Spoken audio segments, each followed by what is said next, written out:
So we got Aegis here. Z-Master versus Stanner once Herodoman finishes his run. Got the boring 4-minute intro where nothing happens.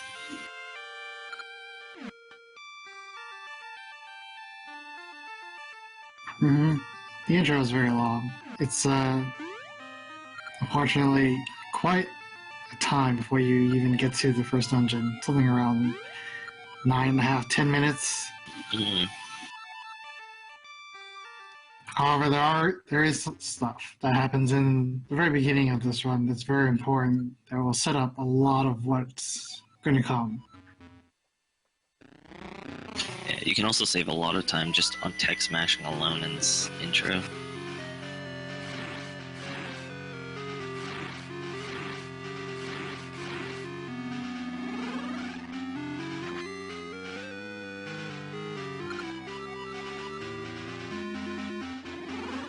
I guess while the intro's going, we should probably start off talking about RNG manipulation, since they started their runs doing one. Sure.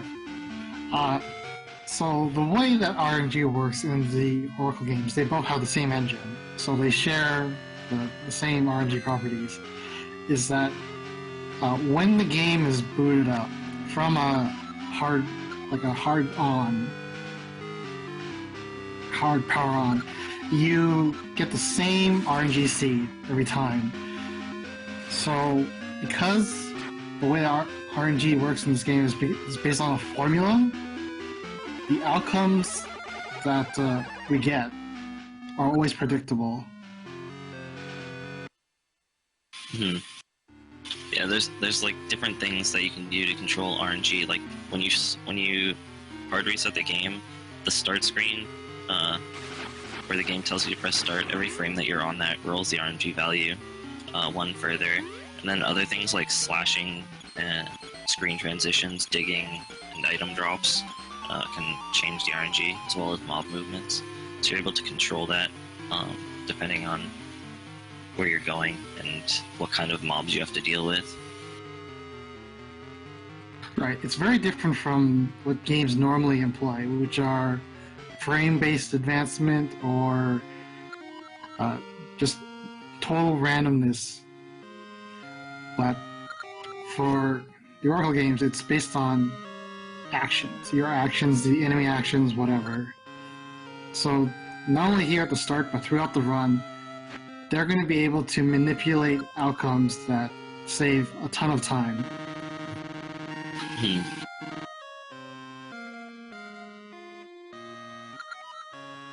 So even to start here, like they're going to do an RNG manip from the very beginning, and they're trying to get rupees in the beginning, because you'll need 200 rupees through the route. Well, 220 rupees, but 200 of the rupees we're going to get through manipulations near the very beginning.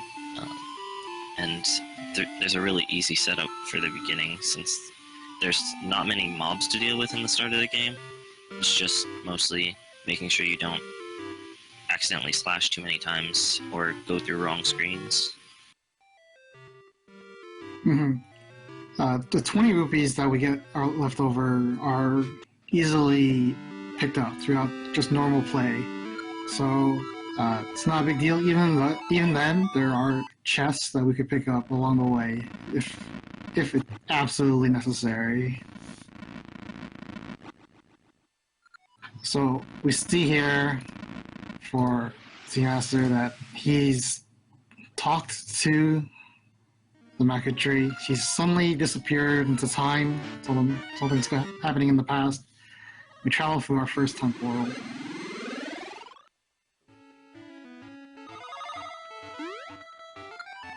Yeah, so that's the gimmick, I guess, for ages compared to seasons. In this one, you travel from the present into the past, and we'll gain more control over that as you go deeper into the game.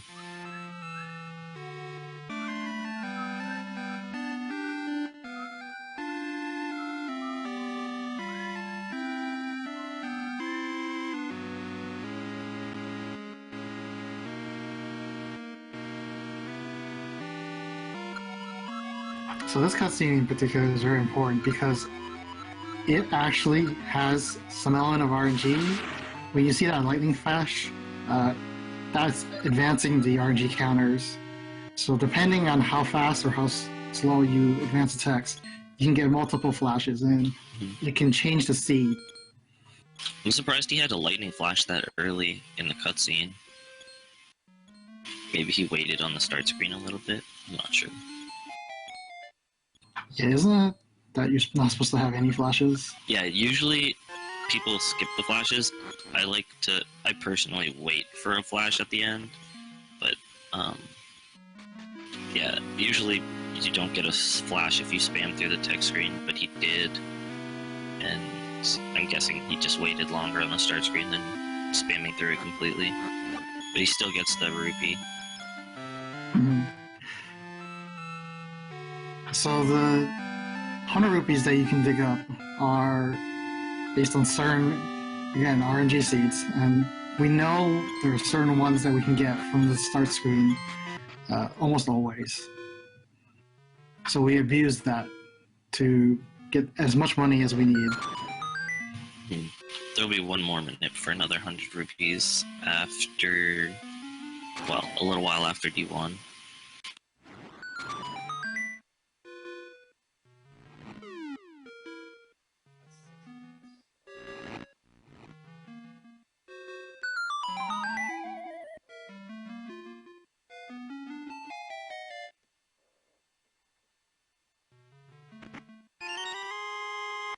This is pretty much still just like a tutorial to the beginning of the game with this little cave.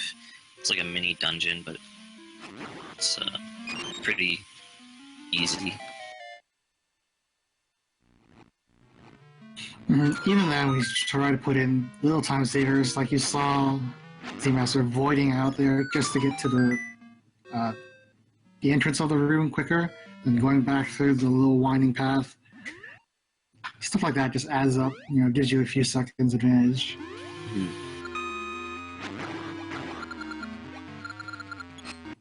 Well, there we saved the young Maku tree, and now she's in love with us forever. Yeah, apparently she's forcing us to marry her.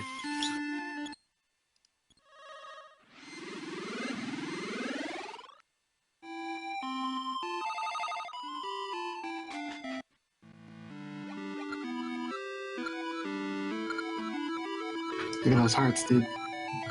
She's giving us the hearts. Too bad they're not physical hearts, since he's down one heart. Not that that's too important right now. So something you'll notice through all this text is that we're actually playing on the US English version, and there's a very specific reason for that. Between the Japanese and the English version, there are very big programming differences that are going to play a big role in actually completing the game in this route. So, although the text and the start screen are much slower, in the end, being able to abuse the programming in the US English version is going to save us over an hour.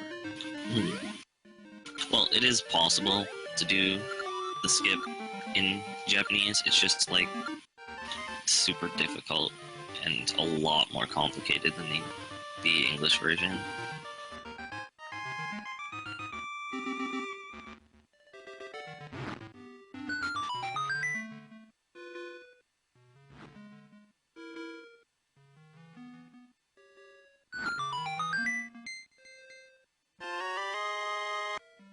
And finally, like 10 minutes into the run, we'll get to go to Dungeon 1 and start actually playing the game.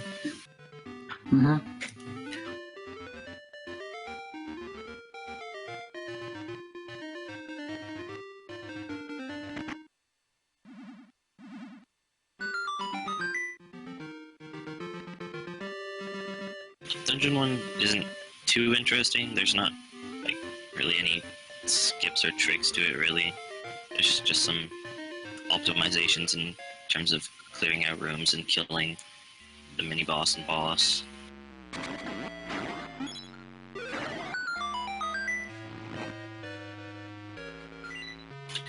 The first puzzle of ages. Not too difficult. I guess the first colored puzzle, I should say.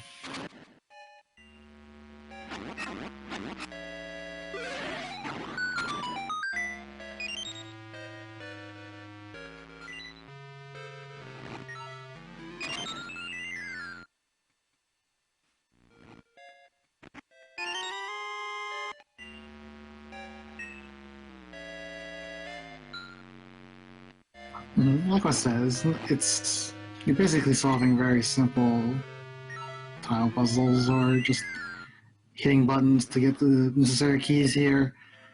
The most important thing is that you do need a certain amount of health just to be able to perform these void outs.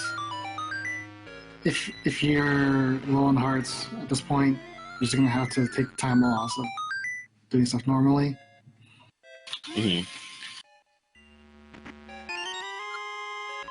Death Warps definitely save a nice amount of time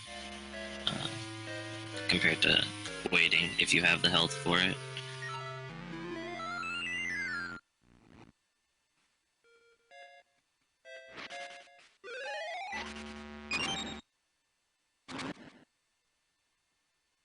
So this is the first mini boss.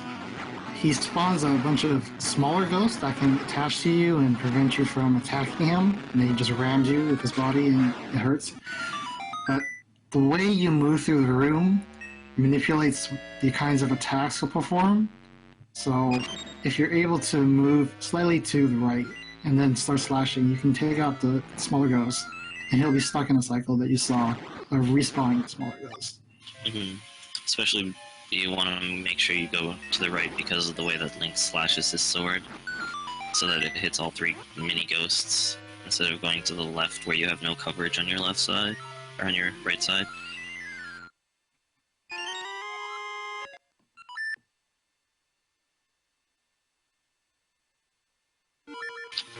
There's the first save and quit for the run, I think. Saves just some extra walking time.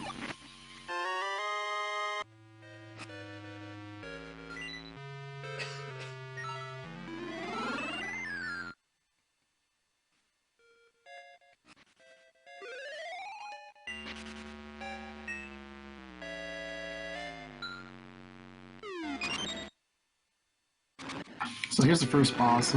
It's called Pumpkinhead. I can't tell why, but the actual boss is the smaller mini ghost that's hidden inside the pumpkin.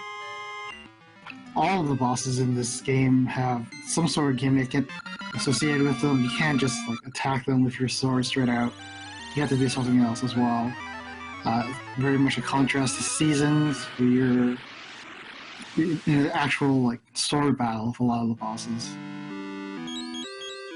Yeah, and Pumpkinhead has a kind of quick kill. You're able to knock his head off by slashing his body enough. Then when you pick up the head, you want to pick it up where you're close to a wall so that he moves to the wall quick enough. And when you drop his head, you can slash him when he tries to come pick his head back up, and then pick the head up before he can get it again, and then throw it at him against the wall, and the head will hit him twice up against the wall instead of just once, and kill him in one cycle instead of having to do multiple.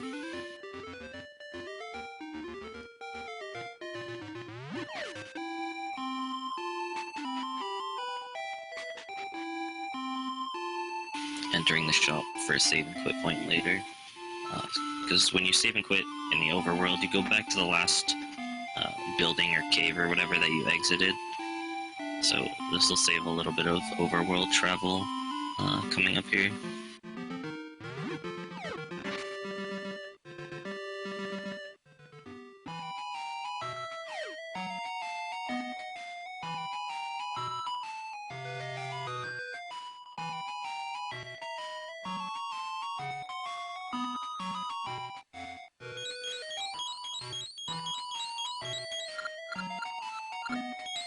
So just a little puzzle before you can progress to Dungeon 2.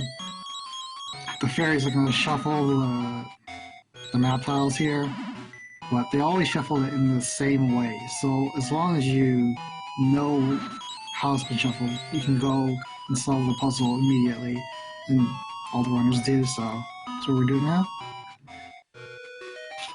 Something casual players seem to have trouble with, because it's a little weird that, like, when you go up and down, it can change where you came from, instead of being the same place you came from if you go backwards.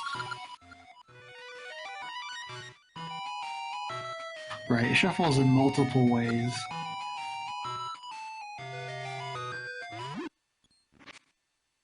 Oh no, Dungeon 2. It's destroyed. I guess the game's over. Yeah, it's over. You can't get it anymore. Yeah, now we're gonna get to see the second manipulation here. I think. We'll see if Z-Master does this one.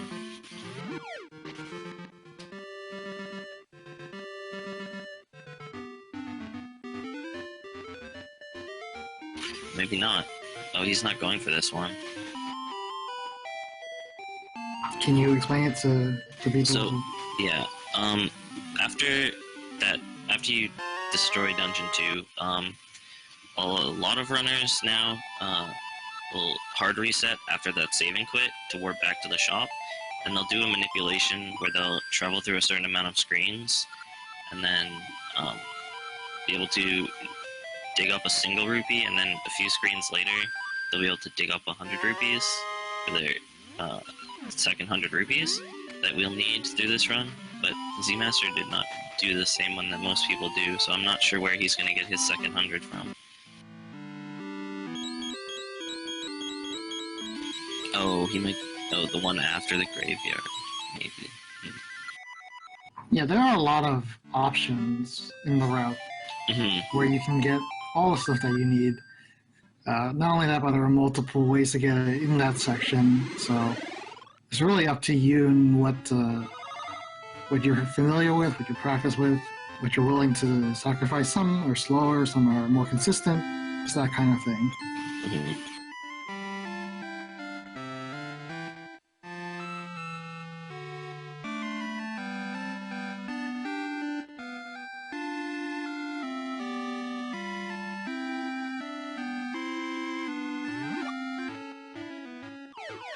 For a setting like this, I assume he's doing something he's more familiar with. Yeah.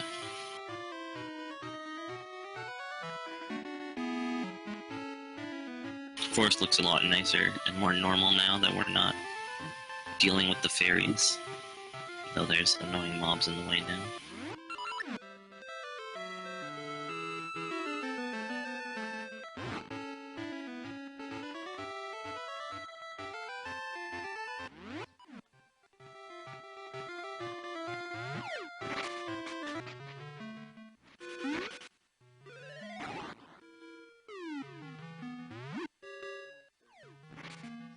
So we're gonna get our second seeds of the run, which are mystery seeds.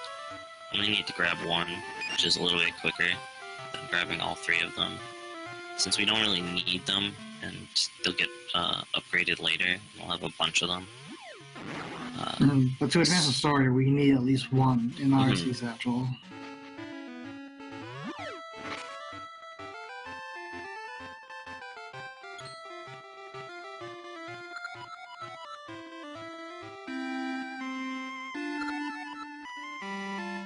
Alright, Stanner got the quick kill on Pumpkinhead. Yeah, really nice. More cutscenes. This game likes to give us a ton of text in the early game. It's definitely tiring to mash through all of this.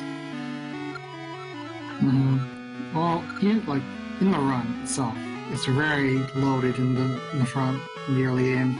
Even casually, they do ease up on you a bit as you move through the dungeons. Yeah.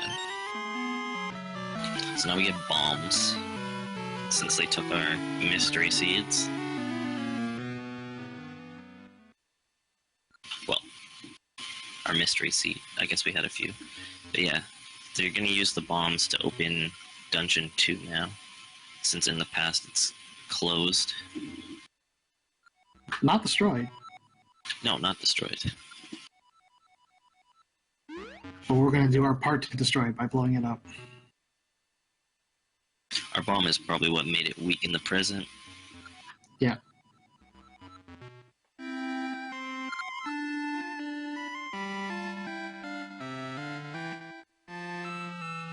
So judging by the estimates given for this run, both runners will be doing Dungeon 2 skip, which isn't quite a full dungeon skip, but skip half of the dungeon, which is nice because the final boss sucks. No one likes him, even if you do the proper strat for him.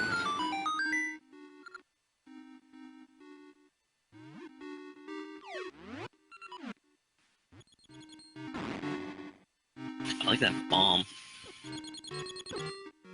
Yeah, you don't actually need the shield to kill those guys. A shovel works real well, which means we never actually have to get the shield in this run, which is nice, so we don't have to waste our rupees. In both Oracle games, you do not need the shield.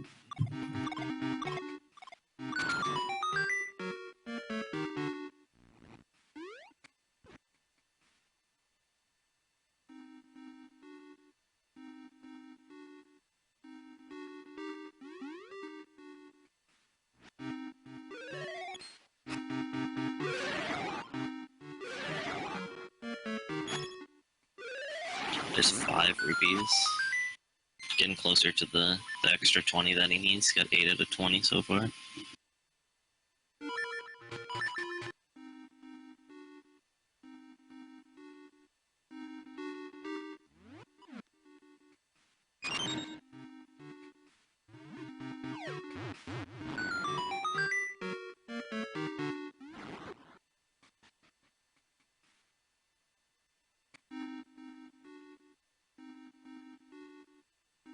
So this underground section of the Z Master's End is especially dangerous depending on how the keys are spawned in.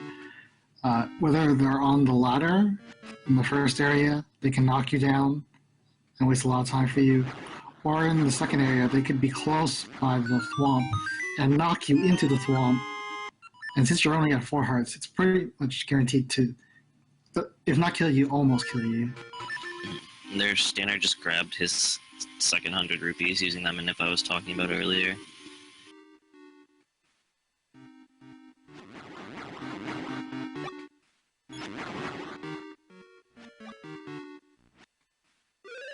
Something that's not obvious is that you have to kill all the ropes in that room to be able to push that block. It's just something you have to figure out. It's very much an ages thing. I've seen people running this or playing this game just casually get really confused at why they can't push a block when it's like, obviously that's the block you're supposed to push.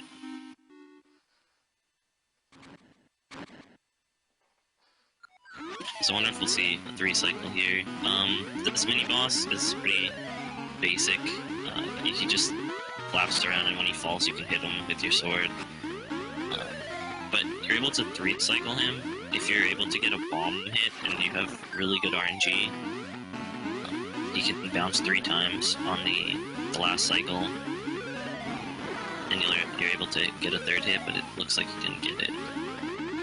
Normally you're like supposed to be fighting him in the middle of the room, and every time he drops down, he creates a hole on the tile, but the outer ring of tiles, they don't get destroyed, so that's why we fight them in here. 3 for 1 bomb, nice.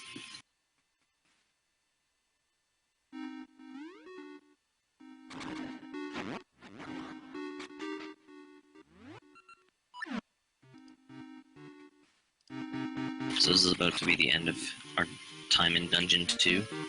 Once we get the feather, we can leave and go do the most difficult skip in the run,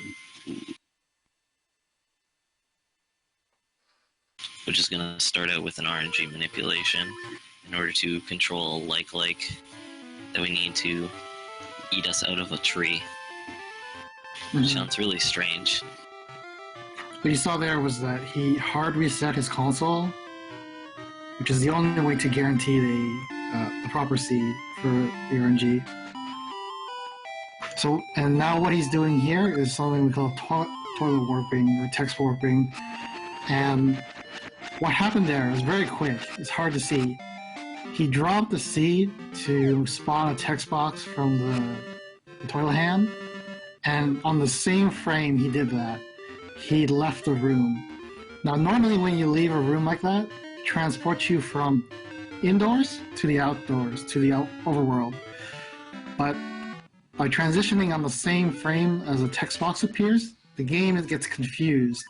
And instead of moving you from the map of inner rooms to the map of outer rooms, it just moves you down on that map of inner rooms.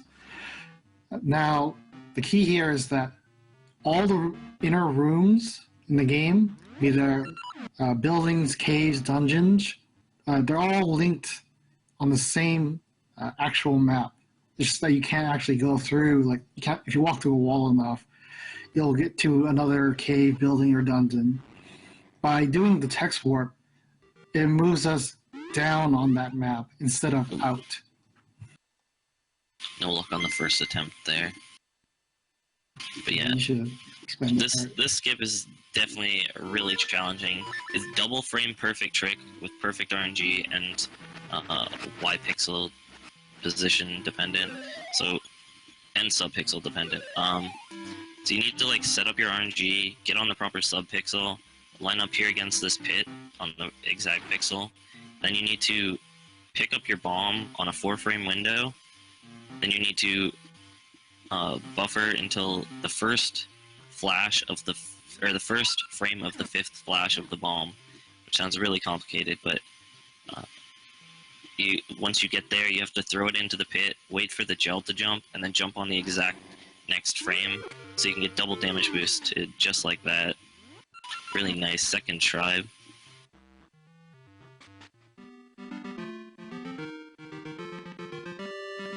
So that is a key part of this route, being able to access this area. This is outside of Dungeon 5 now, and the reason we do this is to be able to get to the Pegasus Seeds, which allow us not only faster movement, but allow us to jump over certain gaps that we wouldn't be able to in earlier dungeons. Mm-hmm. Yeah, the Pegasus Seeds also give us our 3rd seed, which allows us to upgrade our seed satchel in the future, which will let us get even more Pegasus Seeds, letting us save even more time. It's just compounds on itself. It's a huge time save.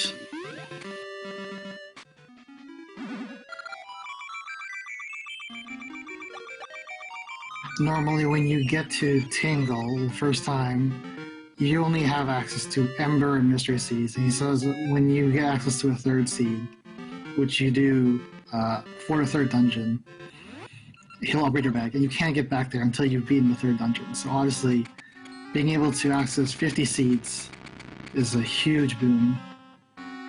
Mm-hmm.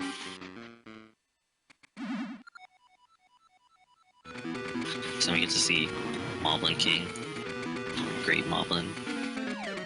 This fight isn't too challenging. You just gotta avoid the dudes throwing the bombs, which is pretty easy since as soon as they throw the bombs, they throw where you're standing, so you can just move out of the way and then throw the bomb at the Great Moblin until he's dead. But you always do want to try to throw the bomb back at him close to the center, because if you throw it to the left or right, he'll shift a bit and it takes a little more time. He goes to pick it back up. Yeah. This is also why you gotta wait until the bomb starts flashing to throw it at him, otherwise he'll throw it back at you if you throw it too early.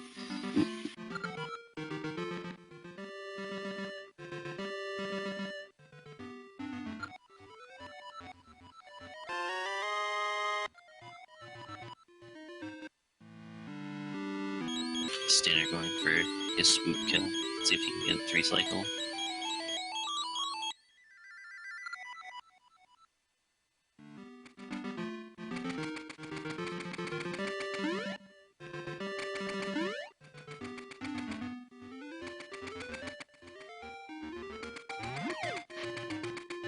No, I couldn't do it, unfortunately. Oh.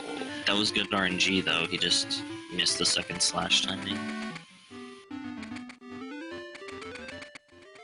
Now we're gonna get to see the bomb boosted jump here in the graveyard from Z-Master.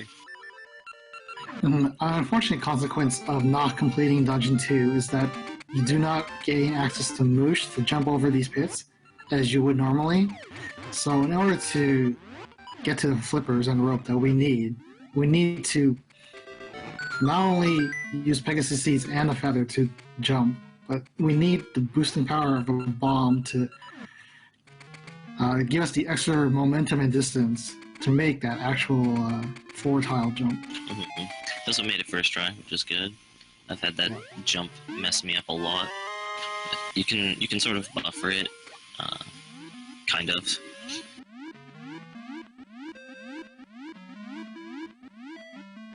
So I guess he's going to be doing probably the manip here after he gets the rope for his second 100 rupees.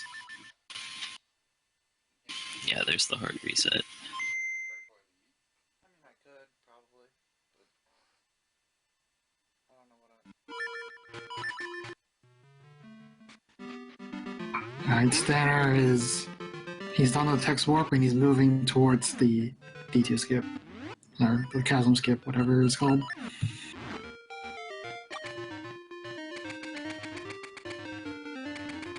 This is where a big difference in time could happen, depending on how quickly Stanner can get this skip.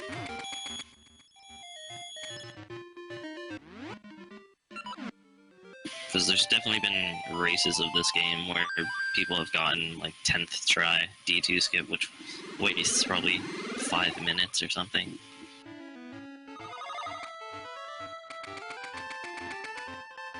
Oh, that's rough. Oh, the double fall. He could have still made it back and tried again before that one ran out, but now he's gonna have to reset and go for second try.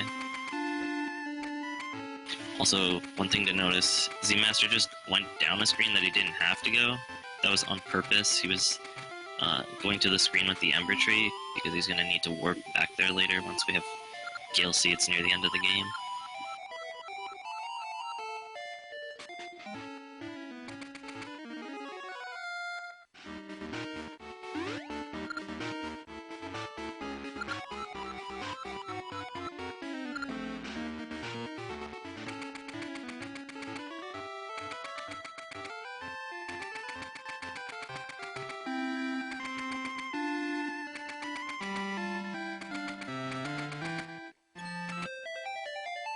Oh, couldn't do it. 1 frame late on the throw. Yeah, another thing that makes it really hard is the buffering is like manual buffering. You're just like trying to get it to next frame, but you can't actually like buffer the inputs for the menu. You have to like, I don't know, not really spam them, but try to time them out so that you're only advancing 1 frame, which is definitely what makes that trick really difficult.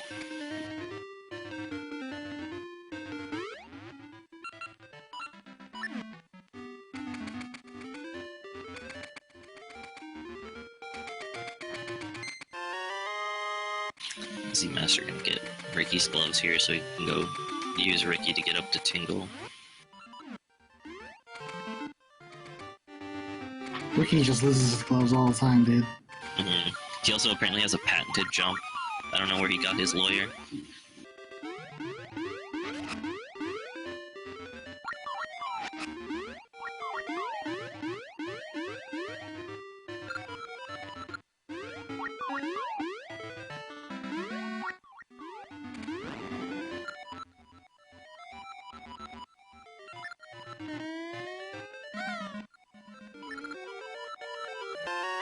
This will be Stanner's 4th attempt.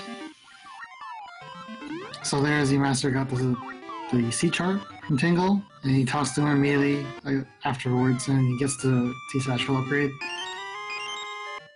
Ooh, Stanner. Oh! I think it was probably 1 frame late on the jump. Looked like. It's hard to tell when I can't hear his game. Yeah, it's very difficult, this trick.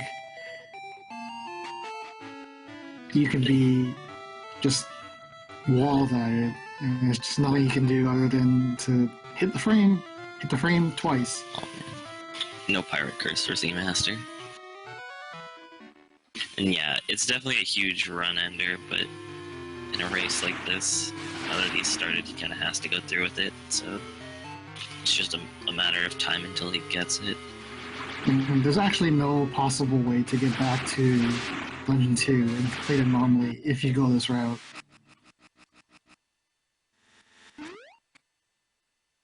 Once you've committed to it, you have to do it.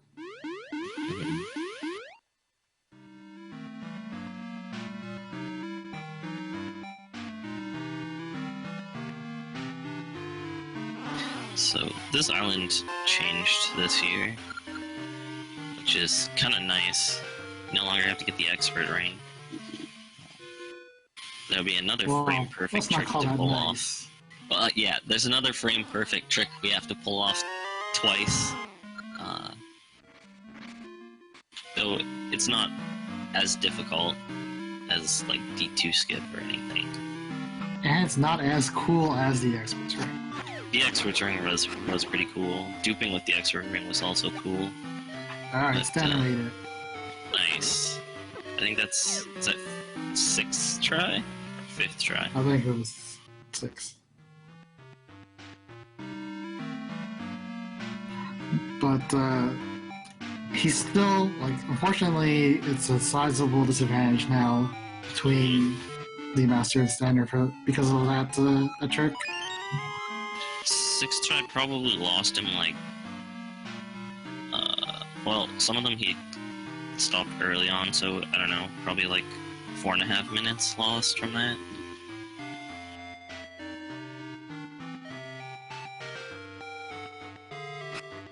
So I mean, he's probably like 4 minutes behind. And these are some of the better players stages, and it's still that difficult. Yeah, it's really not something you can get super good at as a trick. Like, no matter how much you practice it, it's still double frame perfect.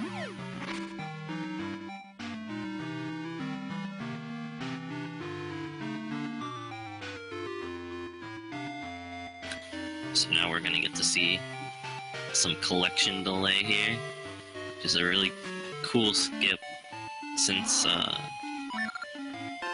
you have bombs, which you hold in your hand. You're able to trade for these items back, and there's one frame after you trade back to this guy before you get your item where you can pick up a bomb, like Z-Master just did. And since you're holding something in your hand, it can't give you the item back, but it puts it on the floor instead. So you're able to duplicate the item because it doesn't take it out of the shop, because it doesn't think you actually got the item. So you're just able to, like, duplicate whatever you want there, and by doing that, we're able to get every item back that we need to continue the run. Yeah, it's certainly very crazy to look at. You're seeing multiple shovels being spawned, and the effect of this is that well, first of all, it cuts off several minutes from this island. Normally, you would be trading back and forth with the shovel to get the feather, to jump over these gaps here, and then you get the flipper thing, you have to go all the way back and get the bracelet just to pick up the single rock that's blocking your way to the water, and then back and forth again. It was so tedious and boring. It's a lot less of a headache, and the only problem, that's not really a problem, is you don't get sense seeds this way, so you actually have to abuse a mechanic in this game to get sense seeds once we're in Dungeon 3 in a bit.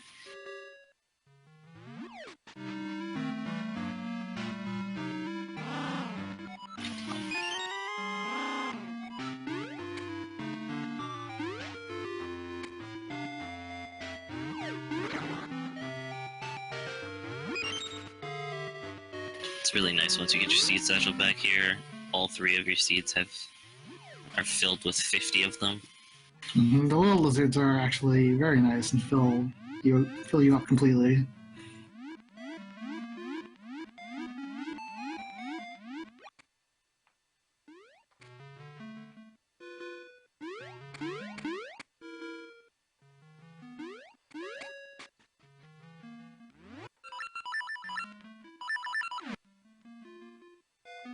so not too big of a deal, but Z-Master's still 5 rupees short. He's got tons of time to get those last 5 rupees, I guess, because you don't need them till the minigame section. Standard's still too short. There's lots of enemies in Dungeon 3 that you could get rupees off of, and there is a chest as well. Make that 1 rupee short.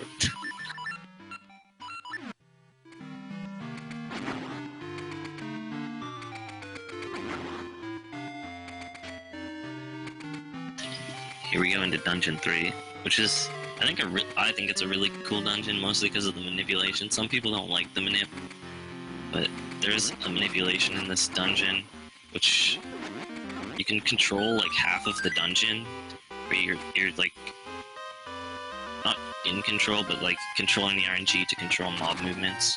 So it's like you have total control of the dungeon. It does save a lot of time, but if you're just too slow in one little area, it can throw everything off. It also doesn't save as much time as it used to now that you have Pegasus seeds in here. But Yeah, that's true, yeah, you could make up a lot of that time by Pegasus seeding to the section. But yeah, dealing with the Armos is just a huge pain, and it can cost a lot of time if they don't cooperate. Not only that, but they can also outright kill you. You are, like, the game expects you to have at least 5, if not 6 hearts at this point, and you're still stuck at 4. Yeah.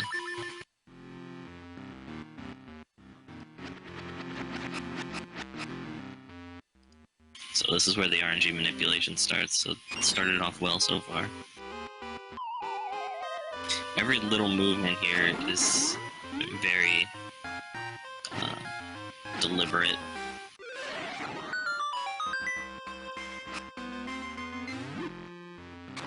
One wrong move and you can mess up the RNG manip. Though, I mean, if you mess up the RNG manip, you might as well just keep continuing without it. But it's definitely nice if you can manage to pull it off. Yeah, definitely. It's not something you would reset over. It's just, if you hit it, you hit it. So far, so good for Z-Master.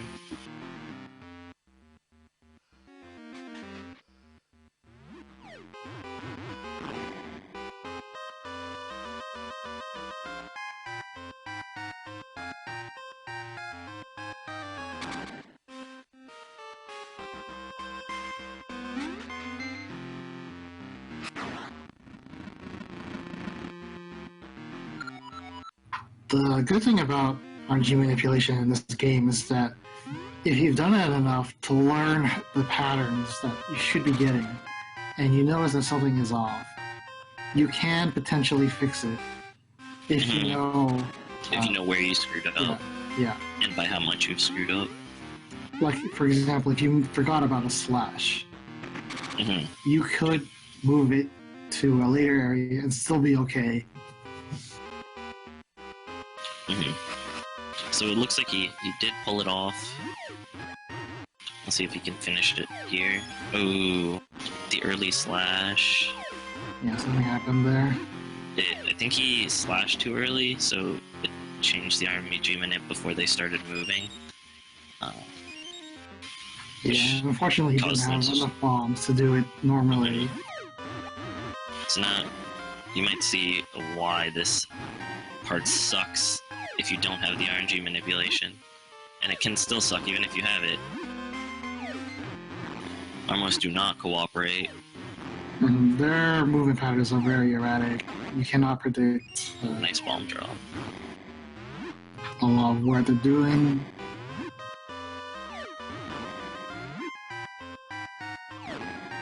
Oh no. Oh, nice. There we go. You recovered, it's okay. Yeah.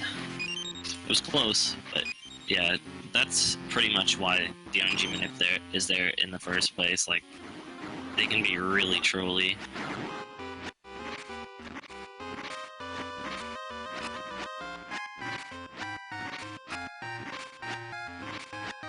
It's not really something you can get good at because they can pivot in a separate direction whenever they feel like. you feel like you've got a handle on where they're going, and then they'll just completely turn the opposite direction whenever they want. It's super frustrating when you're trying to kill them.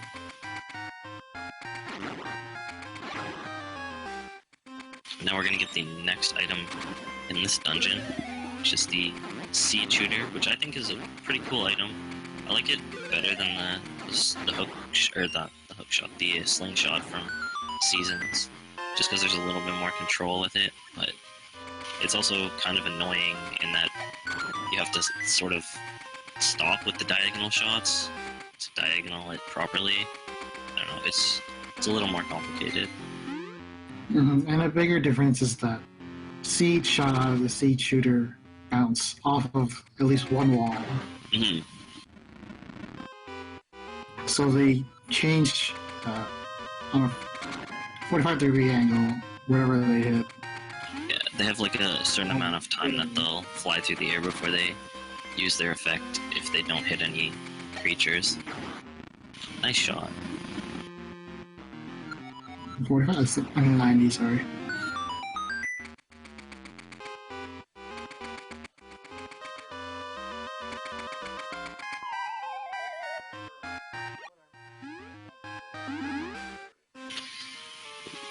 Nice. We're getting some collection delay from Stanner now. Going for the menu buffer strat.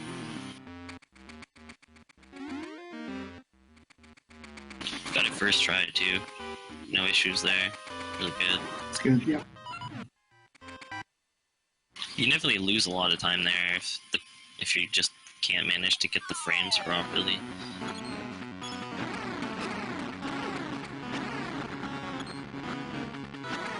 I miss the days of having the expert ring for this mini boss though.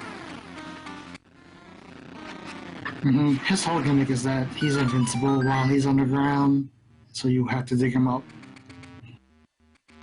And when you do dig him up, he has a somewhat random chance to just go back underground. I guess he's got like different patterns, like depending on his RNG when you dig him up. Sometimes he goes under really quickly, and sometimes he'll stay up for a while. You might have noticed that the Z-Master entered that room and then left it right away, and then went back. It was because mold worms can spawn on the other side of a wall there that you can't get around, and you need to kill them. So he was resetting the position of the second one, so it was on a more advantageous side. And he gets the Sense Seed first try. That's good. So a programming oversight that they left in the game is that those bushes will always spawn Sense Seeds. Normally the game is only supposed to give you seeds as a drop from ones that you've already picked up from a tree. So you would normally, you would need that Sense Seed tree to collect those seeds, and then the game would normally spawn them whenever they would spawn seeds. But we haven't touched the tree in this run, and yet those Sense Seeds still spawn, because they will always spawn from those bushes. Mm-hmm. It's definitely an oversight, but very advantageous to our route, because we do need those Sense Seeds later in the run. Having a ton of seeds here from the upgrade is also really nice, so you don't have to switch to Sense Seeds to fight this boss, since you do need one Ember Seed after this dungeon, but we have so many to just spam onto this boss. It doesn't really matter too much. So you did not use a sword at all in this fight. This is a complete Wow. seed shooter fight. You got the 2-cycle. Really good. Yeah. So the whole gimmick is that you're supposed to fire seeds against the wall to bounce back at the Shadow Hag. If you look at her at all, she'll just disappear and you will be able to hit her. The 2-cycle is definitely finicky, because you have to be standing a certain distance from the wall, so that you're able to get the 2 shots and still have enough room to move forward enough that she'll still be behind you for the 3rd shot. It's pretty tight timing.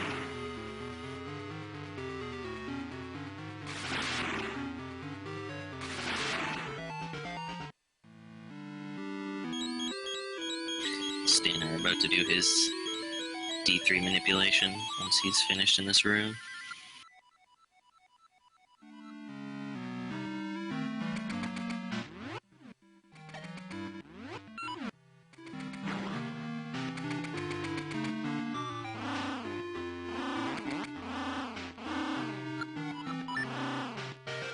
So this is where you need the Ember Seed. It only takes one, even though both of them eat an Ember Seed. Maybe they split it or something.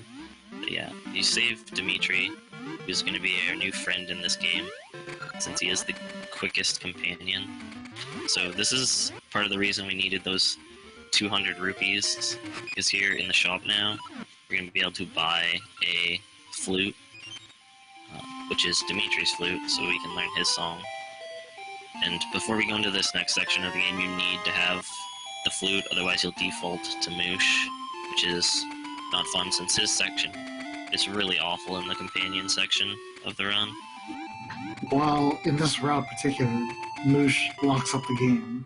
Oh yeah, because of D2 skip, you can't actually get Moosh properly. It's really... Right. It's not a good thing.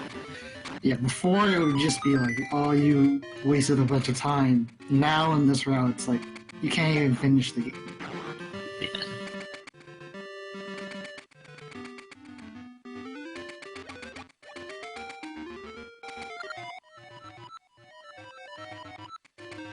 Because normally, outside of the graveyard, after Legend 2, you would talk to Moosh, save him from ghosts, use him to get to the flippers and rope. And that would trigger some flags and let you talk to him, if you chose him, in this area. But because you never triggered those events, when you try to talk to him here, the game just doesn't know what to do, because you haven't gone, I guess, far enough in the script or something? Yeah, it's the same reason you can't talk to Moosh, like, after you do the graveyard jump. When you leave, after getting the rope, you can't talk to him, but he'll, like, he talks when you leave the graveyard or whatever. I don't know. It's really Right. weird. Nice. Standard Probably rock that- on the nib. Nice. Probably it's like something that happens after you get the rope. Mm-hmm. The flags this. That's the dialogue that needs to happen.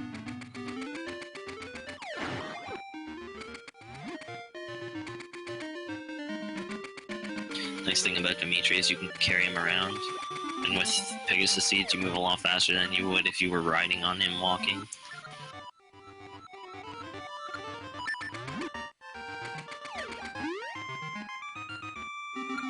Definitely the easiest animal companion section out of all three. Dimitri's is it's pretty much a straight line to get to all three of them. You don't have to like go weird way around something or whatever like you do with the other two. Yeah, you have to visit so few, like, so many less screens. It's really amazing. Getting Ricky's flute is just like not really an option. You have to play a mini game for it, which is even bigger waste of time. On top of his already bad animal companion section.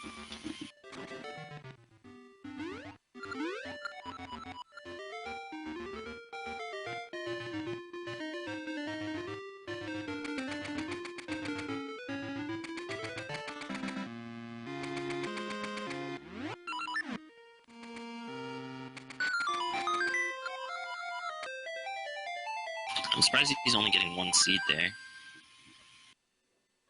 I mean, maybe he's not going to use it for anything else. Then he should be alright, just for the portals. But yeah, he won't be able to use them on some of the mobs that you might want to use them on in like Dungeon 4. Right. He should be okay. Yeah, he's fine on like the ability to warp. But you just have to deal with certain mobs that might be a little more annoying.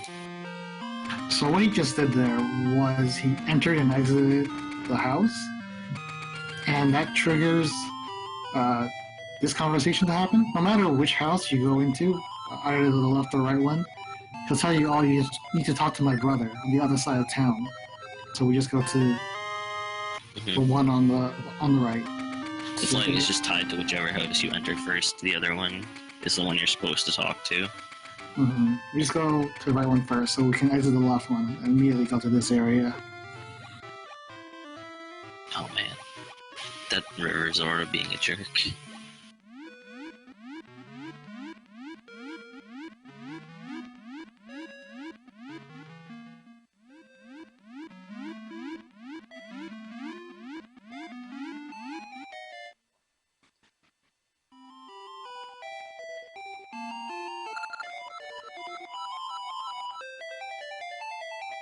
Alright, Santa got the senses, but he's getting trolled by P-hats now. P-hats are pretty annoying. But luckily, you can shoot them even when they're flying with Ember Seeds, which is nice since you can't hit them with your sword when they're flying. Mm-hmm. But unfortunately, when they're like in the way of your Ember Seeds trying to hit the switches, they're still going to get hit. Mm-hmm. Block your shot. It's quite annoying.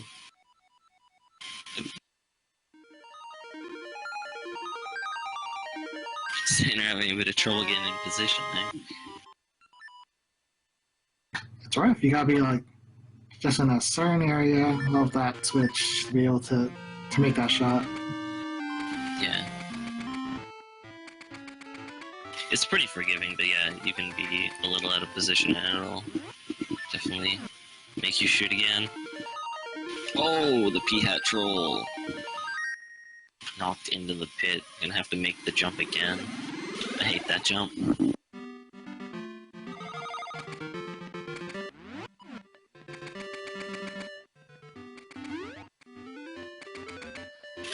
So this section is definitely a little scary sometimes, depending on your health situation at this point in the run.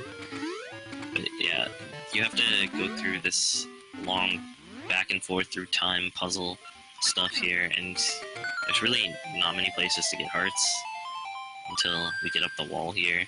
But yeah, Dizzy Master has a pretty good amount of health right now, so he should be alright. Alright, Steiner's finished with Shadow Hag. Wasn't 2-cycle, but it was still pretty good. He got 3 on the first one. Just didn't get that last hit in time. Still, good fight. The 2-cycle doesn't save that much time, so it's not that bad. Well, it depends if she goes into her split Oh yeah, phase if she or not. does the shadow phase or goes right back to the phase.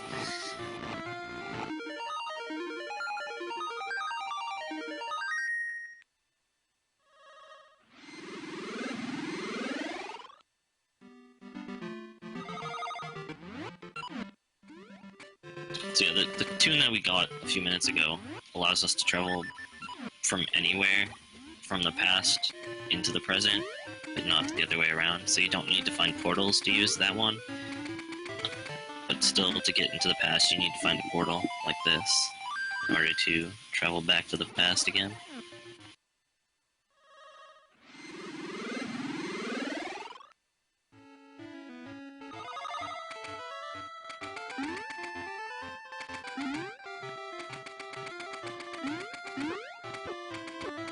Ooh, that was scary. Those low invincibility frames on Link. Taking a ton of hits there. He's fine. Yeah, he's still got lots of health. Plus there's a health refill at the top of this wall. If he decides to take it, which I'm assuming he will. Yeah, he probably will. But the interesting thing here is that your Pegasus seats affect your climbing speed up the wall. So that's why he used them before he started climbing. He just zoomed up there. And Past the rocks. you also wanna like wait to use it till right before you're about to start climbing if your seed runs out before you get there. Since it'll last the whole way up the wall if you use it at the beginning, instead of running out halfway through. Nah, this is my favorite trick. I love this trick. I hated this game as a kid. What he did there was that he clipped just like a little bit into the edge of the arena, and when he did that, his hitbox was no longer there. The squids can no longer push him around. Jumping on top of the one lets them all stack beneath you. Then you can just jump away and knock them all in at the same time. It feels really good.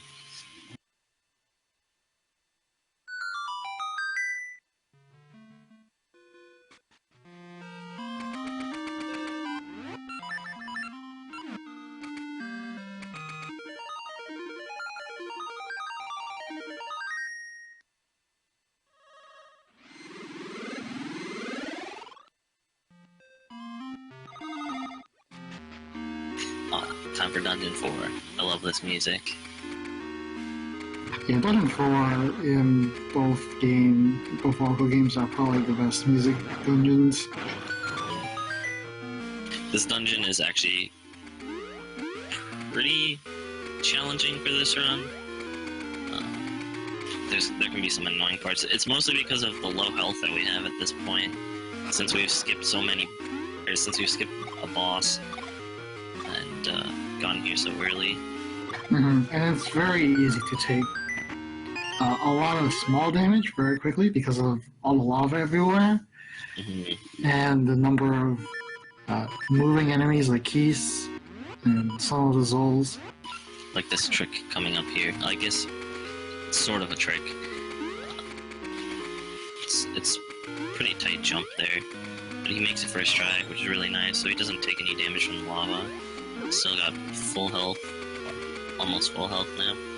Normally you're supposed to jump all the way around the edge of that room to be able to get to the door, but the way the Pegasus seeds work, you're not supposed to have at this dungeon. It just allows you to clear the gap, just barely.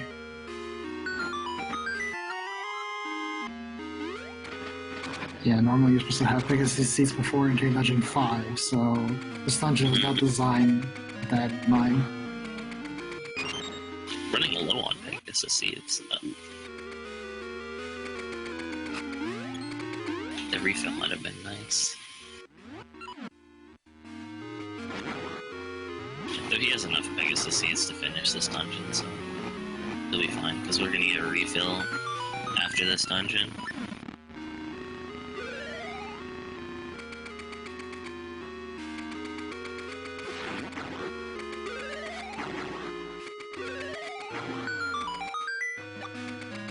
Yeah, he's taking the heart there. He knows how dangerous this dungeon can be, especially this section where you're just damage boosting.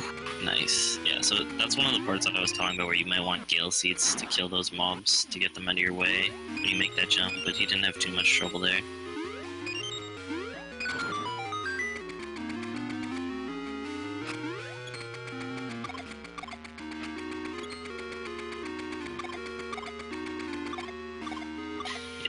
Yeah, you definitely want more than half a heart here when you ride this cart, because if you ride it with half a heart, there's a chance a rope will drop right beside you, and when you fall out of the cart, he'll hit you, and it's impossible for you to avoid the damage, and you'll just die.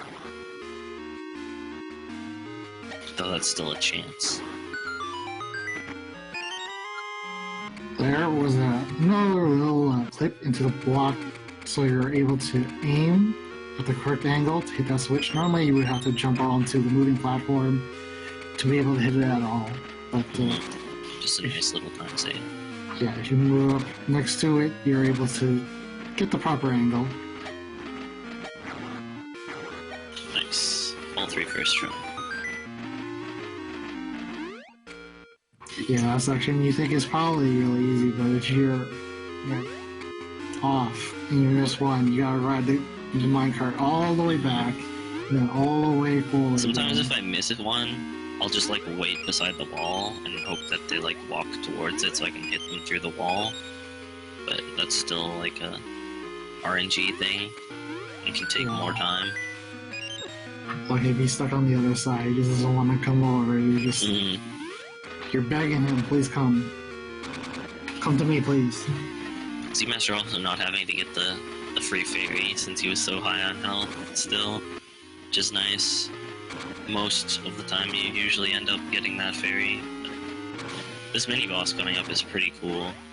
It's like a strat you can do to kill him every time since it's scripted.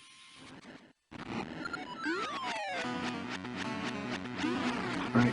The way he moves and the way the sword moves is all based on where you are positioned in the room. So if you always move to the same spots, the same outcome will happen every time.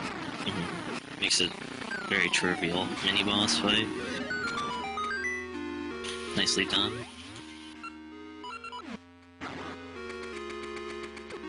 Now we get to see one of the more complicated puzzles in this game.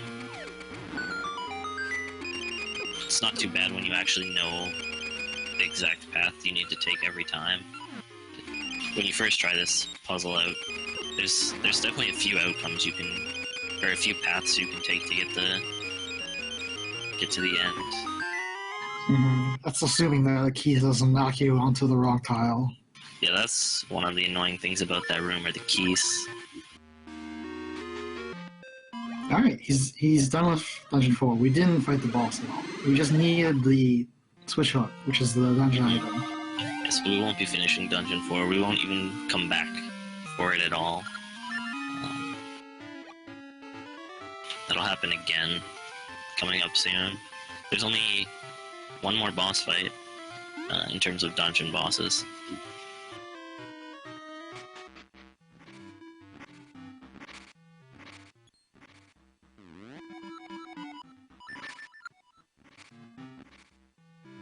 So this is the bomb flower that we got for defeating the Moblin King, the Grey Moblin. Mhm. Finally, we have returned it to the Goron so they can save their elder. He's just waiting under there to rock the whole time.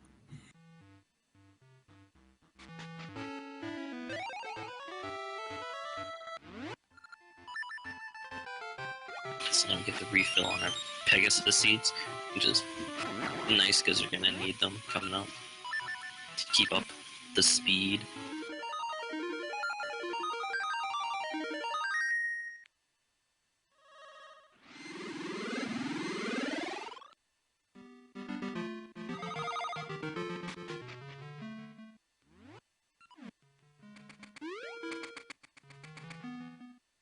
The diagonal jump is sketchy. Again, keys could just get in your way. And Man, Dungeon 5, the shortest dungeon in the run, by far.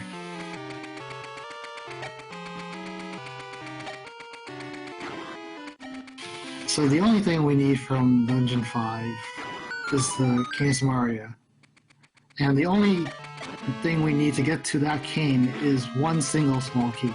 So what we do is go straight for the fastest key, which is right here, past the staircase, and then head straight for the cane. And that is the whole dungeon. The sad part is, you only need the cane for 2 rooms in this entire game, or in this entire run. So, it kind of sucks that we have to get it, but those 2 rooms force us to get it.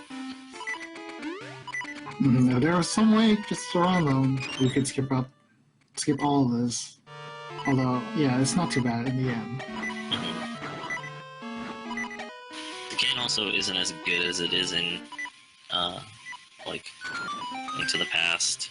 It only drops a block. The block doesn't shoot out anything. You can't use it to, like, cross platforms and stuff.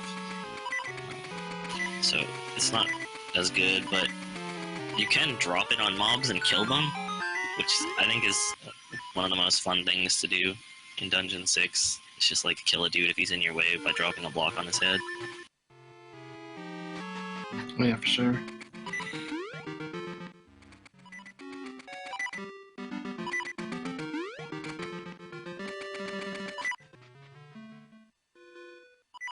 Another text warp coming up here.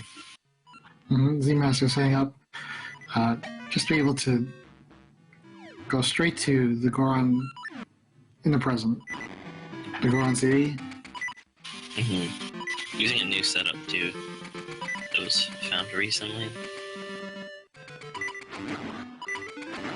Ooh, Sickynar having some trouble with this jump. There we go.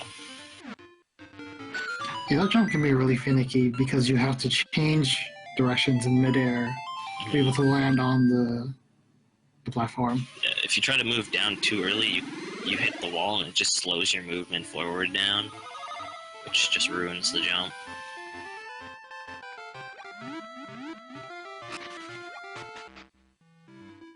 Man, time for everybody's favorite part of the run, Goron dancing.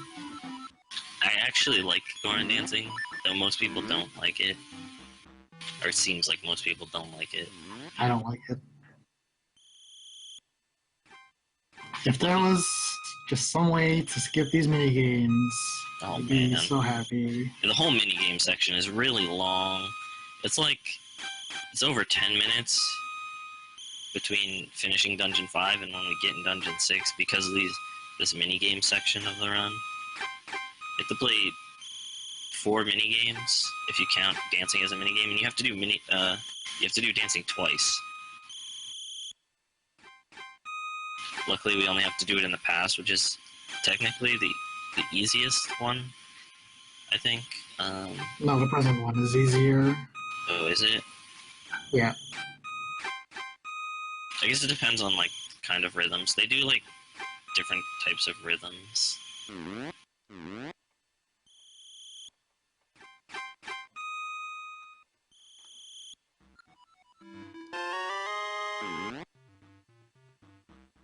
Yeah, you only need to get... Oh. Stanner, where are you going? You didn't push the block into the hole. But yeah, you only need to get 6 dances correct out of the 8 total that you do. So usually you do the 6 in a row and fail the last 2. Though you can sometimes save time if you fail on longer dances and you get some shorter ones. There are set patterns for the dances, so if you can recognize them, then you can potentially skip the longer ones.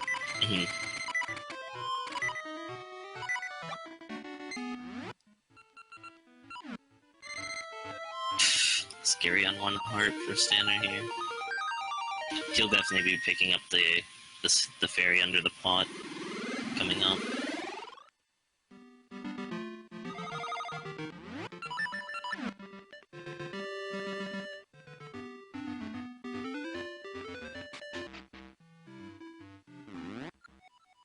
This is a minigame I hate.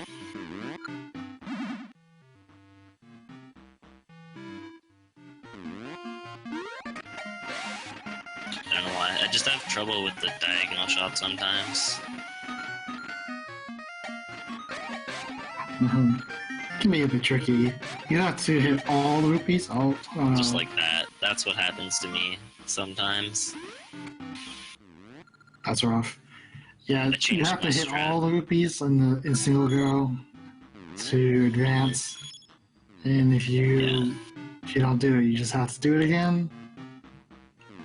Yeah, I've changed my strat to where the diagonal one at the bottom right is actually the 3rd rupee I hit in that 2nd room.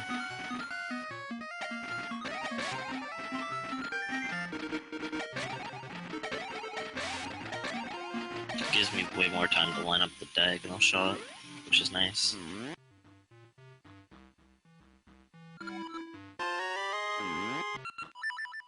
You definitely also don't want to play again. No, that wastes your rupees and wastes a lot of time because there's no way to get out of it. Because that one you can't even like fail quickly. You have to go through the whole ride. But yeah, now you get to play the next minigame. This minigame is super easy, the easiest game. You only need 100 points to beat it, and there's always a fairy and a blue block at the top. He gets it first try, or right away, which kind of sucks. But yeah, that gives you enough points to win. Then after that, all you have to do is knock the ball straight down to get less text box, because it's only 2 text box for a miss instead of hitting blocks.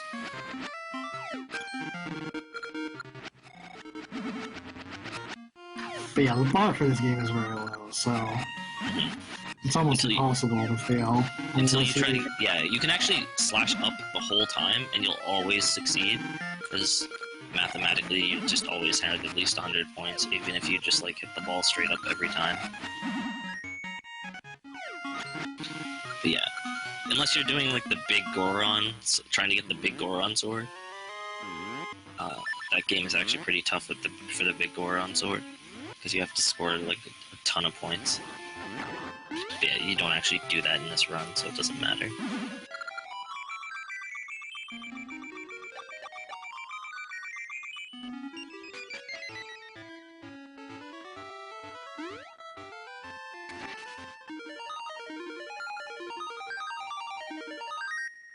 Time paradox this time. It's great, dude. This part's great.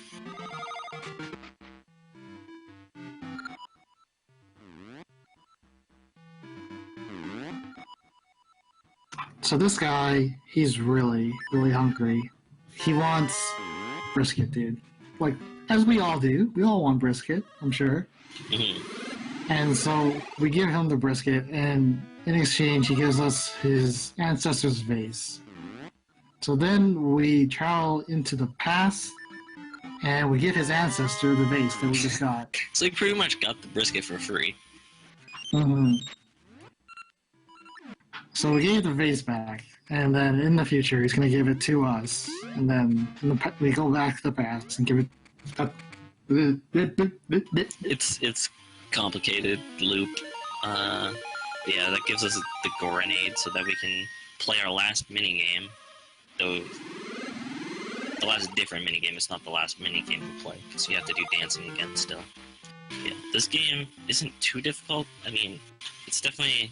You can get kind of bad luck with movements and stuff and die in this or lose this minigame, but in general, it's not too difficult. Right, yeah, the concept of it is not very hard. It's just that sometimes you just get dealt a bad hand, and there's no way to escape certain patterns of bombs. It happens only very rarely, though. And if you're like messing up your movement. Ooh, that was close. He almost did it there. He almost instead of going around the rock, he went below it, and he almost got it. He got caught on it, and yeah, just little things like that can happen, and things just go bad.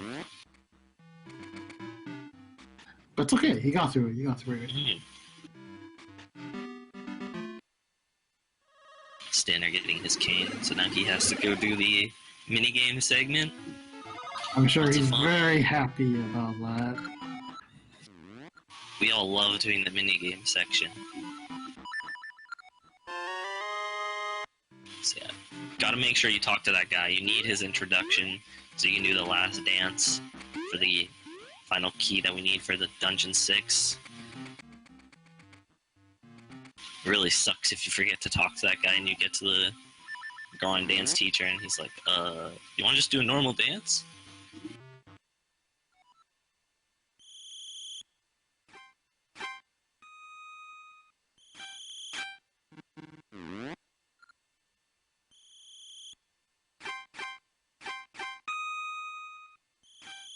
So the whole reason you have to do all this stuff is that Dungeon 6 has a unique property to it in that it exists in the present and in the past. So there's a key to unlock it in the past, there's a key to unlock it in the present. And you have to go back and forth between them. Changes you do in the past affect the dungeon in the present, and so on and so on. So it's like, casually, it's really cool. It's a very cool concept that what you do in the past affects the present, and that it's basically two dungeons linked together. Looks like they're tied right now, both doing the dance. One is the first dance and the other is the second. And yeah, it's kind of weird though. Like, you need two keys. Like, sometime between the past and now, a locksmith went in there and changed the lock on the door. Oh, I think it's just that the key is like the lock got rotted or something. Yeah. It's just completely different. But somehow the key rotted in the exact same way. But it still works in the present. It's funny. This will be the last dungeon that we do, actually. And we actually have to do the whole thing, which kind of sucks, but... Especially with these candle enemies. Oh man. Yeah, the candles are really annoying. They like to move around really quick. But the worst part is probably the Wizrobe rooms with the Wizrobe room and the Wizrobe and Floor Master room. Oh yeah, for sure. This dungeon is extremely difficult because at this point you're like 3 hearts short, 2-3 hearts short of where you should be. You're 3 hearts short. Yeah. 2, 4, and 5. Yeah. So things hurt a lot in this dungeon. Gyptos, the Kandos, the Wizrobes. And there's really nothing you can do if you get killed in a later section. You just have to go through like all the spinners again and open stuff again. It's just Deal not with candles again. So that was the first time we used sense seeds. You don't technically need them for that one, but you're gonna need them for the next one in the present.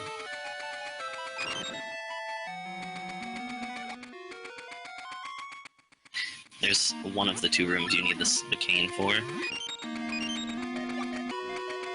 And you get to meet our friend Mr. Blue Wizrobe, who tracks you around the room, and really pretty nice there, but almost was a jerk. Yeah. Luckily you can control where Floor Master spawn. Might want to take the Death Warp here. Yeah. Oh man. No, he's not gonna go for the Death Warp. He could have taken a hit from a Wizrobe and Death Warped to get 3 hearts instead of his 3/4 heart. Mm-hmm. Yeah, it is a control little where small, but yeah. it's probable he will die at some point in the near future.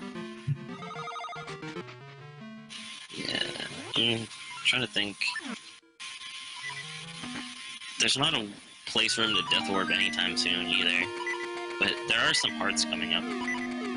If he doesn't fall in this pit too much coming up here.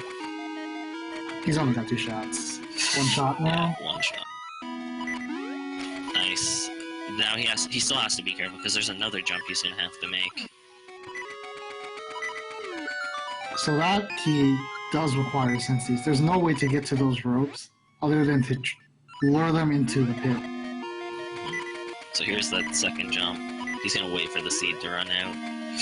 That was close. Yeah, now he's safe now. There's 2 free hearts right here under pots if he wants to take those. Then there's 2 more free hearts when he gets to the mini-boss room. Mm-hmm. Although he's not like completely out of danger, the Gibdos could give him a hard time. Gibdos hurt. They hit you for 2? Is it 2 hearts? Oh, that's the only spawn. One of the 2 spawns where you can't make it up the stairs before he spawns in your way. I think they do too. Gibdos are scary. You don't want to touch them. Ooh, I thought he was safe there, and then that Gibdo came out of nowhere. Yeah, it's very hard because the way the screen scrolls, the Gibdos can sneak up on you in that room. And there's a bunch here in this room. Really close. Oh, this is a scary part. So there's 2 free hearts, possibly 3. Oh, he gets all 3. Nice. So the third pot there has like a chance to spawn. It's a pretty high chance it has a heart, but sometimes it doesn't. Everybody's favorite mini-boss, RNG the game. It's getting a lot of charges. Yeah, that's really nice. 3 charges in a row. 4 in a row? Oh. This is what you want to happen. Okay. The last one. Because of he always moves in a set circle, or like 3/4 circle. You can time your bomb throw to hit him, because he'll just run away from your sword. And they do essentially the same damage anyway. Nice first try on the bomb throw there. That can be annoying if you mistime it by just a little bit. So you're trying to get a bomb to explode mid-air to explode a block. Yeah, it's not even a speedrunning trick, it's something you have to do. Oh man. But here comes the biggest RNG in the run. The boss key for Dungeon 6 is not... It's possible to manipulate, but not really RTA, just because these keys right here, their RNG movement and the way that the mermaid suit works with movement, you have to tap a lot. So you'd have to have like frame perfect movement and like avoid the keys being super trolly in order to control the RNG here. Yeah, someone did come up with a manipulation for it, but in the setup for it ended up being so long that it just wasn't worth it. Oh wow, first try. So the first pull you can't actually get the chest. So the first time you can get it is the second pull, and that's what he got there. Otherwise, it's like a 3 in 16 chance, pretty much, of you getting it. Which it looks really like sucks. it's a 50-50, but in But actuality, the it actually math doesn't matter behind which it you is the math behind it is 3 out of 16, because if one is wrong, it doesn't mean the other one is right. Each time you pull it, it resets it to one could be wrong, one is wrong, one is right. It's not the same. Time to deal with the candles again.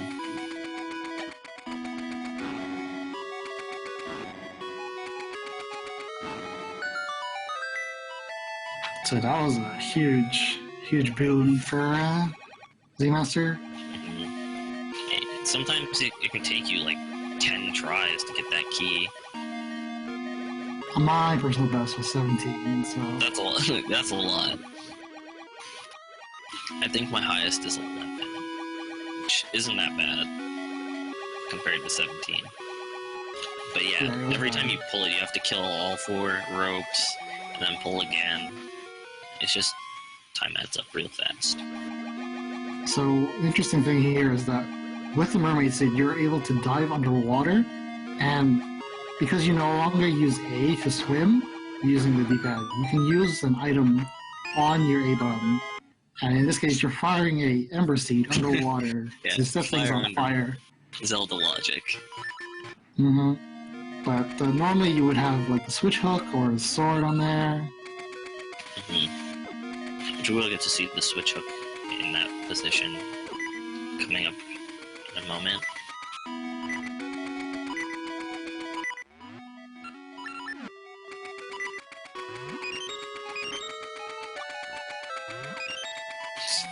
Blue Israel being really nice. Yeah, he's very fortunate there, but he still has to get across this second room. Gotta blow up this wall again. Not the top wall, but this little cracked wall. Nice. That was close, but he committed and he made it. And luckily there's a fairy in this room, so him being on half heart isn't really worrisome. Yeah, he did that last half heart damage to himself with the bomb. It was calculated. He made it through. Yeah, dude. All according to plan. So I really like this puzzle coming up, mostly because I like the solve of it with the diamond shape. Yeah, some people don't like it mostly because of mermaid suit movement. It can be really finicky down here.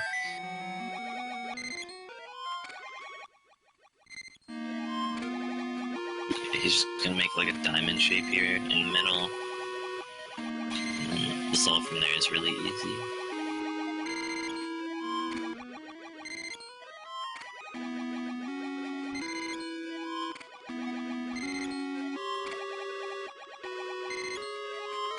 Time to see how the Wizrobe wants to treat Stanner. And the nice thing about that solution is that you end up right in front of the chest. Wow, Wizrobe being real bro. Only hitting him once. Not really making him get out of his way. He also has good health, so shouldn't be too much of a problem. Ooh, I mean, it didn't work out so well there, but it's still okay. So then you get grabbed here. Since he has nice health, getting grabbed there saves time over saving and quitting. Wow. I don't know how that missed. I need to switch to Sense Seeds. Ember Seeds are just kind of weird when you do that. See if you can get the quick kill here. It's possible to kill this boss by only having him go underwater once. And so far he's doing really well. He's gonna need 5 hits here. Nice. So, yeah. Now he should be able to kill him before he goes underwater again. There we go. Really good kill. And he's gonna skip the last heart container since he has enough health left over to feel confident enough to kill Varan. That boss is very interesting because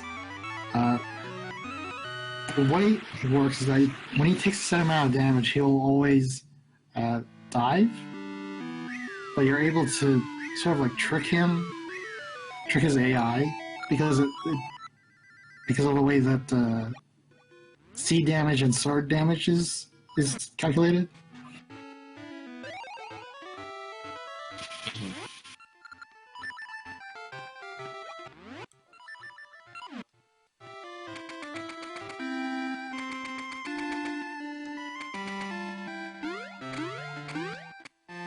And we get to see guard skip. Hoping for first try.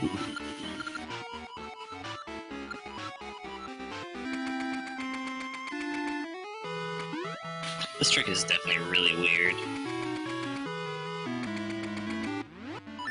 Yeah, there are a lot of factors involved in it that are just not apparent from... Some of it is your movement, some of it is your positioning when you initially start. You have to be right in the center for a better chance. I'm sure you could get it if you were like slightly off, but... Not sure. But yeah, it's like you have to drop the seed at a certain time, and then you have to move a certain time after the drop to be able to get past the guards before they catch you.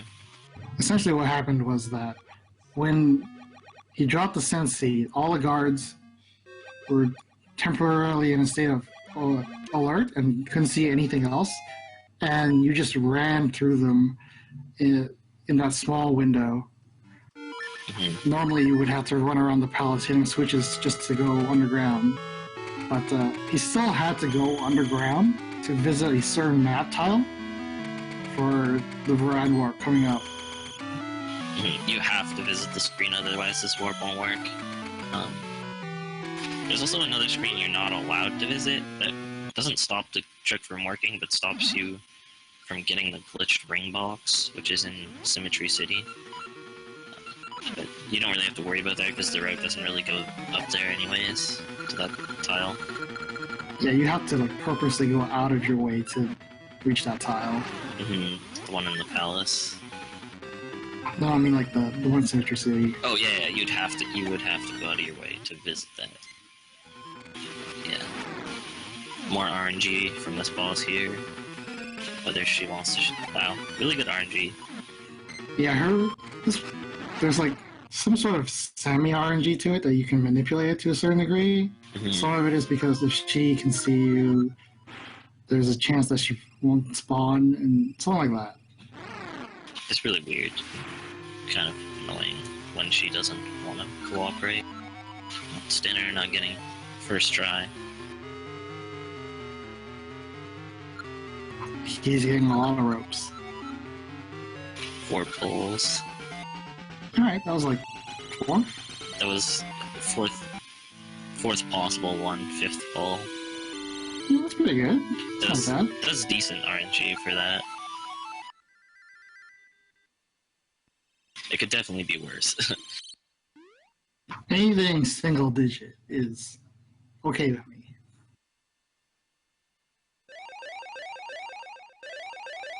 Oh, look, we saved all the monkeys, and now one has a bow out of nowhere.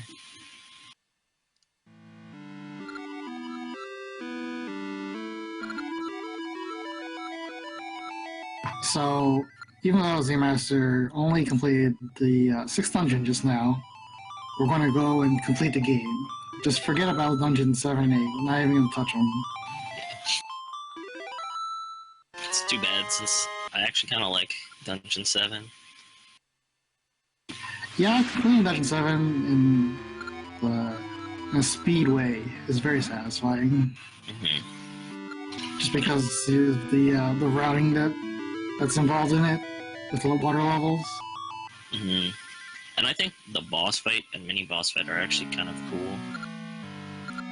Yeah. Though, I mean, mini boss fight's kind of annoying sometimes, but whatever. Yeah. Now we're almost done the game here. So what he's going to do is now that he has the Tune of Ages, he can warp back and forth between the past and present wherever he feels like. So he's going to go back to Rolling Ridge here, and he's going to initiate another text warp with the owl statue outside of the Dungeon 6. Normally, when we've text warped previously in this route, we just move to another cave or another building. But in this case, we're moving straight off the actual map. It ends up really glitchy. Yeah, you're basically going into something we call X World. For reasons that will become apparent. It's quite obvious, but yeah, like As you can see, he's not in normal space anymore. No. Yeah, this is the only reason that we need to beat Dungeon 6 is so we can get this tune to be able to travel back in time here. So now he's traveling up a certain number of screens on the X World map, and he's traveling back into the past on a certain tile. Then he's gonna have to line up his pixel here. Use the glitched map tile and do it a second time. Nice. First try. That's really good. He's selecting an area off the actual map, and the game doesn't like that. It starts corrupting memory at that point, and the actions that he took while he was on that space set up his glitched ring box, which allowed him to get the red ring and warped him straight to the final fight with Varan. So it's not cooperating. Wow, Varan's RNG is really bad right now. Oh, there we go. One cycle. Oh, he played the song! Yeah, that's the end right there, that last hit to Varan. That's GG, yeah.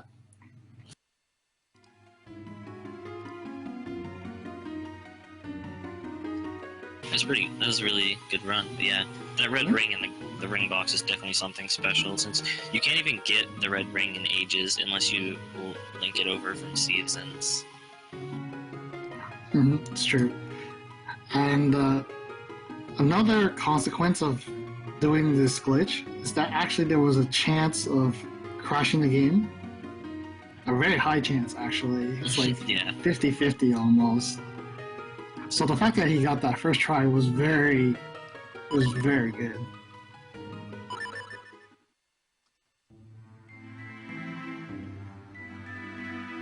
But yeah, GG to Z-Master.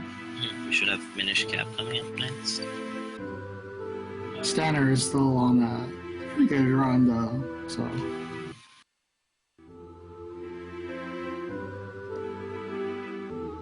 So I guess that should be it for us, since Minish Cap should be starting now that Z-Master is done.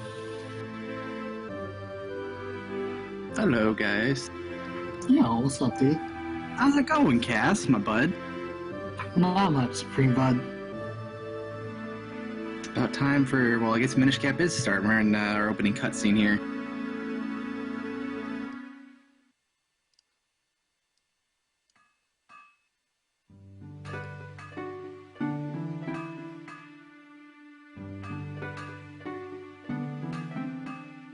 I don't know if you guys with the Oracles have a little bit more to say or anything going on with Standard. We've got some opening cutscene here. Not a lot going on. Zelda's just going to drag Link's butt out of bed for a bit. Well, I guess the final thing is that warping into the X world has a lot of extra effects that we still haven't fully explored. It's possible to, in all dungeons, right, you could potentially use the X world to travel to dungeon 8 or 7, potentially a lot quicker than the game intends you. So hopefully people are inspired by this and want to pick up the game and push the glitches even further than they've been pushed. It'd be really cool to see a whole dungeons run that's completely broken. Yeah, that's all I got. Alright, well, thank you guys. Guess I can run over some Minish Cap stuff here first while we're kind of in this opening section. So if you've never seen a Minish Cap run before, it You may think, in the early goings, it's almost like a glitchless run. It's pretty much primarily execution. There's not a lot of fanciness. Once you get to almost the kind of exact halfway point, you get through the third major dungeon, things start to get a little crazy. So just keep an eye on that. For now, we're going to see just some kind of movement thing. Like, you see him kind of rolling almost in a diagonal, and a lot of it's just movement optimization, getting out of the way of that couple there, things like that in the early goings. And I hope you like the sound of Link rolling, making his little sounds, because you'll hear a good bit of that in the early going.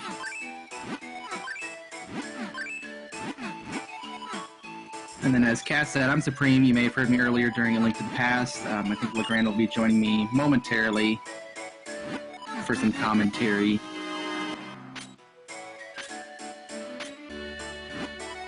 So Zelda, being the very pragmatic princess that she is, picks the shield over the little fluff stuff like a heart or rupees, although I think Link might have wanted the piece of heart a little bit more.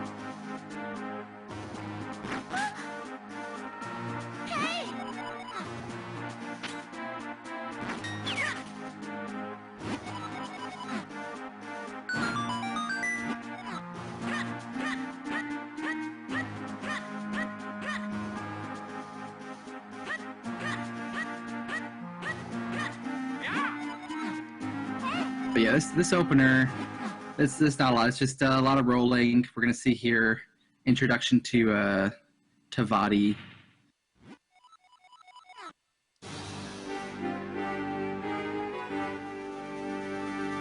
I think this game was the first game after Wind Waker to kind of just adopt the kind of standard model for the King of Hyrule as well, that they've kind of moved forward with since Wind Waker.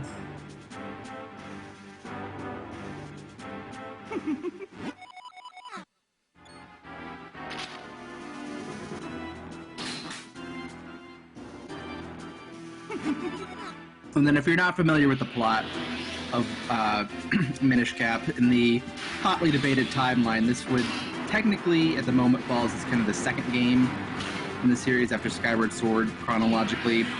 It's kind of the origin story of the Four Sword and kind of the things like that with Vadi, who is seen here in not the typical form you'd see him in the earlier games, Four Swords and Four Swords Adventures.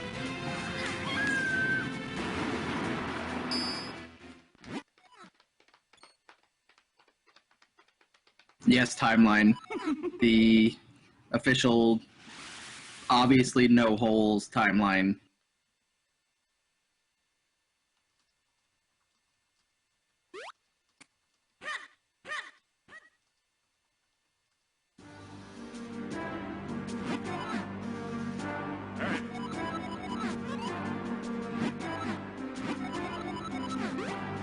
So now Link is being tasked with finding a way to reverse Zelda's curse being turned into stone.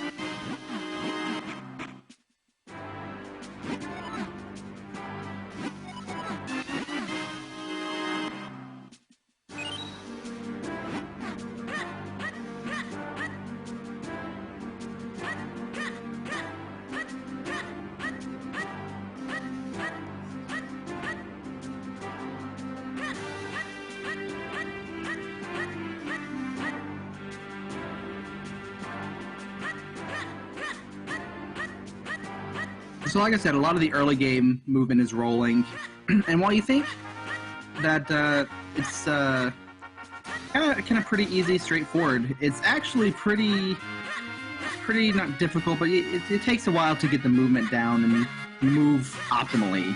And then you have things like these moles here that can, pop up in places that are really inconvenient. So getting down and not losing time to just simple things like rolling actually takes a while to get down really well. I'm not the streamer quo, but I'm pretty sure it would have in fact been faster if Zelda did not get turned to stone.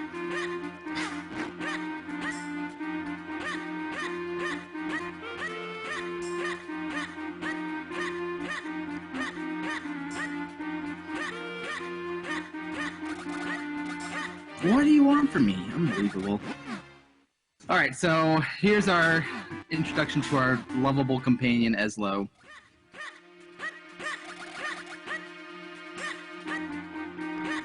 Looks like Standard got first try warp.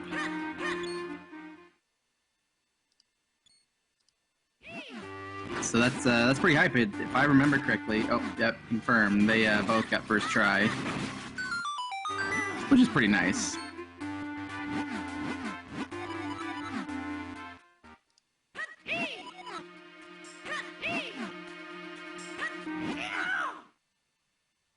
In unsurprising news, Eslo without feet can't really keep up with Link, and so now he's decided to attach himself to Link's head.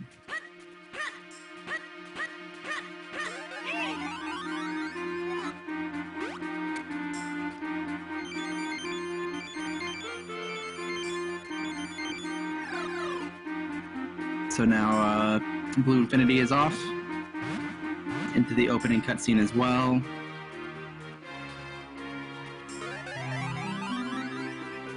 So I guess something to note. You may have seen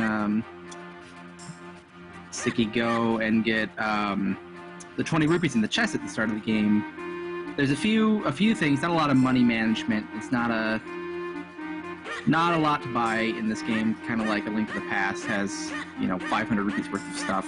But you need to have money to buy a few items after the first dungeon, and then one mushroom after the second dungeon. So you'll see a few chests that may seem out of the way, but they're just quick 20 rupees, easy to get, and easily just pump up your money count. Welcome! Hello everyone, sorry for being late. Anyways, it was just a very 10 first minute of the run where you just roll. It's fine. It's fine.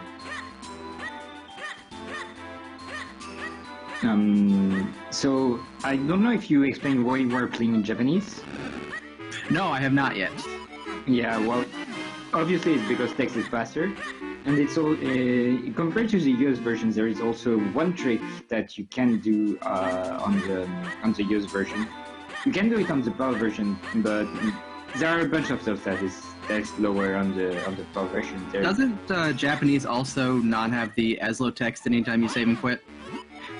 It's only on the US version. It's only on the US version that has the text? Yeah, it's only on the US version that you have text of this saying, hey, that's what you get to do right now. I know you forgot because you turned off the game, but hey.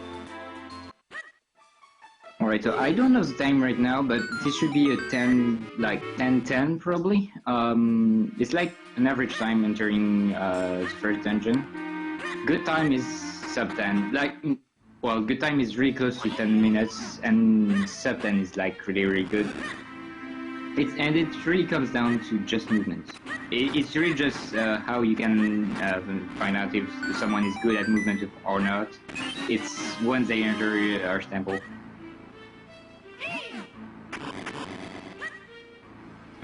Yeah, it's a pretty straightforward dungeon. You're kind of learning all the stuff you can do in the game. And Eslo is explaining that. And fun fact about Eslo, and which makes it really annoying, is that when you trigger cutscene for Eslo, you actually need to not roll in most of the cutscenes he is going to be in, because that's gonna, if you roll into the cutscene, you are going to have like a 0.5, like 1 second delay between the end of the roll and the talking. While this is not happening if you are going to walk in the cutscene. So you're sometimes going to walk in some cutscene where you could actually roll, but rolling would be slower. And that's really interesting to see. It adds up during the whole run. Can be really tricky.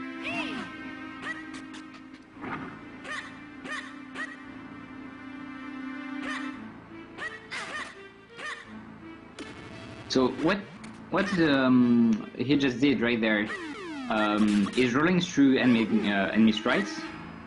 If you roll through enemies on the good frames of the roll, it's pretty lenient. It's pretty easy to get. You can just have invulnerability frames and not get hit and get through the sprite. We're going to do that a bunch of times, especially in this dungeon. And it's really useful. The only thing is that it's really not all the frames of the roll. You really have to see where it works and where it doesn't. Kind of weird.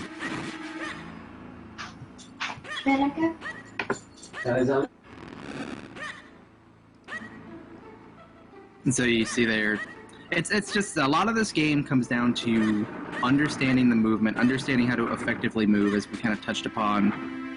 And you'll see about 2 rooms from now, we'll talk about it more when we get there.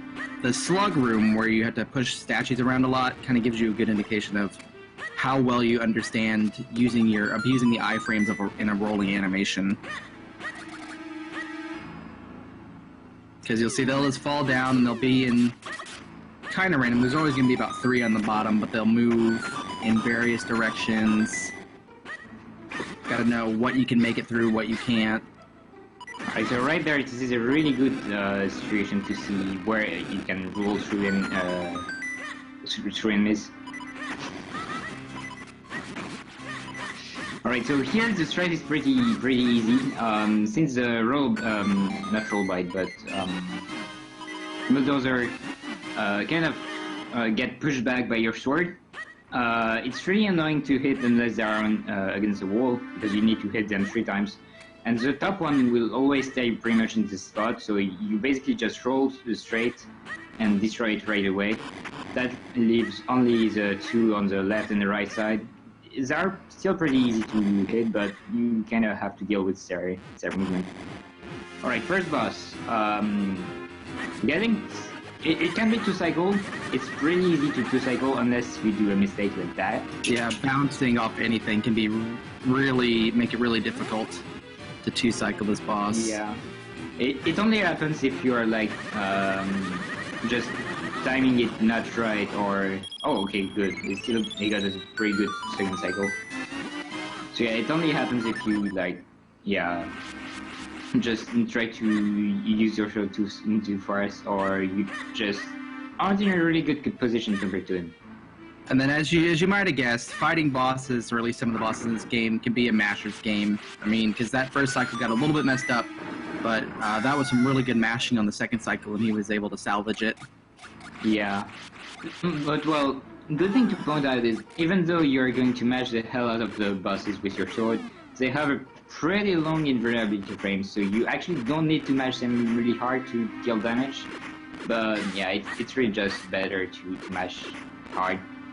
Alright, so lily pad section. Really cool section. Everyone loves the lily pad. Right? Right? No. No one. I don't think anybody was raising their hands for that one. So it's really weird physics, really weird movement to do. There is actually some pace bin with how you can do proper movement with the lily pad. It's fucked up. So he got a green rupee here. If you get a blue rupee here, which happens really rarely, you can save like 5 seconds with, if you have a different rupee route. Because you need a total of 80 rupees throughout the run. I'm pretty sure, I might have guessed wrong, but you need 20, 40, and then 60 at the end, I think. So that usually you're going to hit red or big rupee. But here, if you get blue rupee, that can save time because you're going to do a different rupee route, which is cool. Oh, so another one of those small optimization things is you wanna try and pull that mushroom as far, like as little as possible, and so he just barely missed getting that getting across that gap. Yeah, it's really annoying too when this happens because you're like, oh no, I just missed it by like a pixel or like 0.2 seconds. And so here's another rupee we're gonna kind of go out of our way to get, but pays off. It would basically be that rupee that you would skip if you get a blue rupee. So obviously it saves time because you don't have to go up, go down, open the pass with the gaza jar. It's really annoying. Really is. And we're going to the bus. Cool. And reminder, you are a Minish right now, which means that you are really tiny. So this little blob that we have encountered dozens of times in Zelda games so far, is going to turn out into a really, really, really giant choo-choo. I remember seeing the previews for this game back then, and I thought it was so cool fighting the giant versions of enemies. Unfortunately, I don't know if this guy really lives up to kind of the epic idea behind it. It's not a particularly difficult boss. Yeah, no, well, it's your first boss, so it's, of course, not going to be too hard. And, well, to be honest, it's fun, and you've got that sprite in the credits where you see Link fighting Giant Choo-Choo, and it's like, oh my god, this is so epic, well, it's just, hey, that's great. Alright, so you're gonna see, got a little unlucky there, the Choo jumped, and so he had to, it loses a little bit of time, but the important thing here is when you kind of get enough of his base out, you stand on the same side where he starts wobbling, so both times so far it's been to the right, and that is to reduce the number of times that he kind of wobbles back and forth. Alright, so this is 3 cycles. The third cycle you do random stuff. It either jumps a bunch like that, so it's kind of slow, or it just do the same as the 2 first cycles, which is like a few seconds, probably 2 or 3. Not much, but it just saves time. So it's always feel better, but yeah, no, not such a big deal.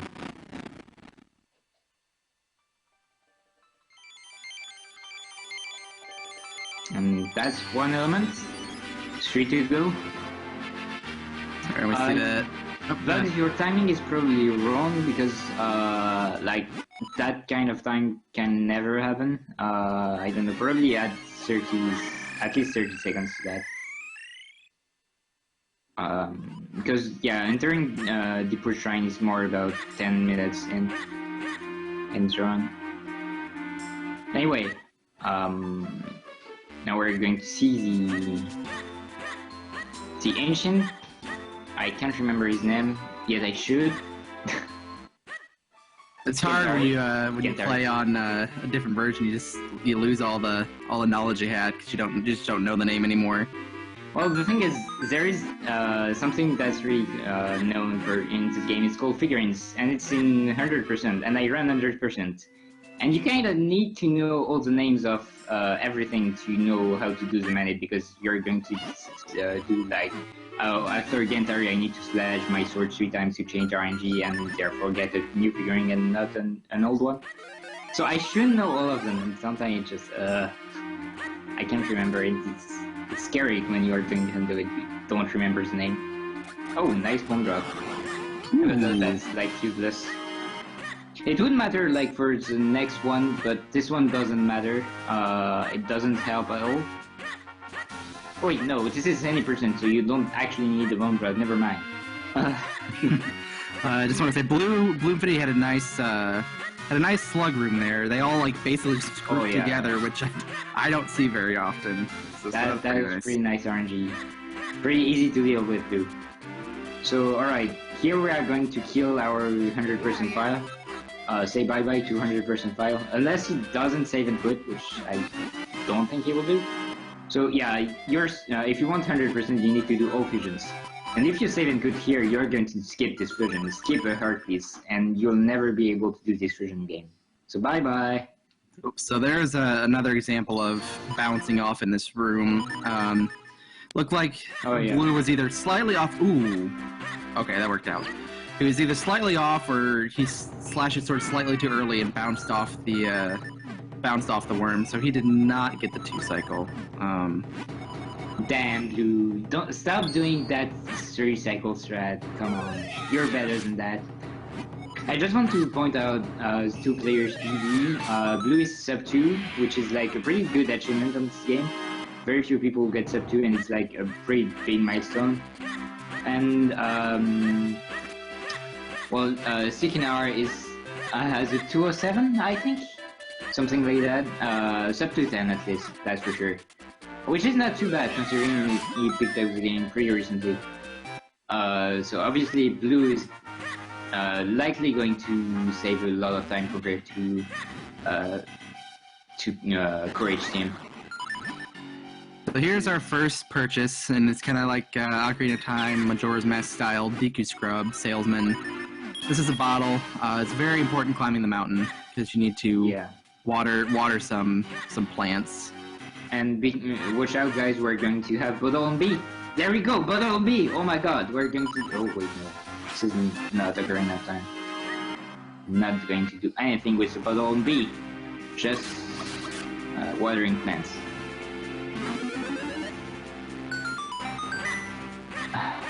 This place, oh my god.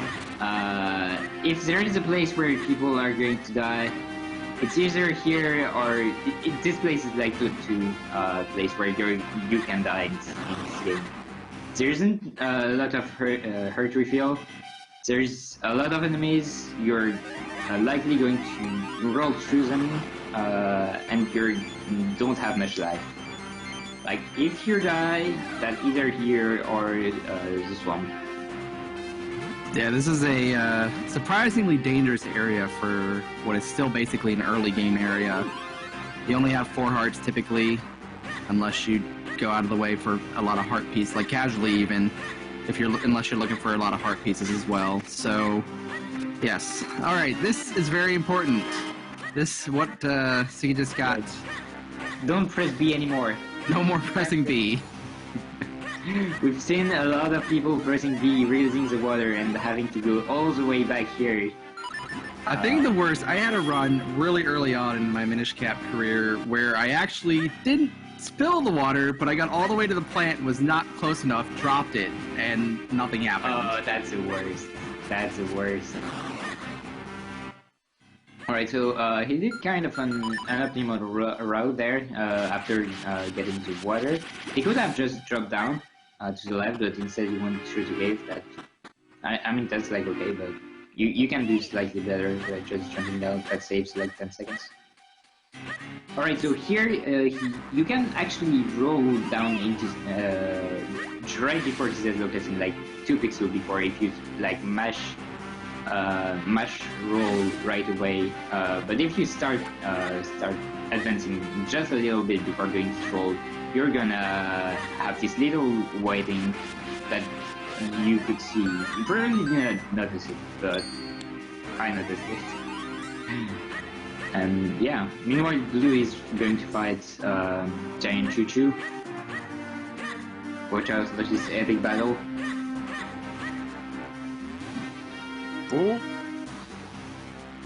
Oh, that's okay. He got pinned. Usually what you want to do against this boss is like pulling all the way down at first, and then go on the left to finish it off, because it's like slightly faster and way easier to do. But yeah, instead you just went up. It's like okay. Slightly different though. But no trouble there. You know, like the first boss of the game, really simple. Yeah, alright. So Sicky just did the first quote-unquote glitch of the run, which is taking this mushroom while you're not on the same height. It's just because the height in Minish Cap is completely broken. It's just completely broken. Really badly coded. Second thing you're going to buy now is the grip ring, so that you can actually climb through the mountain. The P-head didn't roll too bad there. Sometimes that guy can be really annoying. You have to go get out your shield a little early and just bash him away. Yeah. You can like use the bomb to destroy it or prevent it from moving with your shield, but it's usually when it wants to be annoying, it's going to be annoying.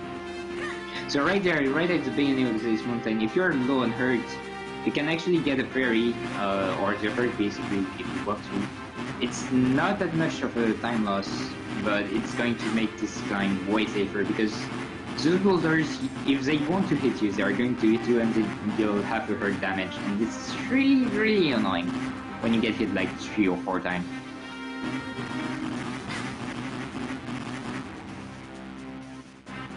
Oh, he's going for it.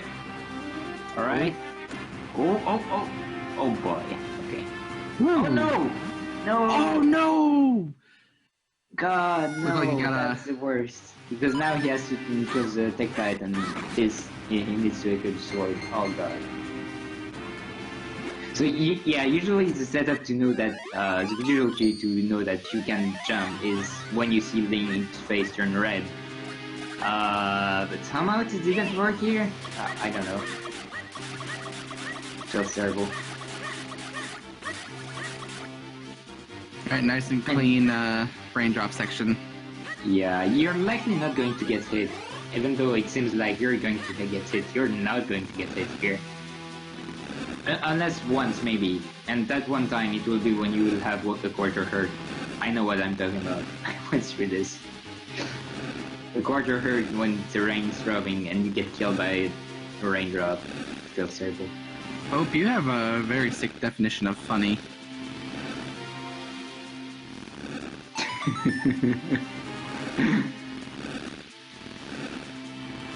That would be hella stupid. Hella terrible.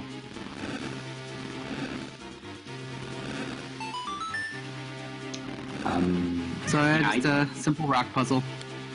Yeah, we're going. Basically, most of the game early, like the first 40 minutes, is just going to be rolls and decent execution. Like that's the only way to see the difference. After you get the Pegasus boost, this is where it's going to get way more interesting.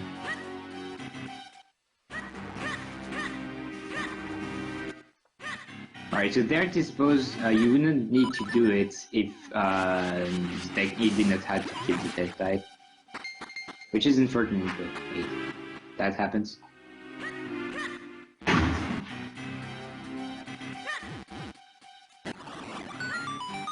Alright, so you're gonna see one more money pick up here.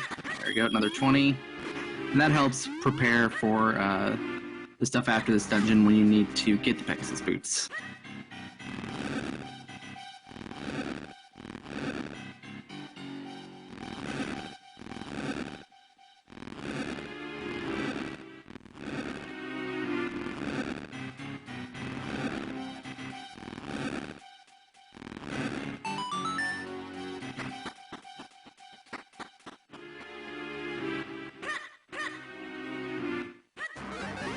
Alright, so now you're gonna see, gonna be entering kind of the pre-area before the second dungeon, the little Minish village, where we go to try and get our sword The repaired. main reason... Yeah, well... the main reason we're here is just to get the sword repaired, because the first sword, that was just there to protect, to seal away all the monsters, was broken, and we need the smith to reforge it. Of course, we could give it to Grandpa, but Grandpa is busy making other swords and doesn't want to save it for. We're just going to find another smith.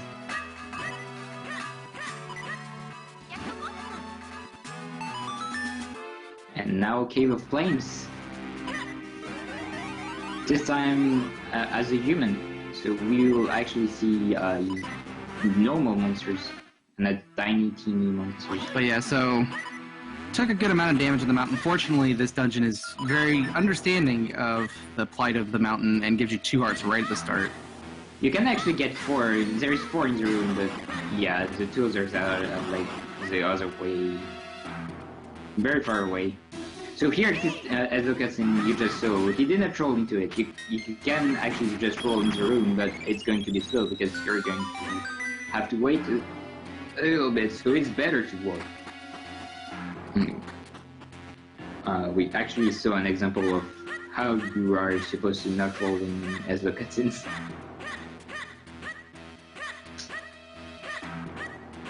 Anyway, time for minecarts. Do you remember those good old minecarts that were super slow in Oracle's games? Well, now they're fast! Yeah, old Hyrule apparently had the tech that did not carry over throughout time.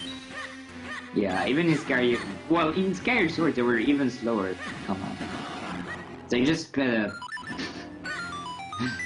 during the timeline on one game. Alright, so this room can be a little finicky. So far it's cooperating for Sicky. Oh! Are they gonna... That's mediocre RNG.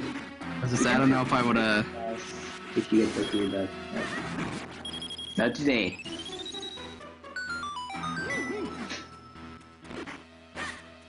Also, I just want to say that Siggy is playing really badly for just one reason, because he has the sword on A, and you should never put the sword on A.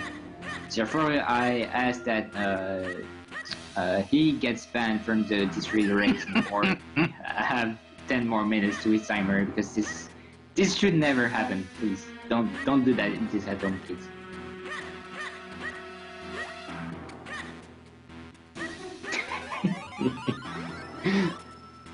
Alright, so here, right outside the Minish spot, you can just roll to the left. You're going... even though it seems like you're gonna hit the flames, it's totally fine. You're not going to hit the flame for some reason. Don't ask. look at that. I think he heard ya. Yeah, I'm backed up by the TMC community, guys. I'm not saying anything wrong. All right, so that was the last ruby ruby chest we're getting. This 50 rupee chest. Also, So some we good, just need 60 rupee from now on, but getting this one is better. some good enemy positioning there. He's able to knock the little roly-poly right into the hole. Yeah, it was good RNG. Pretty good RNG. Usually you have to take it, put it back, it's annoying. Roll bites are annoying.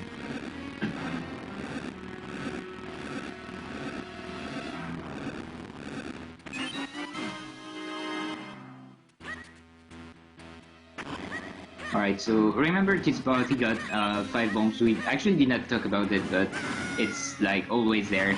Always 5 bombs, so whatever the bombs you used earlier, it doesn't matter because you're going to get full refill on the bombs. It's actually really important to make sure you have enough bombs throughout the games, because you are going to use a lot of bombs during the game. Bombs are really useful. They can damage enemies, they allow you for crazy tricks, they are really cool because they can also blow walls, surprisingly. Oh, nice, the setup. Good old setup. Alright, good start. Oh, he did not go for the top one. No. He had it. He, like, totally had it. The strat here is spin attack the 3 one on the left, then go kill the top one, and then go a little bit down and do another spin attack to kill all of them at once. It looks really sick. And with the setup, it's totally free, because the only hard part is hitting the first one with the sword, because it's actually really precise. And sadly, he like missed killing the top one. Too bad.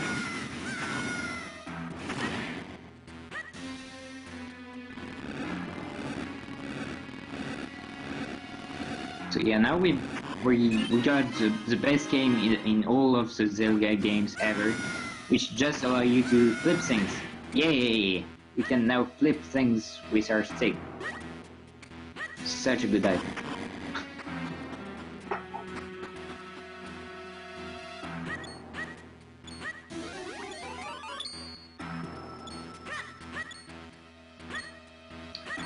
Meanwhile, Blue is going to enter Cave of Flame with pretty much the same health as Sicky, so he's going to get the 2 hearts at the beginning of the dungeon too.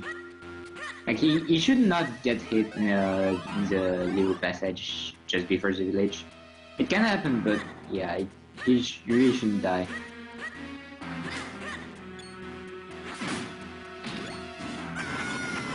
Alright, do you guys remember roll bites? I hope you enjoyed putting 1 in the hole, because now you gotta put 4 at the same time in the holes. Enjoy!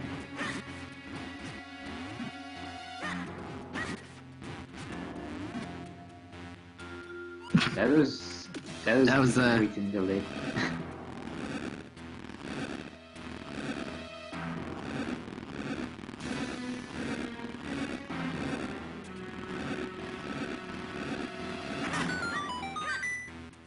So here, I just want to point out that there's only 5 green kinstones in the game in chests, and two of them are here. Wait, no, there's 6. 3 of them are here, and then you're never going to see green keys in the chest ever again.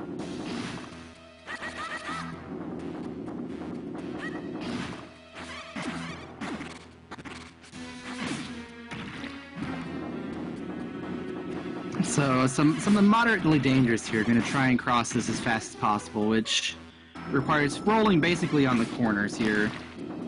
Oh, Nope. Didn't go for it. Yeah, it's a scary thing, and if you mess up, you lose like 30 seconds and you're ashamed forever, because it's actually kind of easy, but kind of hard at the same time. It's a really weird thing. Blue is definitely going for it, though. It's like super weird. Because it's just not, you can either roll into it, and it's even more weird because you actually have to roll twice in order to just go through this tiny piece of land. And if you walk, you actually don't just go right, you go right and kind of and down, I think. So I don't remember. Blue having a little bit of trouble in this room and the last one. The bomb blew up because the other bomb was kind of blocking him from shooting, which happens. I mean, it's unfortunate. He did go for the good strat there, trying to just pull the bomb in and shoot it at the wall. And then that room, the RNG started out good, just like it did for Sicky, and then kind of got worse as he went on. Yeah, the end of the room is really what's going to be annoying. But he still made it pretty well. You can actually skip a tornado here when grabbing the big key, but it doesn't matter because you need to wait here. Because there's no way you can catch an array cycle here. Alright, time for Mr. Gearrock. And guys, there is probably something you should notice on the walls. I don't think if you ever see it. I never heard anyone explain it or show it. I don't know. What's on the walls, guys?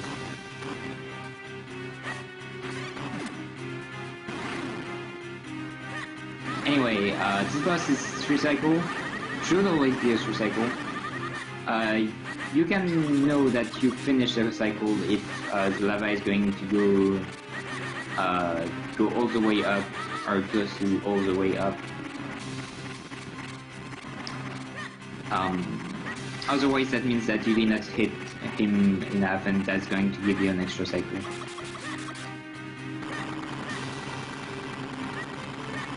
I don't see anyone saying in the chat what there is on the walls. Please, guys. I'm sure you can see it. I'm gonna give you a hint. The name of the boss is Gearrock.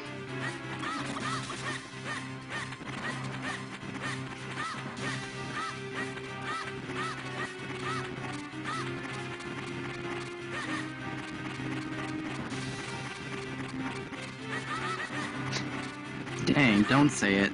Unbelievable. God. I think that's right. Yeah. Oh, blocked the cane shot. You just nailed it. And there we go. That was recycled Gearrock. Clean fight, and then Blue also just had a really great mini-boss fight. So that'll make up some time. Damn, I'm behind on Blue's stream. So I totally missed this super cool strat. Big shoutouts to Atros, by the way, for finding this sword strat. Before that, we used to have a terrible strat that involved bombs, and it was really, really hard and really stupid to get. Like, it's an old trick doing the bomb strat, but it was, oh my god. I never got it ever once, and the sword strat, you can just get it every time once you kind of know what you're doing.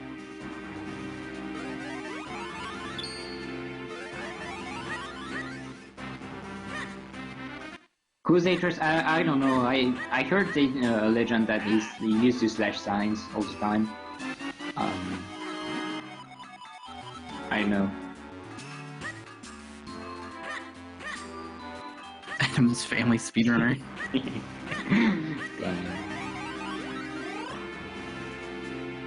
Damn. Breaking dungeon so far for Blue. Very clean dungeon for both, actually, when you think about it. Sicky played it safe. But well, it's fine. He like I can't remember when he actually started to run the game, but it was fairly. It's not a while. He didn't start a while ago, compared to Blue, who started like it's been like what 6-7 months now. You can kind of see it there a little bit. That room was really clean, trying to get all of them into the holes. Yeah, that was really good. The main problem with the rollbite room is that it's kind of RNG, and it's really hard to deal with all of them at the same time and trying to optimize the room. Like, it's really easy to do slow, but doing it fast gets problematic.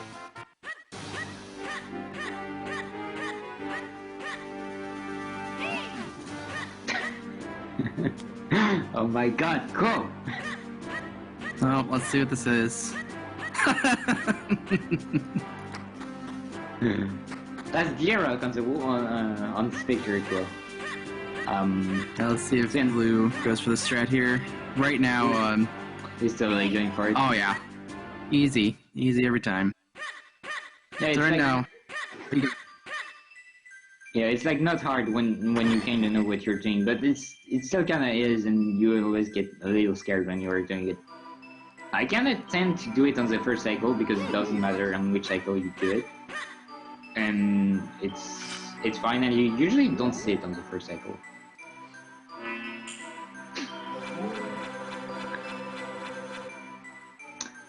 So yeah, now that we got 2 elements, we just went back to the sanctuary of the castle. And because we also have a full sword, yay! And now we're going to learn the second big gimmick of this game. First one was turning in a really tiny, teeny little person called a Minish, and this one is dang, I can't find the English word.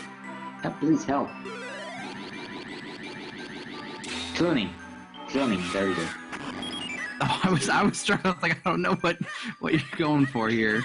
Yeah, no, it's easy, but like, come on, I'm not native.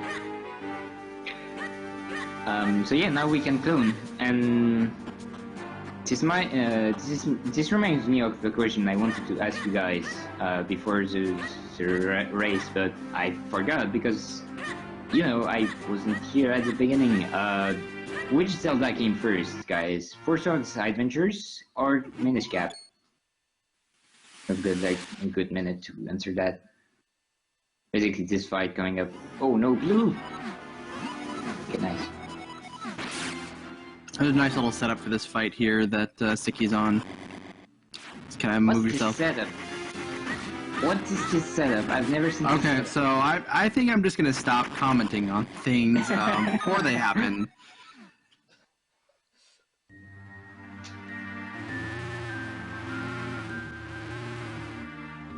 Alright, so now a little cutscene which explains us what happened to Eslo. Oh yeah, so something we did not explain on Sicky because it didn't really went for it. You see Blue is trying as much as possible to stay on the top because the animation of Lyra falling is slightly faster if you stay on the top. So it's like full optimization that not a lot of people do.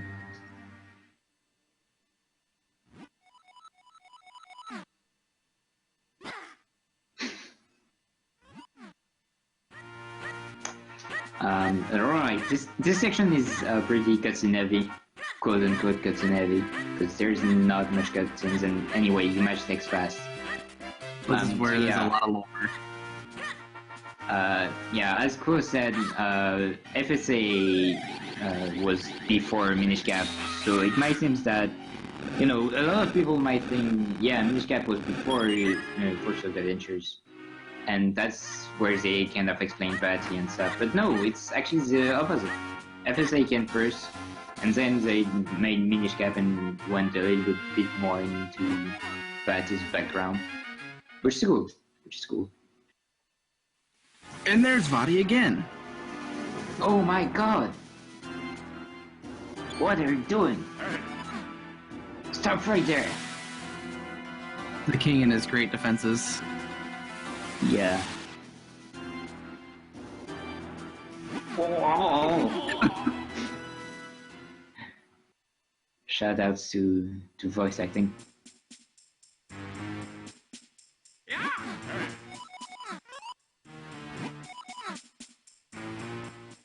And Eslo got a bad feeling in his bones, but decided he didn't care enough and told Link to just keep going.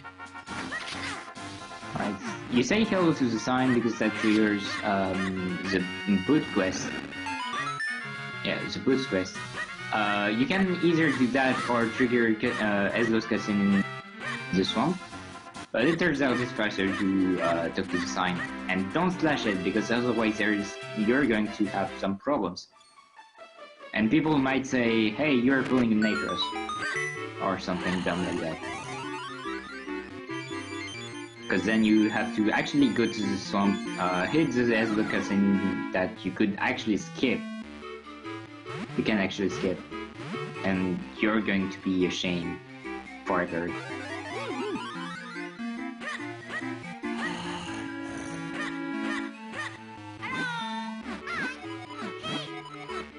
So now we got Blue going to infuse the sword, and then Sicky's working on the boots quest.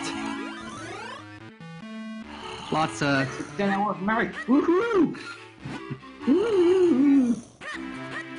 Woo!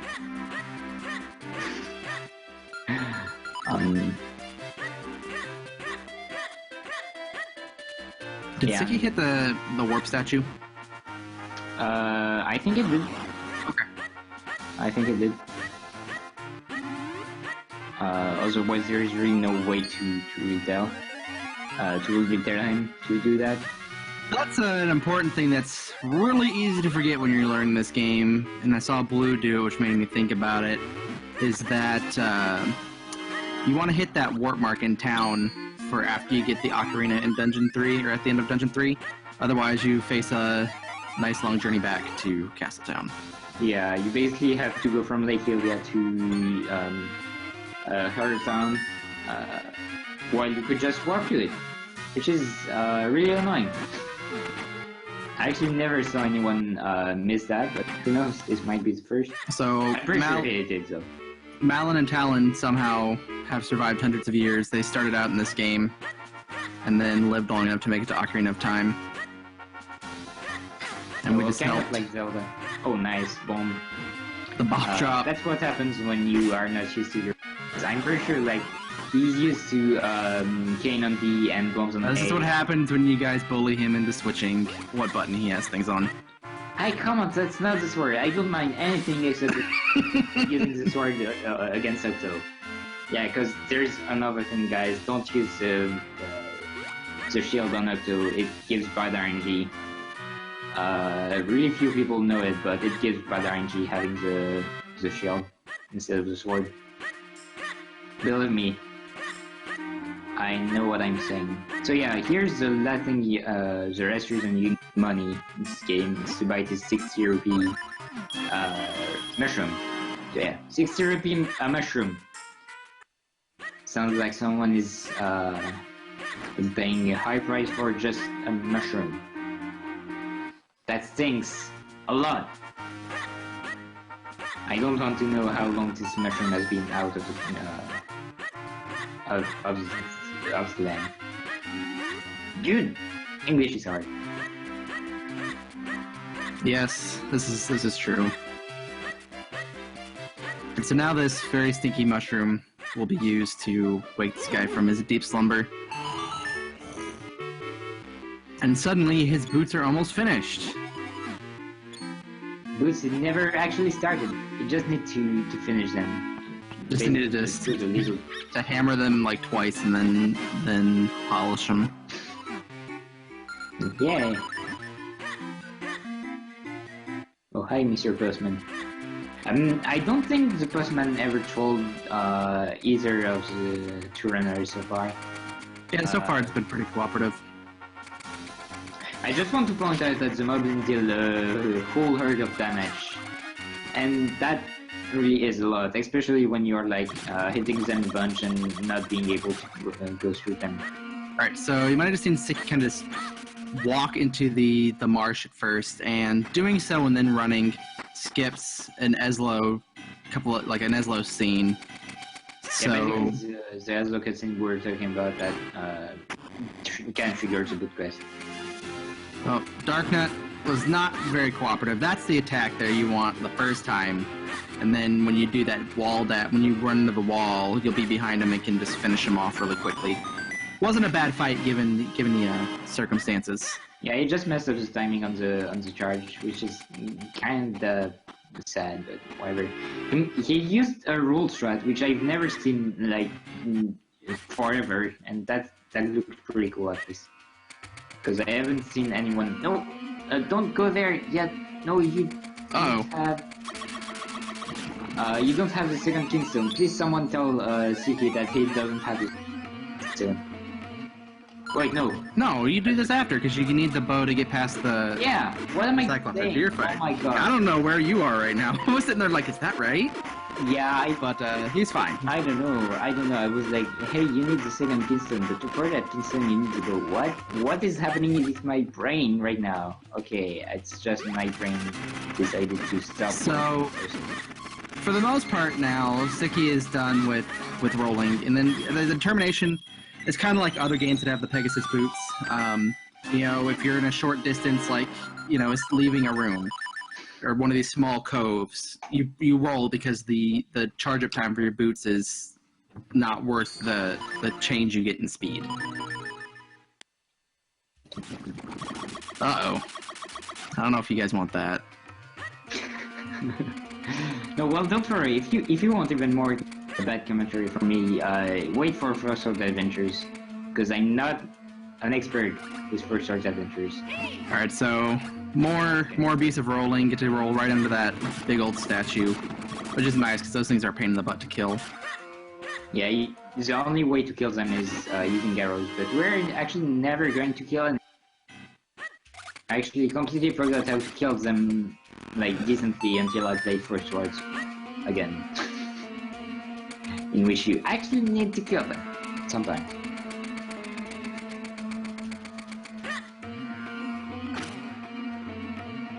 Cool thing you can do to, if you're willing to take the hit, is you can roll into them instead of, using the boots instead of rolling into them. You're going to take some damage, but you're going to have your boots fired up right away, which is pretty cool. Yes, Vlad. There's you only pick up the boss hearts, and while it can be dangerous, there's not a lot of things. Don't do a ton of damage at this point in the game. So well, usually, except moblins. Moblins do. Yes, moblins are pretty brutal. So if they're not lined up well, it can be a pain. Yeah, but well, that's the main reason why you can die in this place, in the swamp and in the ruins. It's because you don't have much health, there's a ton of enemies again, and moblins can deal a hurt of damage. If it wasn't for moblin, it would be completely fine. There's another enemy that can deal a lot of damage, but we'll get there later when we'll see it. I'm teasing you for a hit. It's a cool enemy too. I'm sure, like, some people in here will agree. Anyway, that's Ruins is like one of my favorite places because it's a bunch of enemies you kinda need to fight. There isn't much puzzles, and it's just a line, go from point A to point B. I really like this place. That guard doesn't do his job very well. Let's link roll right through him. It's not even like the statues where they jump. Yeah, exactly. Yeah, that hard drop's really nice. It's Igor and Armos, two enemies, by the way. Thank you. You want some terminology, you guys in chat.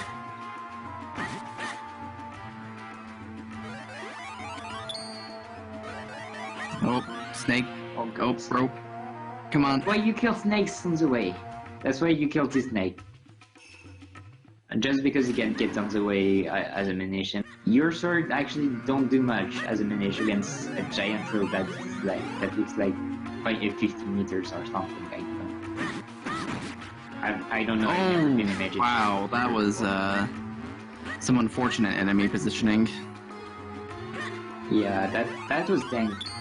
So up until now we had to switch on all the statues, but this one you actually need to turn it off, because otherwise it will block the exit, which is really annoying. This is kind of fun. Alright, Blue is now getting to the dark, and let's see if he gets a little bit better, Green Kinstone! better attack. No. Here you need to kill the 4 enemies, the 2 restore ropes, and the 2 hygiene. Kinda hard when you can break bots. Okay, Dark Nut. 2 bad attacks, but it's okay. Alright, so this is where the normal part of the run ends, and things start to get a little bit weird. I'm getting a little bit ahead of myself. We gotta wait a little into this dungeon. Yeah, but all you have to know is we're going to go through this place twice. Through this part of the dungeon twice. Why? Because we're going to start using glitches. You know that thing that Glitches? about In this game? Yes. Somehow people actually found stuff that can break this game. Oh hey Shell. The shell trap. Oh no! Oh! Went for the wrong one. Oh well. Oh wait. Okay. I don't know. That's one of the worst things.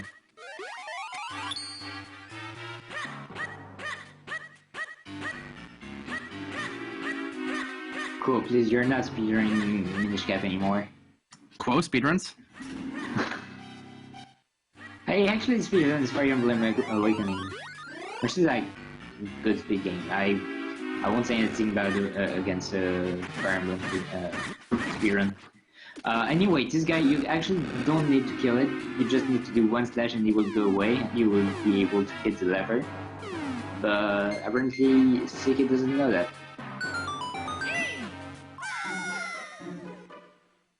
He will probably realize if he watches the VOD. I don't know if anyone plans to do that, but usually that's a good idea to do if you want to improve. Sometimes the commentators are going to point out all the mistakes you are doing or all the things you can do better, and it helps.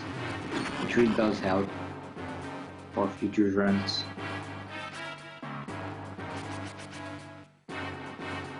Alright, so now we got a key, we are able to open this path. We could actually go for the second key on the left, but apparently we don't need it. We're not gonna need it. Where we're going. Alright, another try. Oh man, the Darkness are not being very cooperative today. Messing up the timing. Yep. This is something that that shows that Sicky isn't too experienced with the game.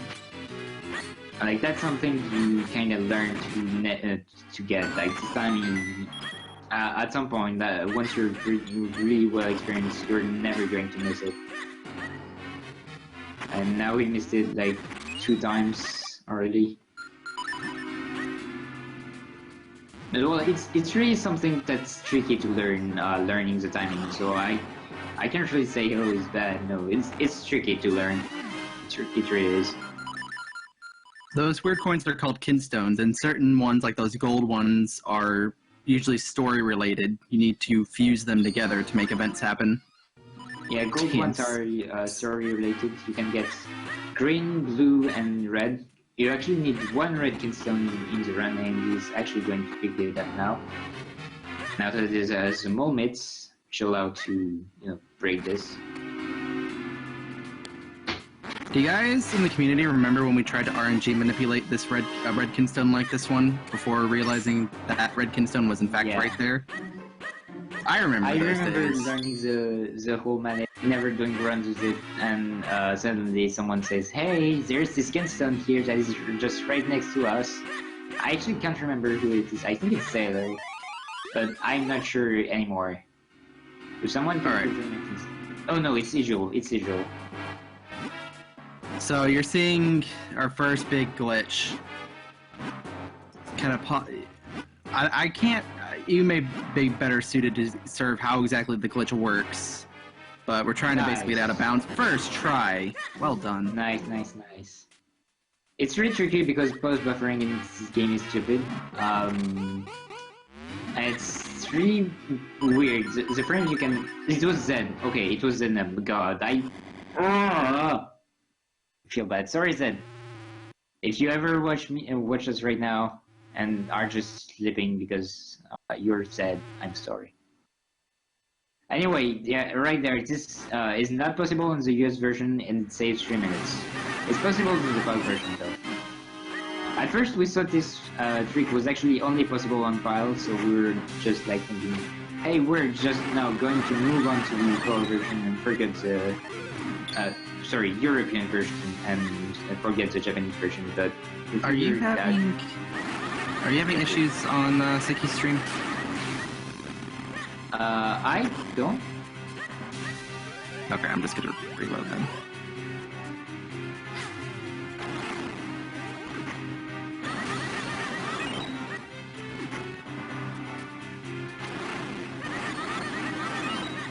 Alright, so this boss is easy.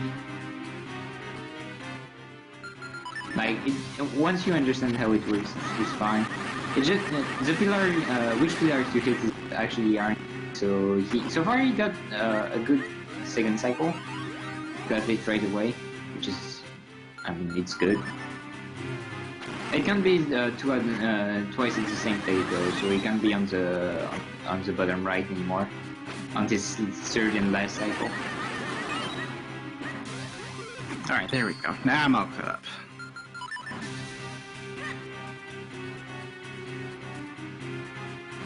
Oh wow, this RNG. That's perfect RNG right there. That was a good fight. Yeah. Execution was good and RNG was amazing. Don't you mean Star Fox 64 or Bongo Bongo or the guy from Wind Waker? Yeah. Right, I don't know what this time is for Ocarina, but a big milestone to hit that is really, really hard to sub 1 Ocarina. But that's like for people who wants to get a full sub 155. Looks like a 105.49. Yeah, 105 is totally okay. For someone who has a 207 as a PB, it's like completely good. Yeah, it's completely fine.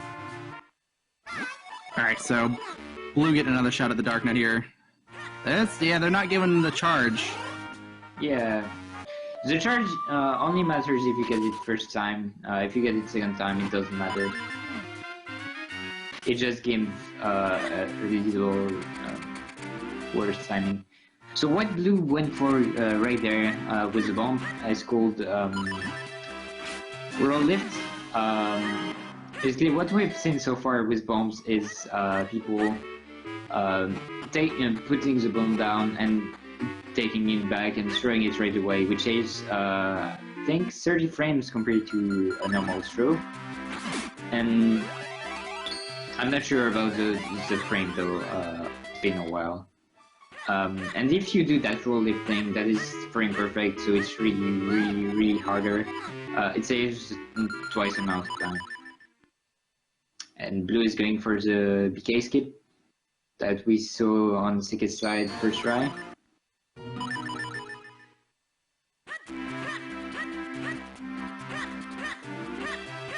Alright, so now Sicky's on a side quest, so we're gonna look at this hopefully first try boss key skip. And if you're watching right side, you can raise the secret. It's not interesting. You have 10 minutes to raise the secret. Oh, missed first try. Try to be swag and only get one pause buffer in there. Yeah, nice. Second try is still good.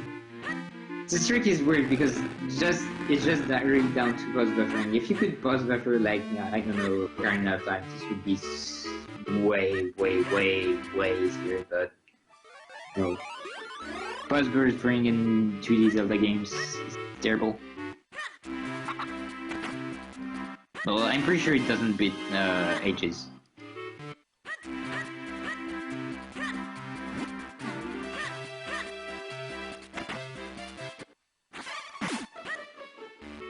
Oh, blue going for the arrow strat. Oh god. Nice. So I think you can do on Mazal is you can, like, the usual thing you are going to do is shoot an arrow on the hand and then finish it with the sword. But in the first cycle, what we saw on the task is basically just killing the first hand with the arrow, which is like probably 2 seconds. I don't know how much to say it, but it looks super swag at least. Okay, now it's time for the first instance of the Ocarina glitch. The Ocarina really busts this game. And you see here, he's setting up. Okay. How and work? Okay, I don't know. That one's a different setup than the one that I used to use. Yeah, well, know, that's... this place, everyone has a setup. Everyone has a different setup. There's like a common one that's ZDSR, but pretty much everyone has a different setup. So everything's normal. Link looks as he should. Yeah, it's fine. Everything is fine. We totally did not went through a wall. Through space portal, I don't know. So basically, my explanation of this is a little bit rusty. It's been a while, but I can explain it to you. Go ahead. Yeah. So Ocarina glitch. The idea is when you go up, you're going to go to take the stairs. But when you go on the stairs, you can stop the animation of going down if you use the Ocarina.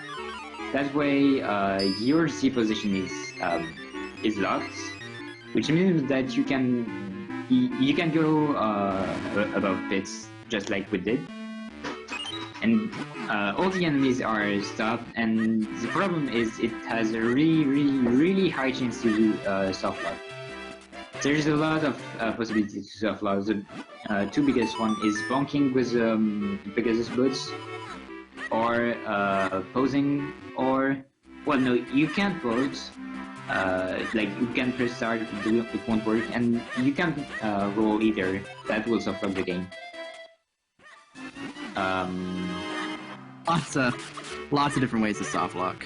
Yeah, there's ton. Ooh, this looks like the GDQ folks are coming here. Oh god. GAS. Gas? I don't know. Also, hi. Hi everyone.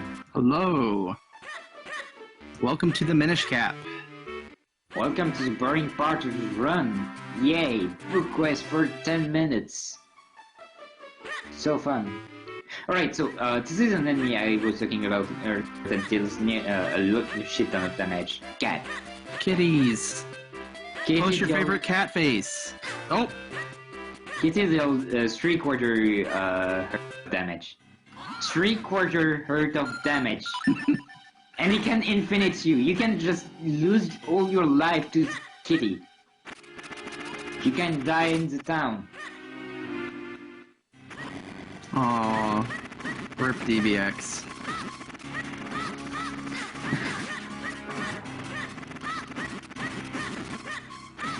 Alright, so just for the people who arrived and doesn't quite know Minish Cap, Siki is ahead by a good, like, I don't know, 3 to 4 minutes, yeah. Mainly due to the previous race earlier. Blues closed the gap, yeah, by about 3 to 4 minutes.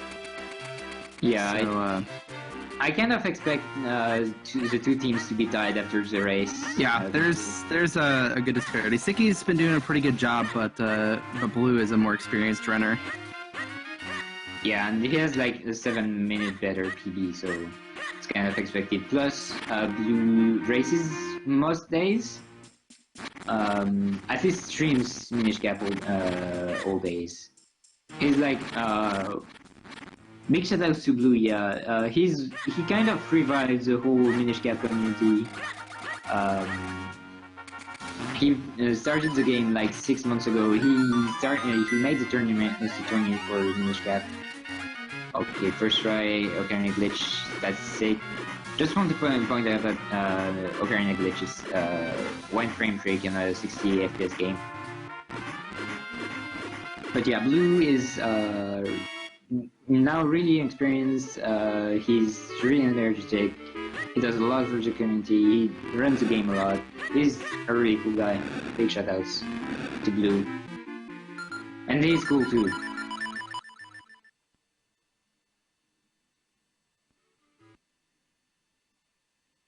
Alright, so again, we saw Ocarina Glitch. In the library of Ocarina Glitch was something I did not have time to explain. It's really finicky because if you do the transition in a weird position, you're gonna soft lock again. There's like a bunch of positions that doesn't work, a bunch that works. So everyone has a setup that makes the transition works. Everyone has a setup. You're going to see a setup different for everyone. And yeah, so no one's off lock there. That's fine. That's good.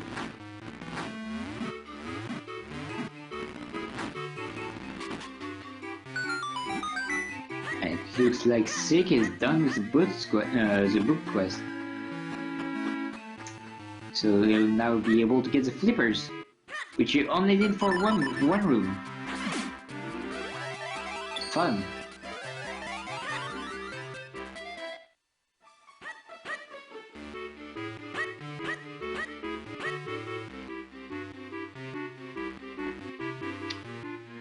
Meanwhile, Blue is going to go for the second book, yes. And going to get the bracelet. That is also an item that you only need for like 2 rooms, if I remember correctly. One in Palace of Wind and one actually in the book quest. So if you can skip flippers, that's one less occurrence where you actually need the bracelet, strength bracelet, which allows you to move heavy stuff as a Minish.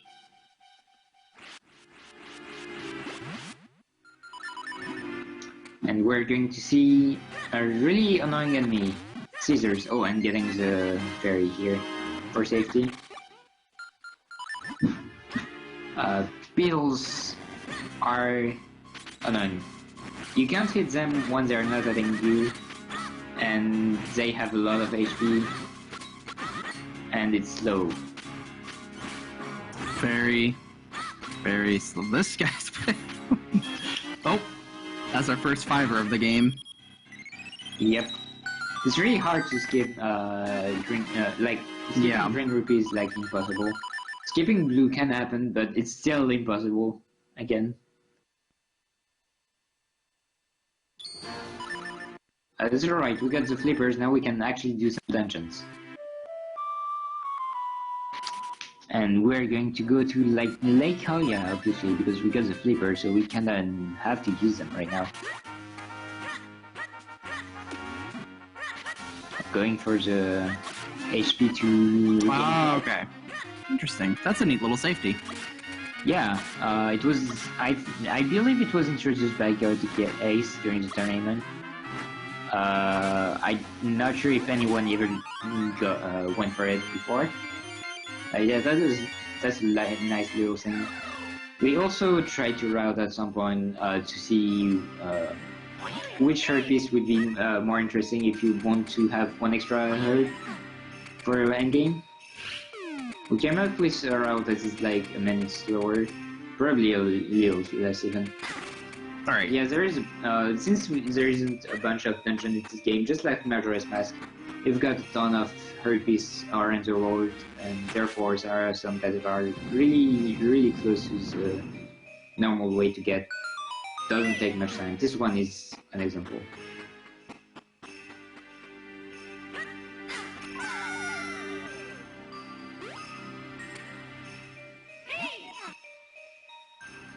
Now, gonna grab the key, and it's time for another ocarina glitch. This one a tad bit more broken. Yeah, well, it basically allows us to skip the BK again. It doesn't skip that much. This one doesn't skip that much because it just skips like 2 rooms and a really annoying puzzle, really. There we go. Yeah, right there. As you could see, he did not roll. He could have used the boost, but I don't know. He really didn't want to. I'm sure it didn't want to bonk. Yeah, bonking again makes you soft lock, and you actually can't do anything if you bonk. Neither if you roll. Like there are some pseudo soft lock where you just can't move anymore. You can still go in the menu, so you can still save. Like the library Ocarina glitch allows you to save. You're just stuck on a wall thing. That's it. So yeah, the main thing that the Ocarina glitch allows is skipping the boss key, which doesn't really skip anything. But the main thing is that it skips, it saves the key. So you are always going to have an extra key for the whole dungeon, which saves some backtracking and going through another annoying puzzle. So this extra key is actually really useful. It's more useful than skipping the boss key.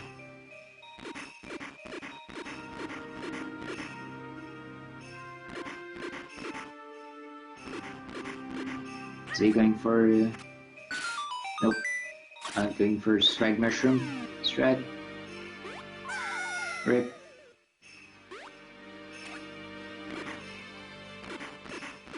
And Flipper cloud for blue.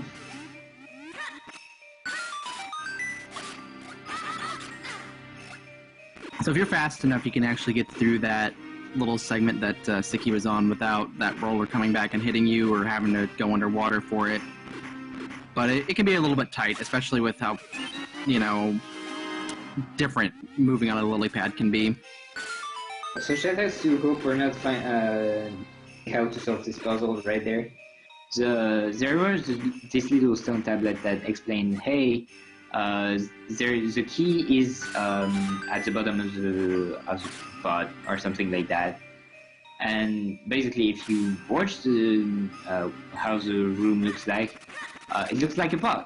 So you're going to search below, and you will find the key. So there's a neat little. And some people did not know that that's how you could solve this puzzle. So there's a neat little skip there. Skips that entire puzzle. Bless you. And just if the lily pad is moving when you make that screen transition to the right, the lily pad will then be placed at the top of the room at the end of the puzzle, meaning you don't have to do any of the ice block pushing and any of that good stuff. Yeah, it's cool. And it was fine by Chaos Knight. Before that, we used to have a really stupid way to do the room that just wasn't as easy as that. And it was pretty annoying to do. Alright, so Blue going for the Ocarina glitch. Hopefully first try, because he's the boss. First try again. Oh my god. So it's like a 1 frame window, but it's really just timing on your fingers. Because the only thing you really have to do is like time your up and A or B input. That's all you've got to do. It's not like I have to be careful with how the bomb is exploding or what. No, you just have to time your inputs correctly. So moving on ice is actually not too difficult. You just need to be dashing, and you get a little bit more control over what you're doing and not as much sliding. Yeah, shoutouts to Four Shorts for having a shitty ice physics that that isn't overridden by boots. So even if you're like dashing in Four Shorts, you still have the ice physics, which makes things incredibly harder. Alright, remember Giant Choo Choo Green? Well, this one is blue. And you can use electricity! Oh my god. One might say it's shocking.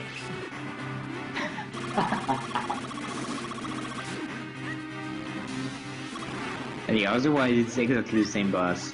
We just have invariable keyframes when there's this electricity.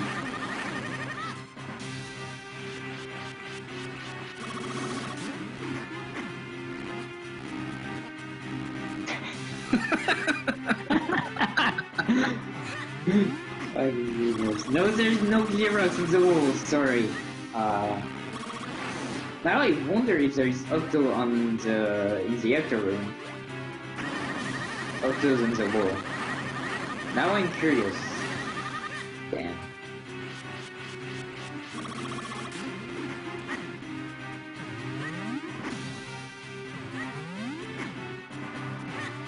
Alright, so blue again, going for the room skip. It's completely free to do. Like, I'm pretty sure Chaos and I found it on accident, and at the time she was like, "Oh my god, this is so good! This is like it was a 27 time save, and completely free to do. That was amazing." And now we've got the lantern. So let's see, we got the boss item. That means we're good to go for the boss, right? So let's do that right now.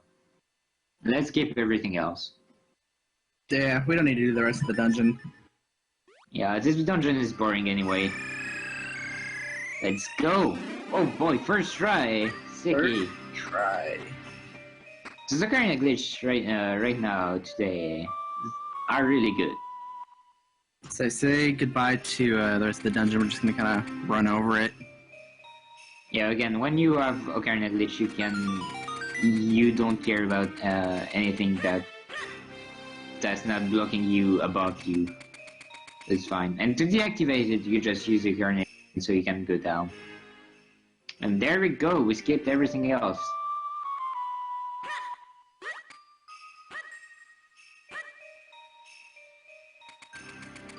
Yeah, slashing your sword, you can just slash really fast if you just smash B really fast. If you watch the tasks of this game, that is by the way really good. It was done like 2 months ago? It was finished in September, I'm pretty sure. They slashed the sword really fast. Like, so fast that you don't see the blade moving.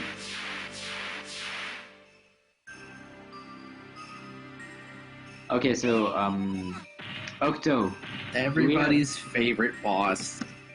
No, we don't.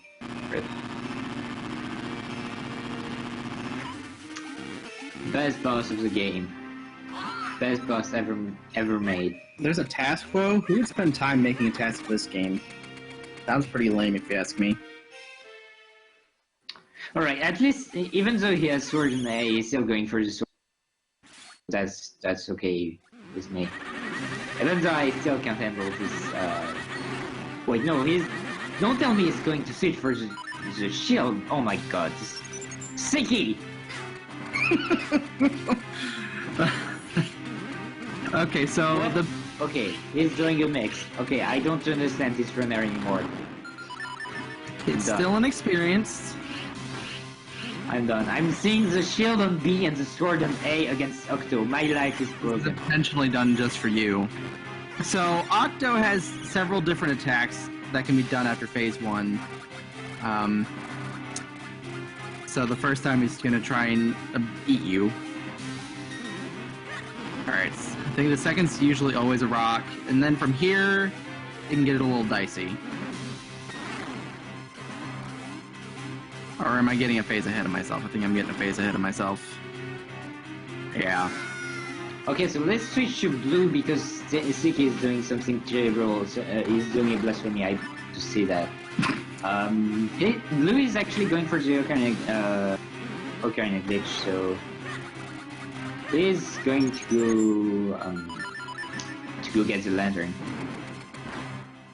Wait, no, he got the lantern. Yeah, he's already got the glitch. He's catching up really fast.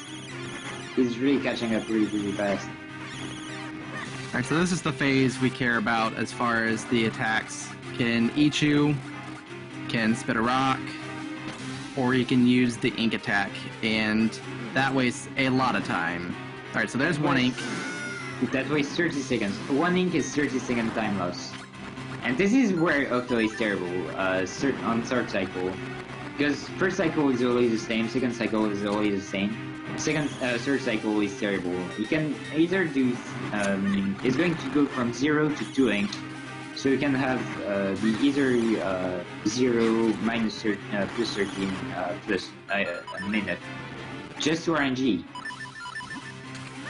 Okay, that's a 1 ink. Unless Sick is fucks up. No. Okay. Nope. Good. 1 ink. 1 ink because blasphemy. But wait, when did it switch to Sword and Shield? I don't know. Killer. I don't know. That was not what you would call textbook menuing. Yeah, that was weird because I believe it switched. It just kept switching with the lantern. I don't know what it is. But yeah, that's Octo. So, Not a difficult fight, just a trolly one. Good Octo. Watch Blue because he has sword. He has a sword, and you have sword and B. That's how you're supposed to play this game.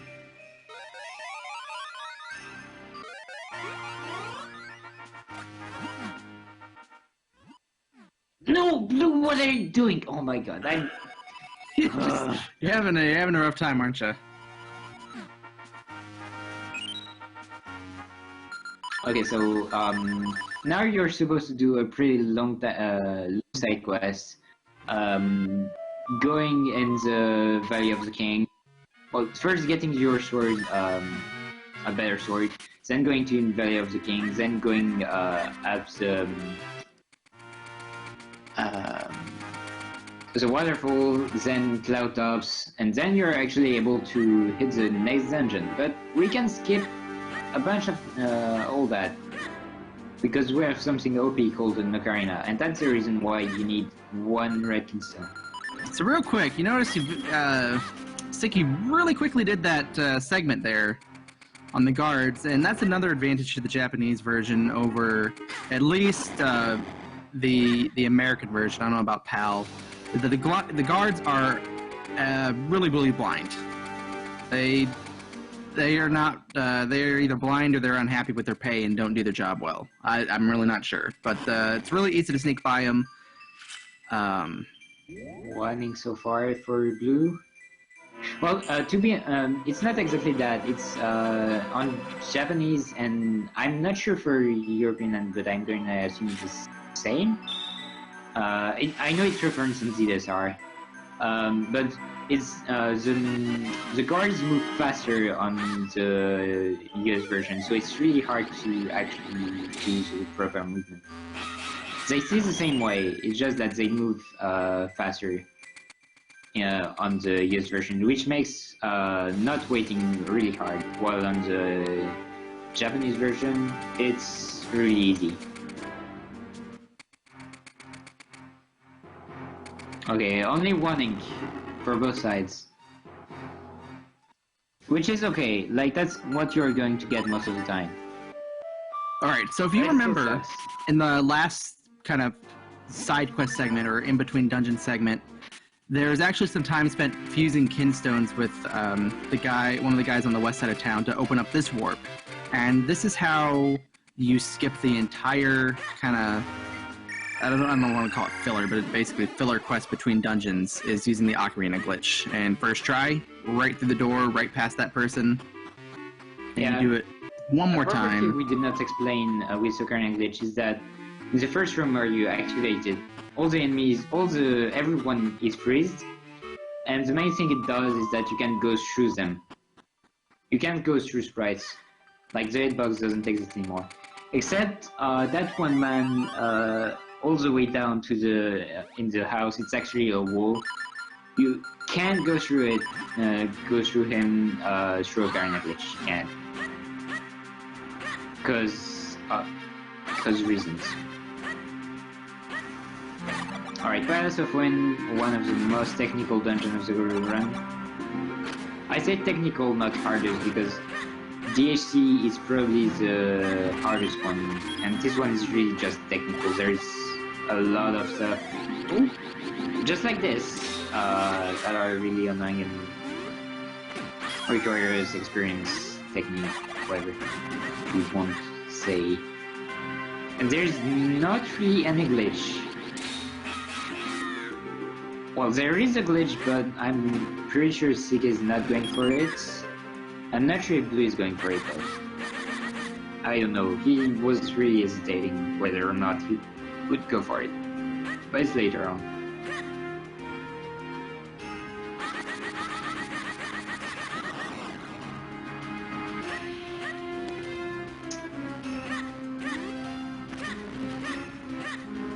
Oh, alright, so this cutscene that Siki just got, you can actually...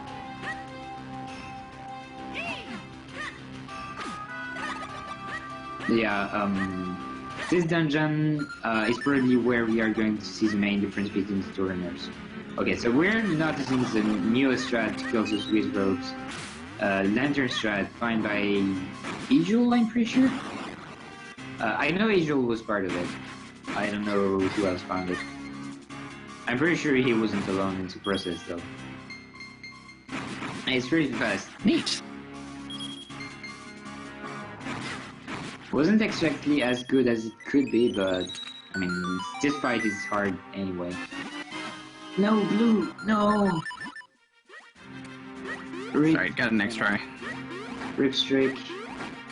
Ripper carrying. Alright, so there's a little sequence break you can do here.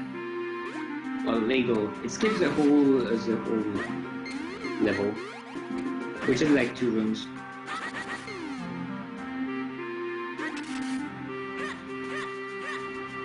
Alright. You're seeing here how the loading zones work. It's still just the top of the screen, it's nothing fancy, so you can actually jump off from earlier clouds and don't have to climb all the way up the top cloud to hit the loading zone. Yeah, it's pretty cool.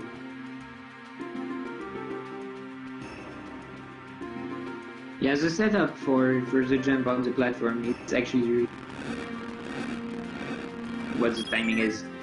And you just start to move once the two shoe jump down and decide to suicide.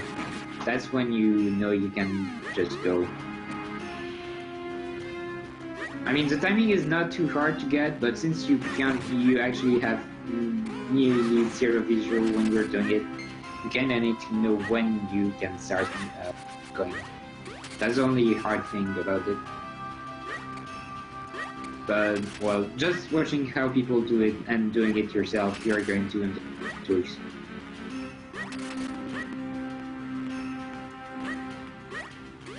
Alright, so the next room right now is one of the 2 places where you actually need the bracelet. Because a Minish can't move box without bracelets. But once he has some fancy bracelet around his arms, he can move anything. He can even move a freaking library. So that was a pretty good Wizropes fight by Blue. That last set didn't go perfectly, but Yeah, overall, a really good fight. He missed the last bomb throw, but yeah, basically that's how it should look like. It's really easy. We used to like only use bombs up until really recently. But then people decided, hey, this strat has killed way too many good runs and has been way too annoying. Let's find something.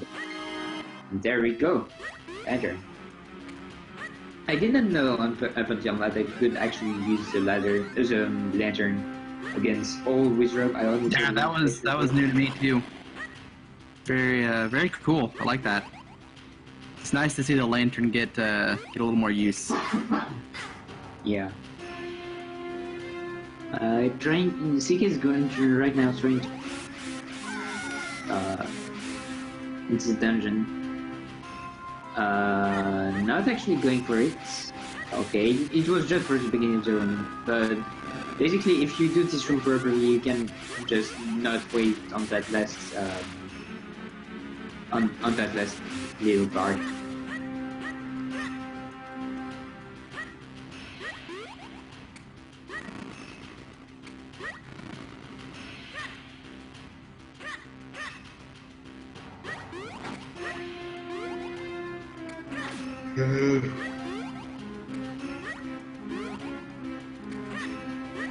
Alright, so I explained that up until now there are no recent glitches in this dungeon. Well, it's in this room, so first you gotta kill these guys, and at the exact frame where the key drops, you can use the ocarina, and that's going to trigger ocarina glitch save, which takes 30 seconds. But it's a one frame trick. It's not timing based, and you actually only have one shot for it. You can't reproduce it, so it's kind of cuts and skips in Marvelous Miles for just who knows a little bit about this game. Except it's it's likely harder. Some people got it on their PB. The first one to get it in run was actually Blue Infinity during the tournament, and everyone was overhyped by it. So maybe he's going for it right now. We shall see. Otherwise, yeah, the bowling chain deal 1 full hurt of damage, so it's scary stuff. So here the strat is just use 2 bombs to kill the 2 ice wizards, and then try to deal with the Medina as well as you can.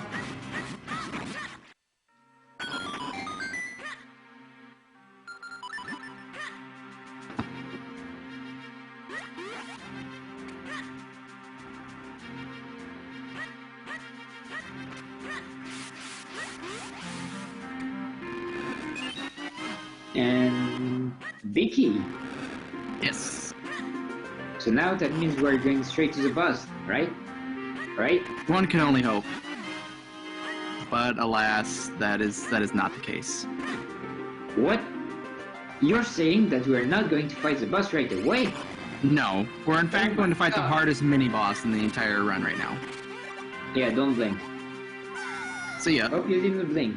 Otherwise you've got another shot at this blue. I remember watching that for the first time when I was thinking of learning this run, and I thought that was just the funniest darn thing. That dark nut getting cranked every single time.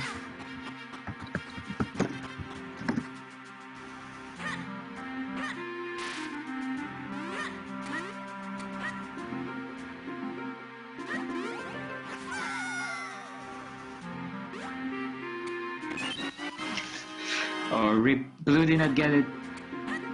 Blue didn't get it. It went for it though, but failed it. Again, 1 frame trick on, and it's really hard to see the frame you need to hit it.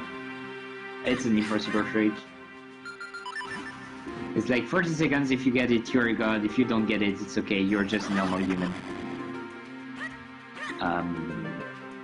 And I just want to say that there's a second person on the leaderboard, Ambrose, who is like one of the best person on this game, who has been around for like 6 or 7 years, who hasn't played the game for like a while, and in the end got second place on the leaderboard. He got it on his PB. It's like 1 minute behind the world record, and he got that trick in his PB. Insane. Really insane. Alright, in case you missed the mini-boss last time, Blue's about to go for it. Yeah. Okay, Sicky, why are you using the swords against the Flowmaster when you can one-shot them with an arrow? Yep. You might want to revise that. He also got zeroing on his PB, yeah. Always lucky. So he's not doing any more runs, but yeah, he's... There's a nice little break there, with a nice little trick there, blowing up the guy as you jump across the pit. Yeah, it's actually really easy because you just have to go straight for it and don't wait. Don't think, just jump. Just Jump. Jump.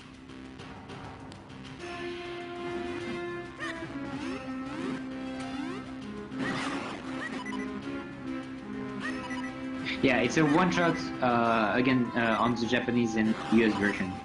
On the European version, I think it's one arrow and two sword slashes.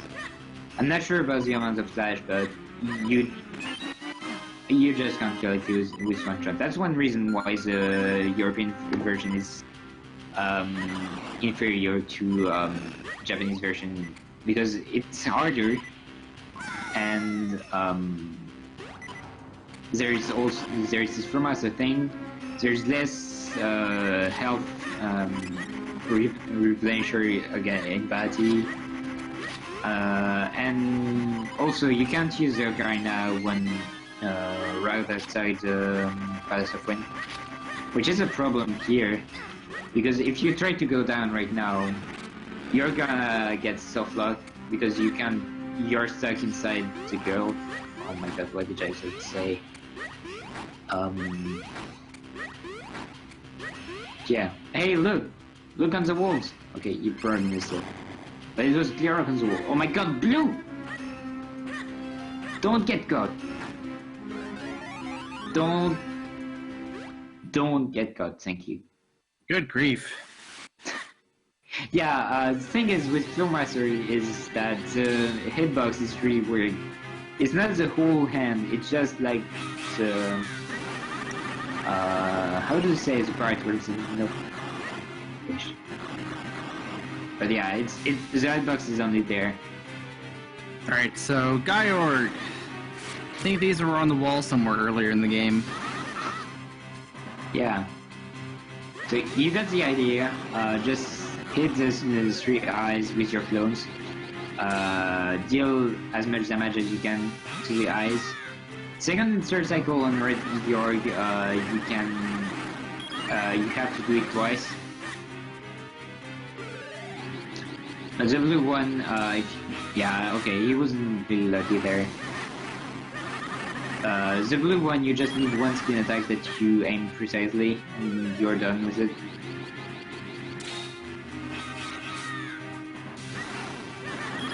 He's not going for it, okay?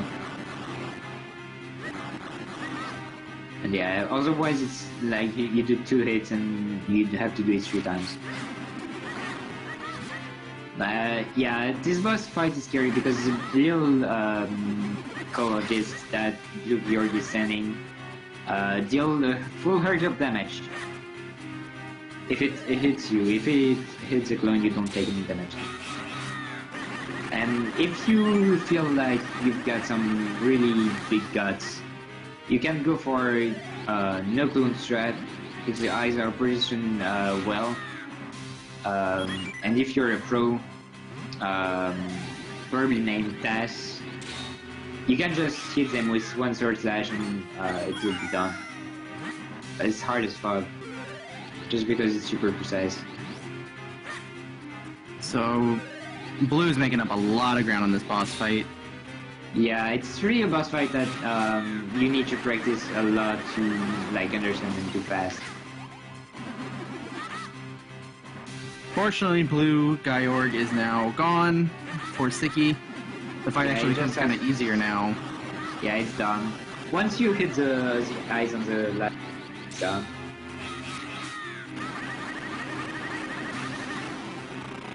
Oh, hi, Blue, Blue's mom. Mom Infinity. Yeah, Mom Infinity. Totally perfect on me. Yeah. And well, your son is catching up pretty well.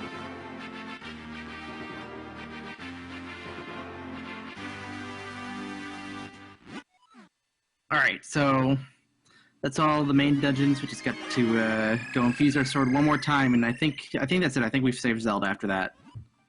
Right? Yeah. Certainly. Yeah, we're totally saving Zelda. Just like what... We have the 4 elements that we needed to get the sword with full power back. Full power to destroy the enemies and return peace to Hyrule. So we're done. Yeah, as we explained earlier, their PV difference is 8 minutes. So it's not surprising that Blue actually saves 8 minutes. And probably more because DHC is something else.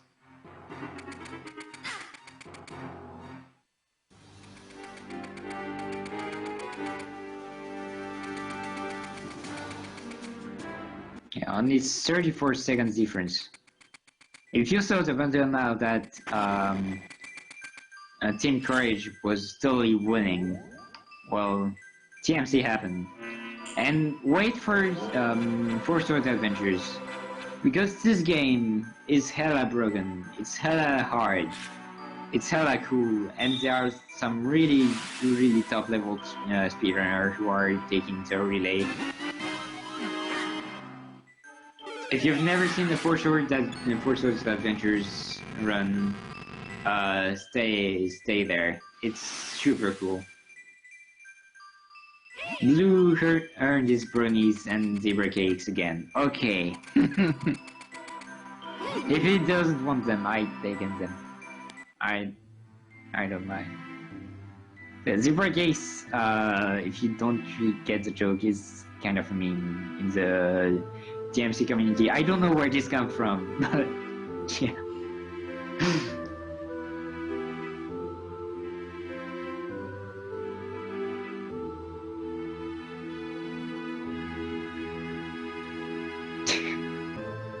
Oh, come on, Phoebe, you're better than that.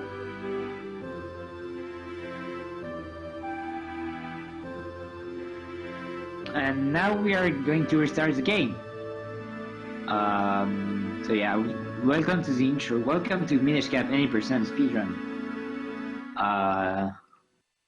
No, just kidding. The king was Vadi all along.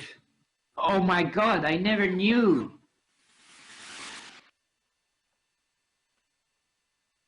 You ever question why Vadi just didn't do that in the first place? If it was going to be that effective? Like, just hit him once. Yeah, well, it's cutscenes in video games. Like, oh no, you don't have the sword on! Ah, it feels worse when you're recurring now when you want to use something. It's terrible.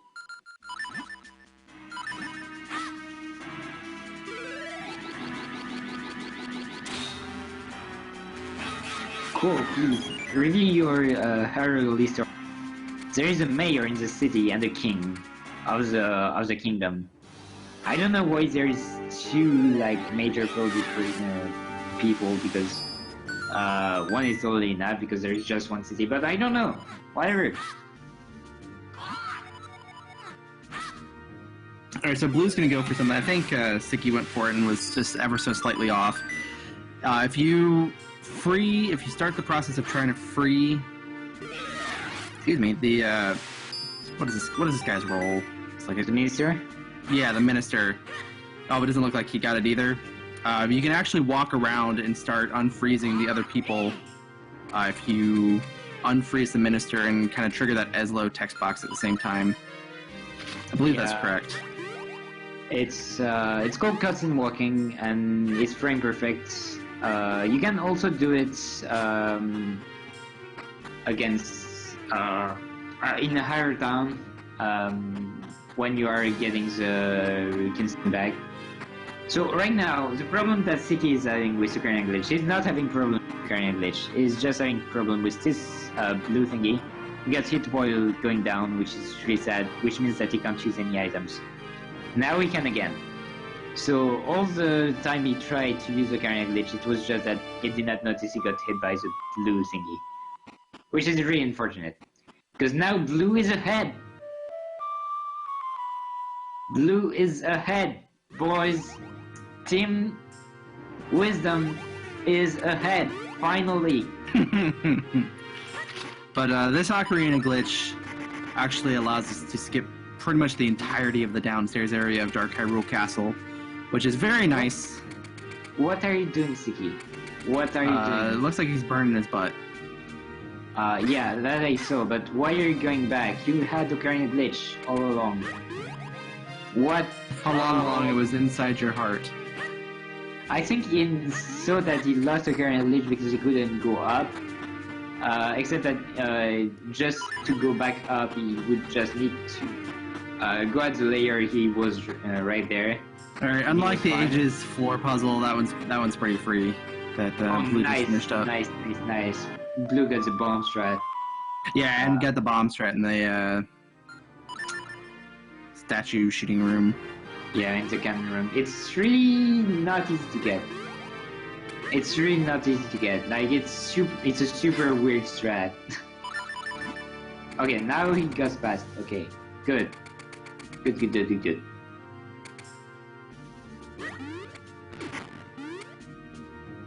So yeah, I explained DHC earlier that DHC was something else. There's a lot of occurring glitches. Fights are hard. You're going to take a lot of damage. And it's intense at the end of the run. There's a lot going on. It's by far one of the hardest. Damn, that was really close. That was pretty close. Now he has to do this slow floating strat. I just want to say that 100% this bomb strat doesn't exist because cloning is actually way better. So yeah. If you've never seen 100% run of Minish Cap, I highly it's a really fun category, really fun to see.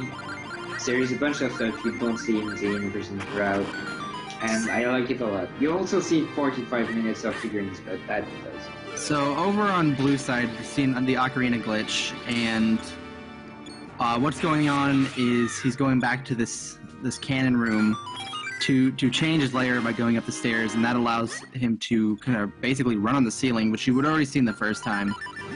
And this is how you quickly get the keys instead of going around like the outside of the castle or through the castle. So we went to the left, and now we're gonna go do it over on the right side as well. Yeah, you need 4 keys basically. You could get like one. There's a bunch of keys you can get and save. Like I believe there is 2 other keys you can get. We don't, because we just need 4 keys to get the big key to get to Vati. Mm-hmm. And now you're going to see a kind of different application of the Ocarina glitch. Well, it's still another use of the Ocarina glitch right there. He was able to jump through the closed door, and kind of on a similar vein here. Yeah. It's a little bit harder. The kind of loading point is a little bit different. So you see, he used his sword as kind of a marker, which was a nice tutorial I learned from Quo Speedruns. Yeah, I still don't understand how you need to use it to set up, because like all I ever done is hold down left and spam the cape, and it always works. For the second door, the first door is way more tricky because you have to position yourself right, but that's all you need to do for door clip. Position yourself right when doing the clip. It might sound like not much, but it really is hard. It really is harder than Ocarina glitch when you're learning the game, in my opinion.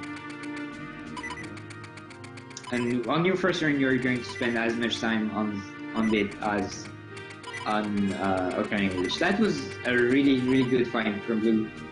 Perfect.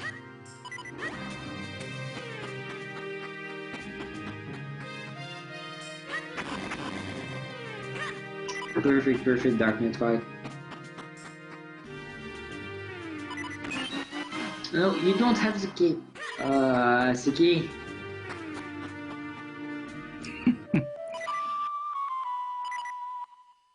Yeah, okay, you need to step out of the room and to do the roll if you want to try again. Okay, second try is still good. Second try is still definitely good. And then you've got that Darknet fight on your side that went well. And the Darknet fights can be a little tricky, but most of them have setups, even if there's 2 on the screen. Well, after the Dark one, there is no real setup, you just kind of have to win it. Like, this fight and the triple Darknet fight are really famous because they are really hard.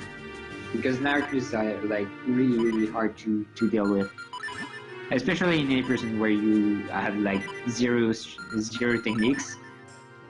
Therefore, you just have to kind of improvise and do your best. It's stupid.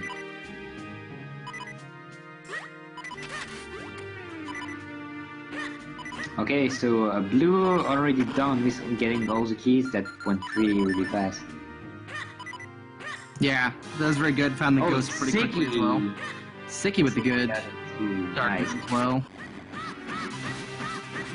So I believe Blue is now going for an RNG manipulation. Just as Oracle of Ages we saw earlier, you can manipulate RNG with sword slashes, rolls, and enemies' movement matter too. And what he's going to try to go for, I don't know. I don't know the matchup, so I can tell. He's going to try to basically just destroy the first Dark Nuts on the triple Dark Nut room, so that he only has to deal with 2 at the same time, and not just 1. Sicky has a fairy, but that was a little cavalier in the fight, just kind of taking damage at will. But Yeah, it worked out. I'm pretty sure he's going to refill all his health The big key, yeah. at the big key room, yeah. Okay, still has his fairy, which is nice. Okay, no, he did not. Blue did not get the money, but yeah, there he goes. 3 darknesses at the same time. Nice RNG there. Yeah, it worked out really nice. So yeah, what you're going to try to do is use your cape to go behind the Dark Nut to hit him. It's finicky. It's really something you need to practice. Like, darkness are really hard to kill. This room is a pain, and that was a really good darkness fight. That was really good, amazing. And now, Blue is on to the bot. Yeah, it's a bad guy. Finally, you're gonna pay for turning our girlfriend into stone. You're gonna pay, buddy, and pay with your soul. Okay, probably not as revengeful as that, but you get the idea. First round, the wizard basically destroys the eyes that is spawning with your sword. Only 1 shot. You need 2 shots on the and then you hit him on his body. He tries to teleport, he's getting annoying, and then you are going to suck on the protection over the eyes that he uses as a protection. Phase 1. That's Betty 1. The really hard thing is, at the beginning of the fight, he's going to try to use like some fire attack sometimes, like right there, and that deals 1 hurt of damage, which is a lot. Especially when you can get pretty easy combo like that. So that's Betty 1. If you just saw the fire, I think you're a little bit behind me. You might want to refresh. Yeah.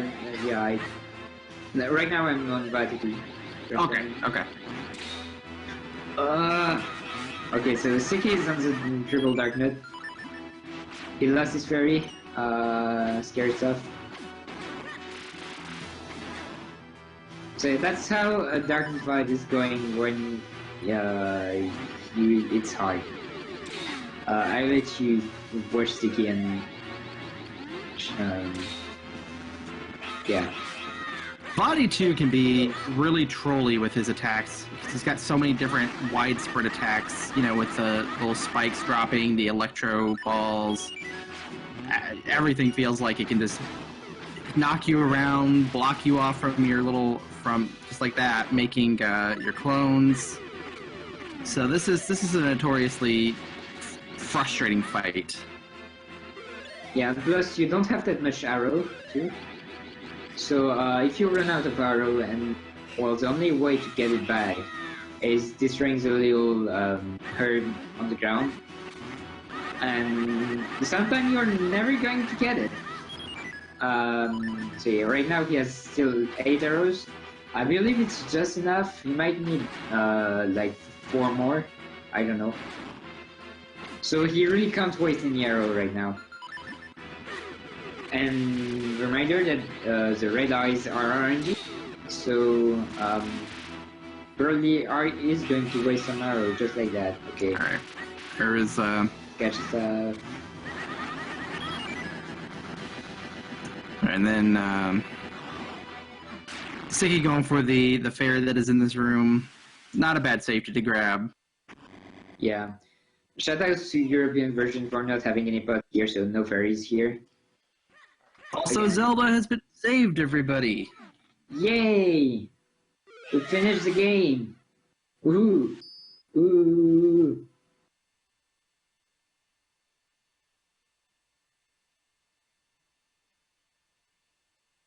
Yeah, cool.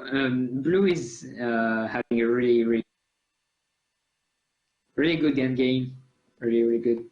Like that's if you remember Blue Big Octo, Vati2 is the biggest troll RNG troll of the run with Big Octo, just because of all his unknown patterns. And so far it's going pretty well. Oh. Rip Blue? Did stream go down for you? Yeah, it's down for me. Okay. Wasn't sure if that was me or not. The good news is right now he's just walking with Zelda. I don't think the fight would have started Yeah. yet. Don't think so. He saved Zelda, the castle is getting completely destroyed. Oh my god. Why is that? Ooh. Yeah, he just missed one hit on that one.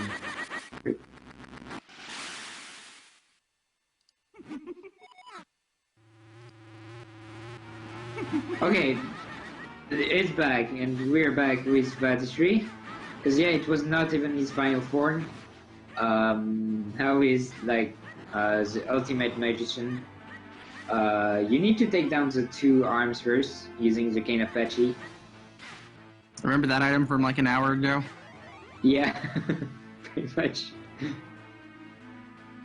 Like that's a neat thing with Vadi is that you're going to use most of your items.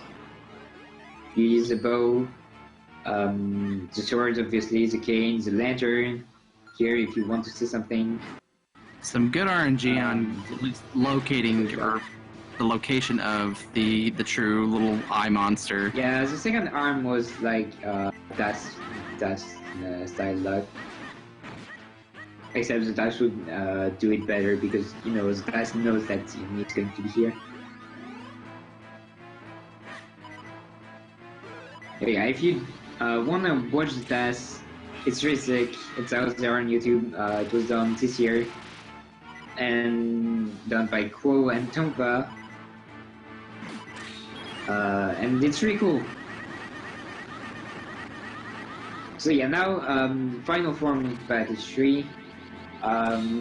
It's the you need to place yourself really precisely to hit.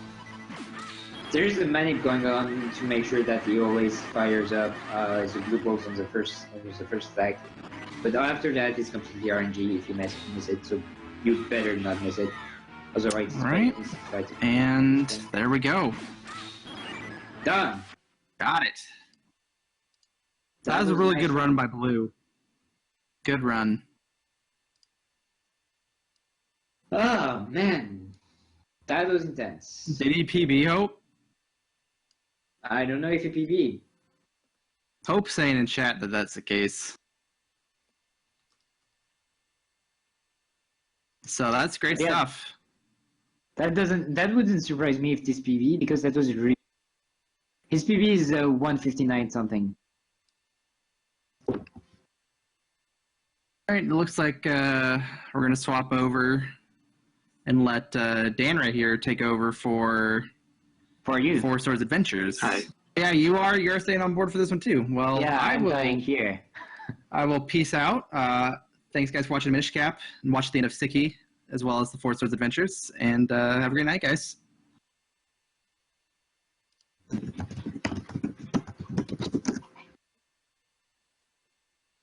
So, welcome to Four Swords Adventures. I guess to start with, while the intro is going, because this is a couple minutes, I'll just talk a little bit about the game.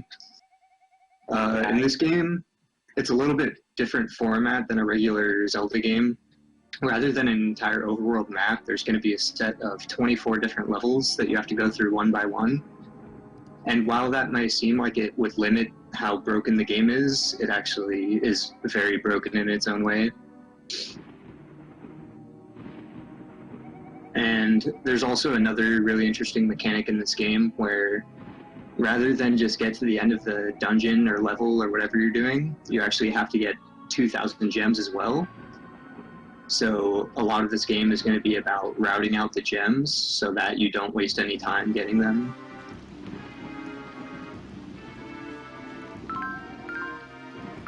Facing up. You can actually choose which way you face in this cutscene. You have like one frame where you have control.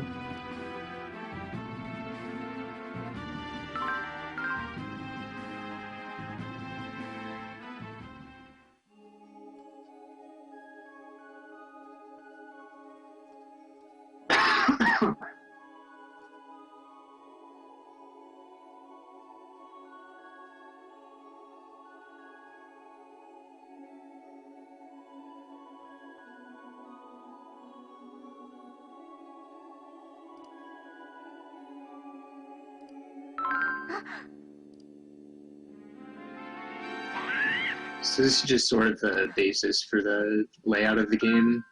Shadow Link's going to come and he's going to capture all the maidens, and so you have to go through each world individually and rescue each maiden.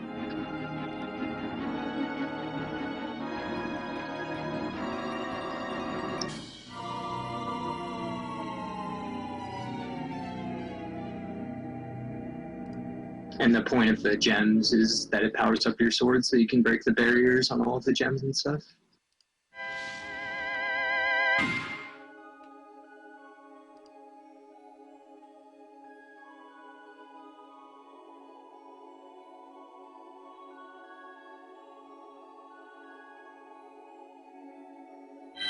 In this sword cutscene, there's actually my least favorite thing in this game.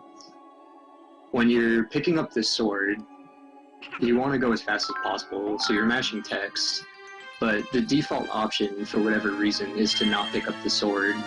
So you have to mash text and then still have like the dexterity to go over at the right time while you're mashing. Or you can just take it slow. It doesn't waste much time if you miss it, it's just really dumb that they said it, so that not picking up the sword is the... Damn, I missed my timing for coming back after the intro. Yeah. Right.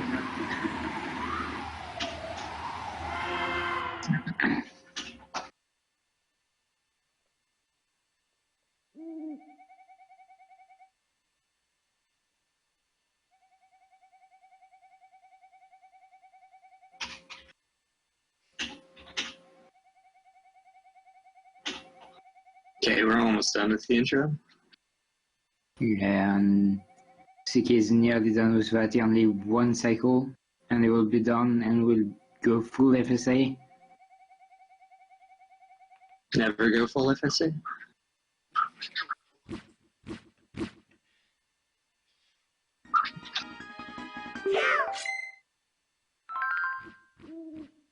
So as you can see, this is just the overworld map, and there's 3 levels per world, 8 worlds overall. And while most people know this game as a 4-player game, it's actually much better, in my opinion, 1-player. And people think you have to have like a bunch of link cables and stuff to play it, but the 2 players playing it right now are actually going to be playing it with a GameCube controller. And the reason for that is it gives you access to quick formations. So using the C stick, you can go straight into your C right, which is the straight horizontal, C down, which is the straight down, C left, which is the diamond, and C up, which is the square. And we use those for a variety of purposes, for combat as well as for some tricks. So there's a trick that's about to come up right here. He's going to go into this house. And rather than go into the backyard, the two screens are overlaying each other, so he's just going to pick up a rock that's in the backyard right from inside the house and skip a large portion of that. You're probably a little bit behind. You just hit the switch for the underground passage, like that. Yeah. Yeah.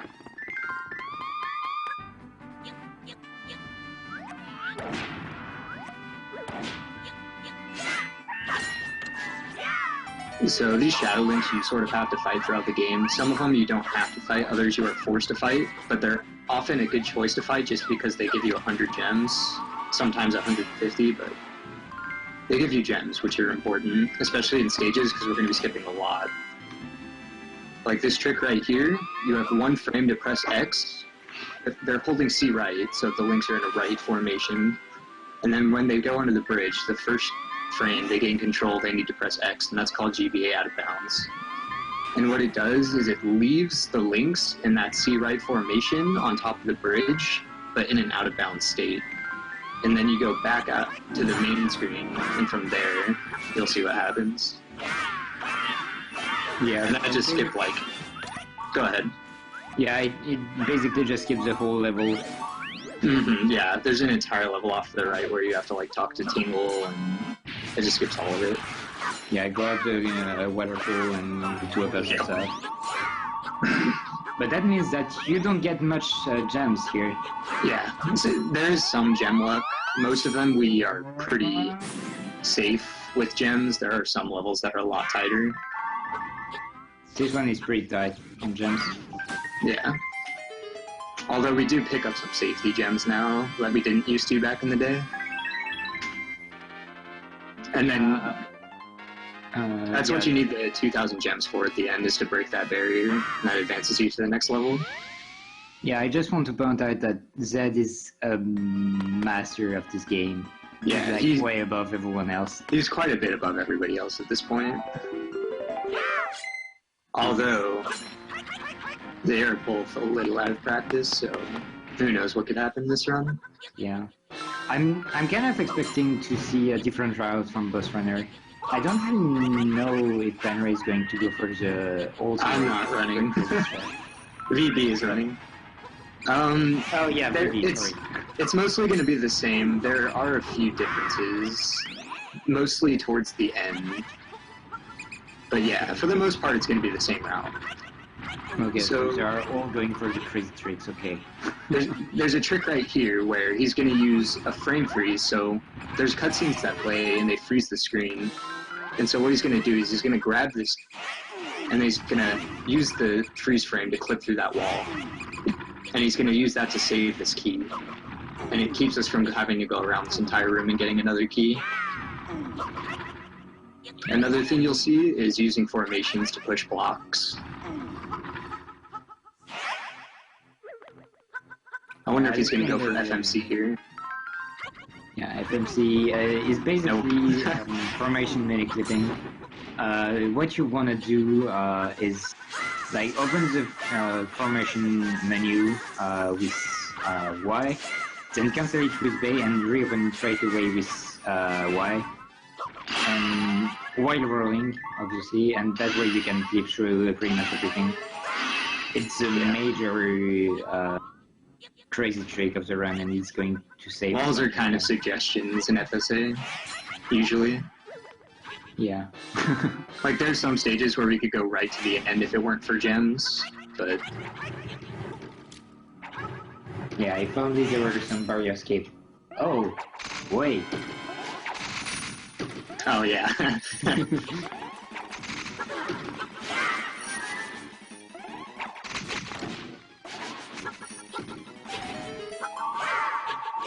So these bats are a little annoying.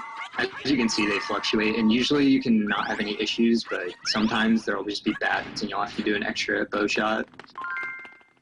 Yeah, for anyone saying that this game is super not really well made, I just want to say that Yadra mainly, and also Zinmaster, did a lot of glitch hunting for those games, and they found some really, really crazy stuff. Mostly through testing, like the latest tricks were fine through testing, thanks to Yadra. if you want to look at to see some really crazy techniques and stuff, go watch the undergoing work in progress from Yadra. It's insane. Yeah, it's up to World 3-2 right now, the new one at least. And it's nuts. There's stuff that we just can't do because it requires mashing like 60 times per second. Yeah, and even just the movement is insanely good. Yeah, it's basically controlling 4 different players with one controller all at once. Something that you'll see on Dark Link fights like that is if they go to the side or the top of the Dark Link while they're changing colors and they time a jump slash precisely, they can hit the Dark Link before it starts to defend itself. Otherwise, those fights get really, really trolly. Yeah, most of the Dark Link fights are just a setup. If you know exactly what you're doing, they're going to die really fast. Otherwise, they're going to be really, really annoying. There's one hide and seek, but the rest are all pretty simple.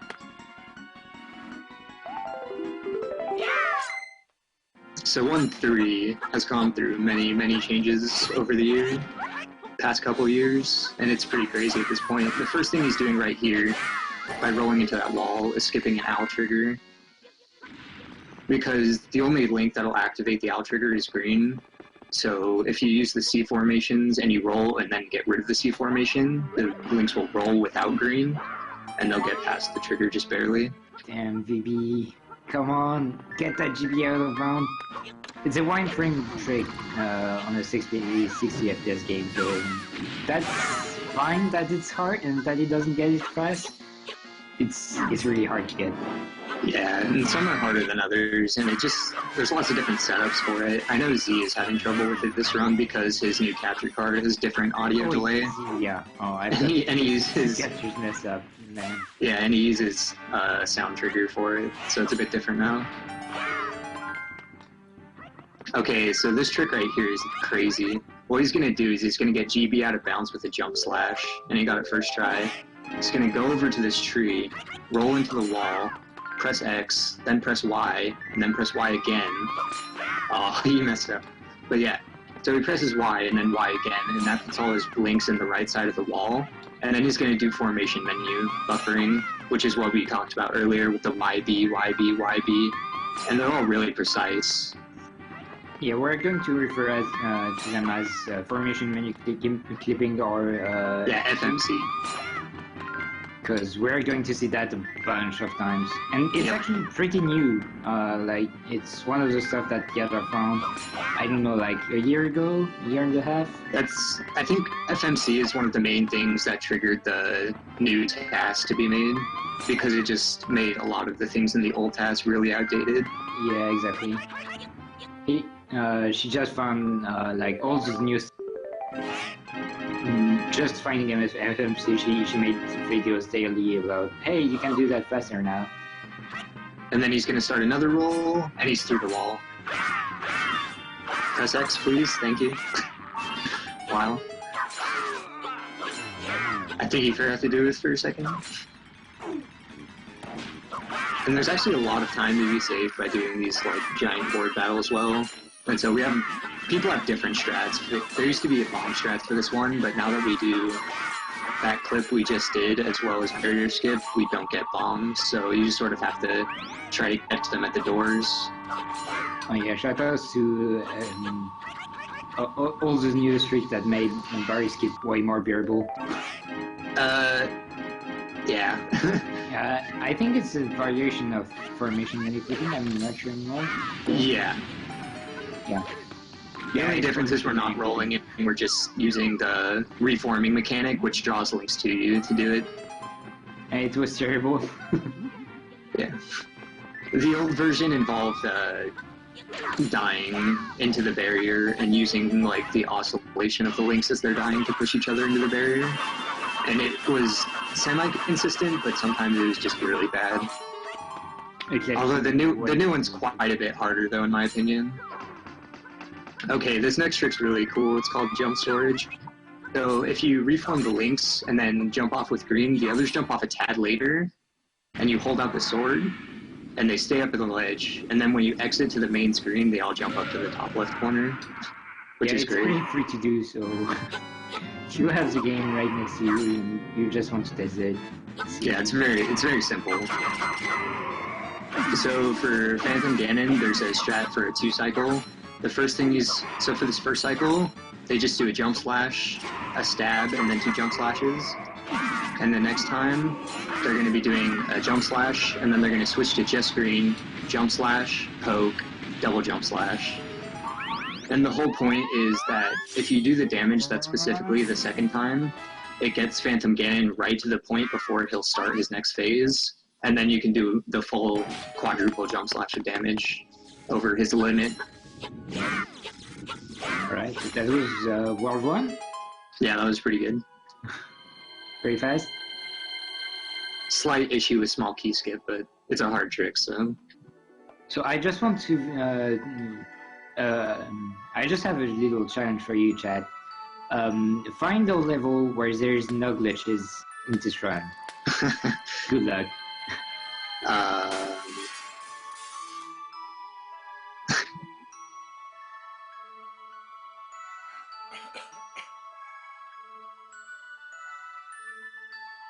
That should help you understand how broken this game is if you don't realize it yet. While we're sort of sitting through this cutscene with the maiden, I guess I just want to plug individual level runs. They're not quite as crazy as the task, but in my opinion, it's a really good way to get into the game, is you can just practice individual levels, and that's what makes this run really good to learn, is that you can practice each level on its own, out of context. So it's like really, really easy to practice. And it's Yeah, like a fun way to start doing runs without having to do full 2-hour runs. Yeah, the only difference is that you will have more fairies than what you're. You shouldn't die in speedruns. Oh yeah, you have fairies in this game. There will be points where we're dying on purpose, and you just have so many force fairies that it really doesn't matter. And dying doesn't waste a lot of time, it just goes through a reviving animation. Yeah, well, it's kind of slow, but it's fine. Like, you have a big... Well, yeah, it's like... It's not fast, obviously, but there are times where we do tricks with it that makes it better to just die and go really fast. But, well, new tricks made dying kinda bad. Yeah. Basically, There's another... clipping. Hello. Yeah, another That's FMC. so She's a fat lady. So yeah, we did GBA out of bound and formation and clipping to skip the bombs and gets here with the slingshot, which makes this room infinitely way easier. Yeah, you used to have to use bombs, and you would use like the C left formation, which we don't really use for much, and it's no fun. And you can actually get them in one cycle with this strat if you get really lucky. And it's also allow a really good strat on the next room. Yeah, one of the best strats in the game, in my opinion. Yeah, I can't remember exactly what it's called, but it's cool. It's just... yeah, I don't think it does. It's just... have a name. I honestly don't remember what we call it. But this guy sucks you up, and so what you do is you can still get in formation, and then you stun him, and then you can move green around, which is hilarious. It's so good. And it's good for this screen because now we can use the bad mechanics of the ledges to sort of jump past part of this section. Yeah. And, well, if you're still on the screen while the giant bomb explodes, you're dead. Yeah. But only the active link. Yeah. Yeah. So you can go for out of bounds here? I doubt it, but that would be funny. No. You can actually do an out of bounds there to get up on the ledge a little quicker, but you missed that gem, and you obviously have to get out of bounds, so it's 1/60th of a second. Shout out to this room for being terrible I still remember the dozens of hours Yadra spent there, just trying to make it optimized. Yeah. Oh, something I've sort of glossed over, but I'm thinking about now is when you're picking up big gems, if you pick them up with the green link, you get a cutscene, and you also get a text. So lots of times you'll use links carrying items to pick it up, and that will skip the cutscene and the text. And the freezing thingy, so you Yeah. can just move around with an object Yeah. and it will go fast.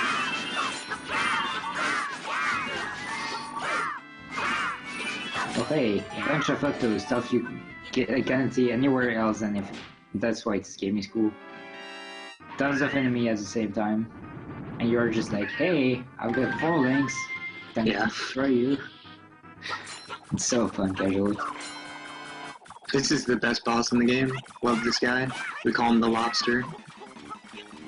God, this boss.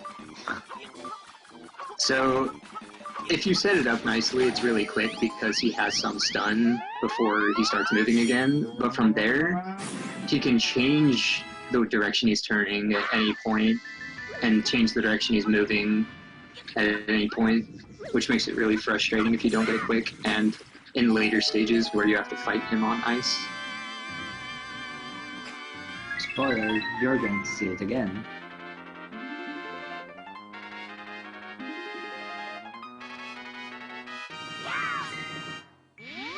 Yeah, spoilers, sorry.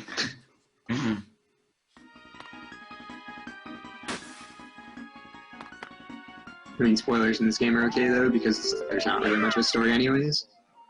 Wait, there is a story? Yeah. I don't know, it's in Japanese. That was actually an owl cutscene skip. By using the formation, you can trigger the cutscene with the guy with the ball without going into the owl that you're supposed to talk to. Yeah, the idea of the run is to skip all the owl cutscene. I'm pretty sure you skip all of them.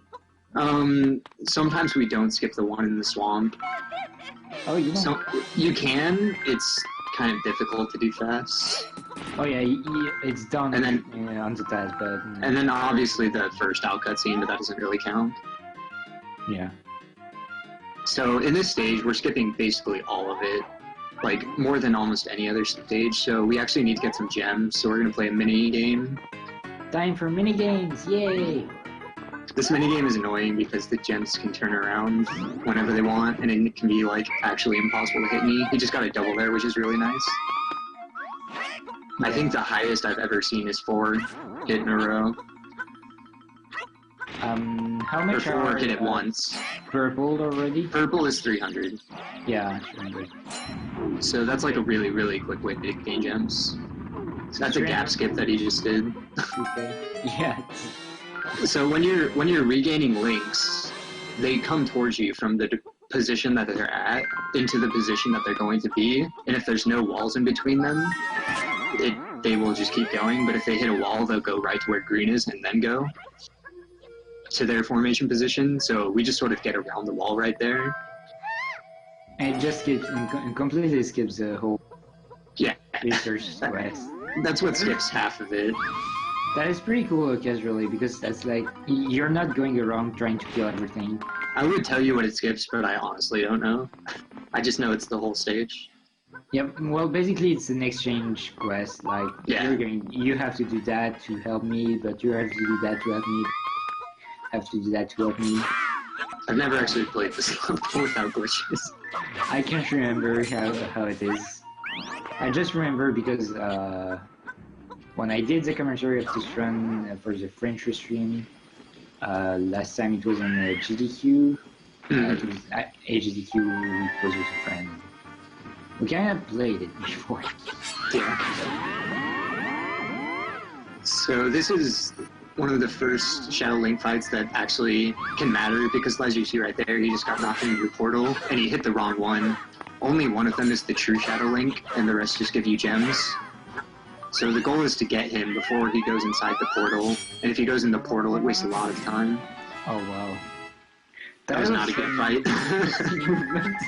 Yeah, that was... And their shielding is just really annoying. Yeah, that's what we said earlier by shadowing Ariana just leaves them the time to do something. Yeah.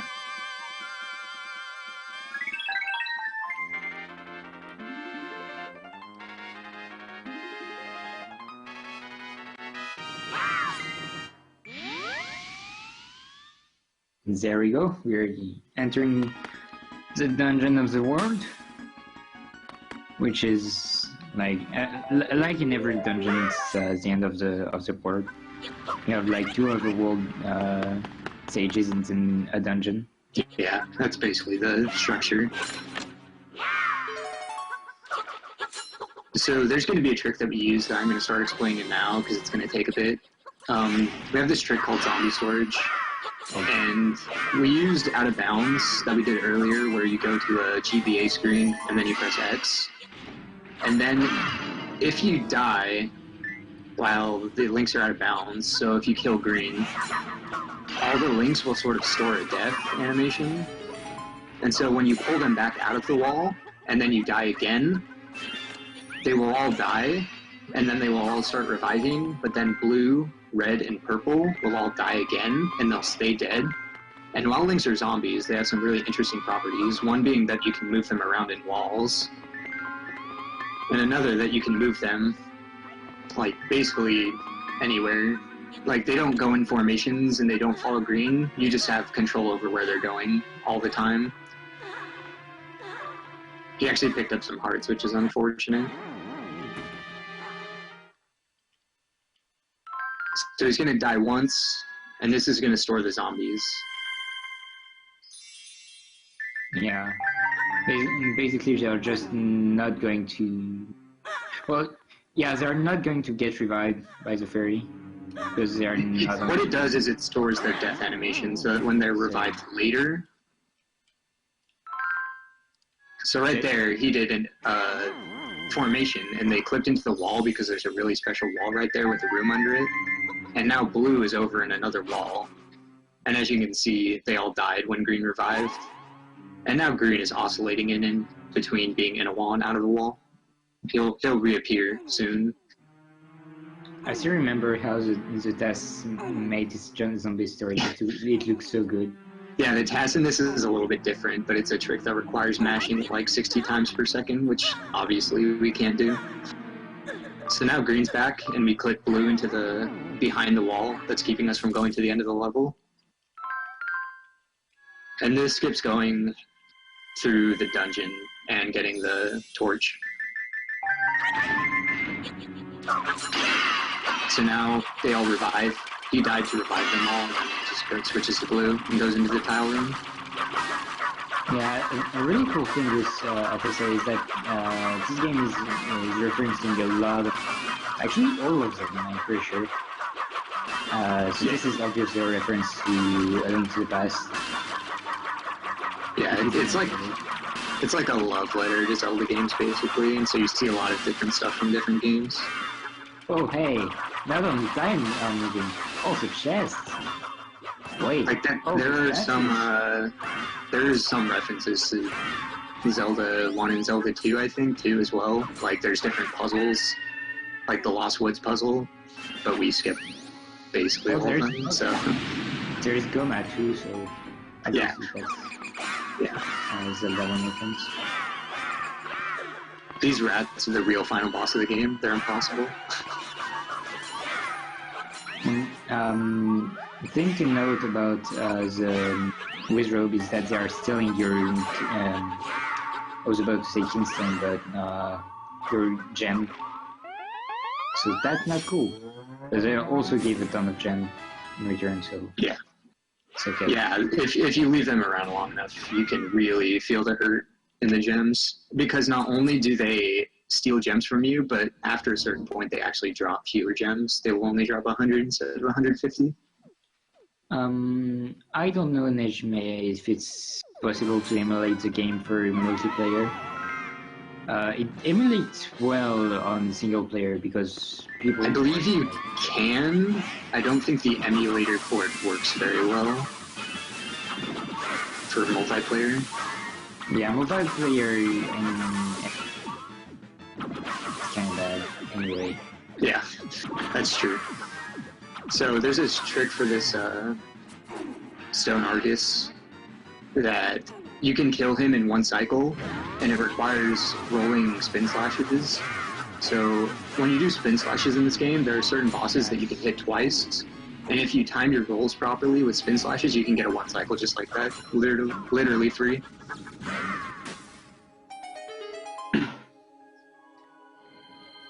The joke being that when the strat was originally found, we were talking about it and whether or not it was possible. And I was just going in and finding it, and I decided to try doing that, and I got it first try. And so in the comment for the video, I was talking about how easy it was and that it was literally free, and then it turned out it's actually really pretty precise. You are a good gamer. Yeah. Well, I just got it once, and I assumed that it was, like, really easy. I was like, oh, you just roll and spin and roll and spin. Yeah, it's this good old, hey, I made it once, first try, it's Yeah. Well, you just got lucky. Yeah.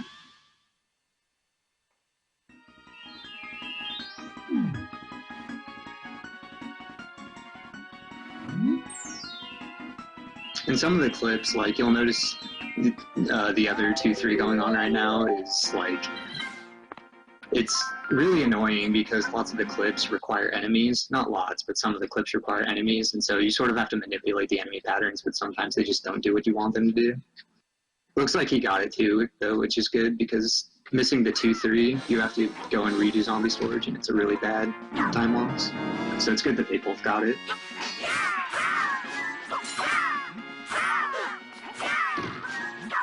I'm getting buffering. Yeah, me too, it's... Okay. Just their stream. Baby, fix your internet, please. So they're going to be doing bow skip. And you're supposed to go and get a bow from the right side of this room, but you can just go into the left side of the room and do what we call a formation hover. And he's going to get the links on the wall with a formation, and then use another formation in a roll to get up on the land, and then he'll fall off, but he'll respawn. Yeah, you gotta hold up and then right to get it to work. Yeah, it's C up and up, and that gets you on the wall, and you have to release them at a certain time, and then it's C right and R to roll up on the thing. Not too hard. Yeah, it's just a timing thing. Yeah. And another thing you saw is that he rolled to grab that chest. You don't actually have to be standing, you just have to be next to it. And we're going to save this emblem. This one is one that summons Din, I think? I don't remember exactly what it is, but it summons a thing that kills all the enemies on the stage. I don't think it summons anything, it just kills everything. Yeah, it's... There you go. You got really bad luck through there. Yeah, these guys are annoying. And it's just for this room. If you don't do this, you have to push the house around and kill all of them. So it's really, really slow. Yeah, the idea is that you're supposed to use the field with enemies, but turns out it's way better to do it now. I don't know why he's not using the hammer. And you can actually skip the hammer, but it requires a different type of enemy clipping that uses the boomerang, and it's really precise, and it's only really done in TAS. Again, that is crazy. Yeah, it's nuts. Like, if you want to see exactly everything that's done, you should watch it at, like, twice slower. Yeah. Because normal speed is, like, way too insane to understand everything that's going on. Just gonna do another out of bounds here. This skips the Zelda 1 or Zelda 2 puzzle. I'm not really familiar with Zelda 1 and Zelda 2. And then the terrain on the upper levels is just really, really poorly designed because obviously they never expected you to get up there.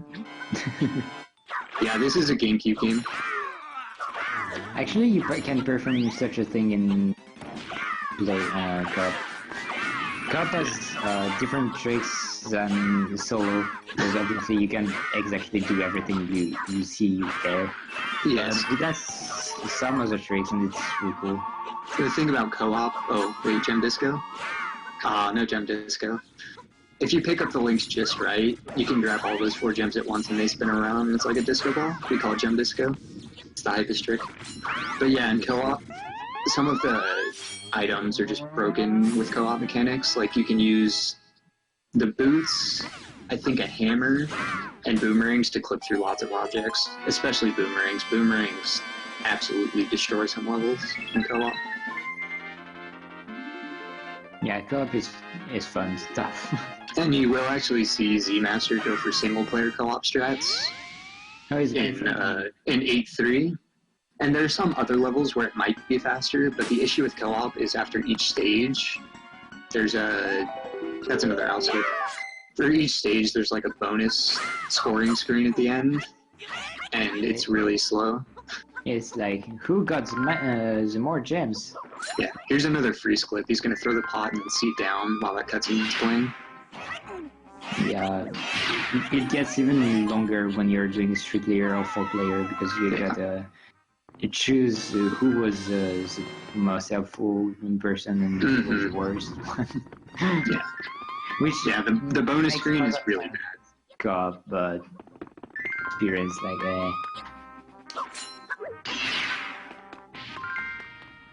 nice little clip.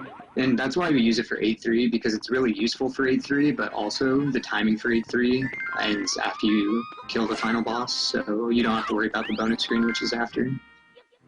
He uses very specific formations there to push that rock without falling in the pit. And it's really important because you don't want to lose that pot, because we're going to use it for FLG. And FLG is just floating link glitch, and there's a couple different ways to trigger it. The way we're doing it in this level is he's going to have a pot, he's going to switch to green, jump, and then he's going to press X while the pot is in the air. And then you can use it here to transition, because when you throw the pot, it just like checks your position and you transition, which is great. Oh no, the cannon is about to explode. Run away, VB.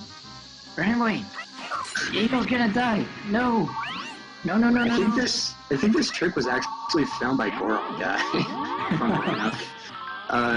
You can use this texture to not get hit by the bomb. We used to have to go into the cave, and then we started getting the gem earlier with another link so that we could get that text.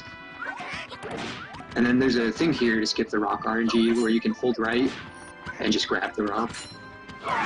Which is good because we used to lose like up to a minute right there waiting for the right rock to come down. Yeah. Rape RNG is Yeah, that used to be like one of the worst RNG parts of the run. So now we get 4 shadow links. Luckily we have... Wait, no, we don't have items. I forgot. We used to have items for this fight. We have a feather, which is okay, but they can still block it. You used to have bomb too, but the thing with these Shadow Link fights is they expect you to have certain items that make the fights a lot easier. But since we skip a lot of stuff, we usually don't have the item. So that's broken game. Yeah. Okay, there's supposed to be a hole here. Somehow it's skipped. Here's another owl skip right here. This one's really silly. All you have to do is like walk right. And you just barely clip past the corner.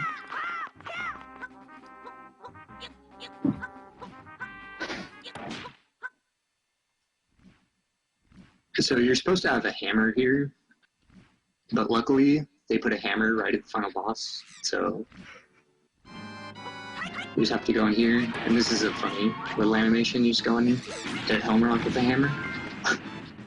Totally not referencing the Wicca. Yeah. I always thought this fight was really cute. Yeah, it is.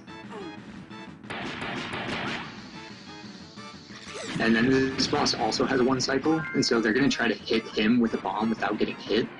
And then it's a bunch of, okay, just don't pick it up. That's cool too. So that was a little bit far of a throw, so he's probably not going to get it. But if you time jump slashes really precisely, because he has a lot of invincibility frames, you can just barely get the one cycle. Why did you show the bomb? Yeah, I don't know. You too. I don't know.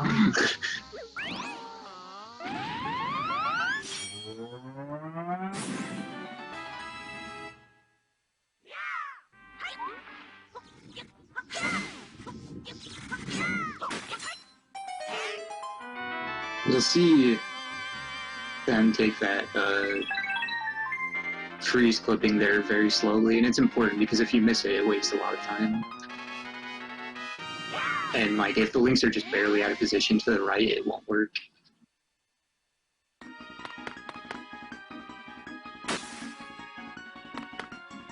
3-3. Fun.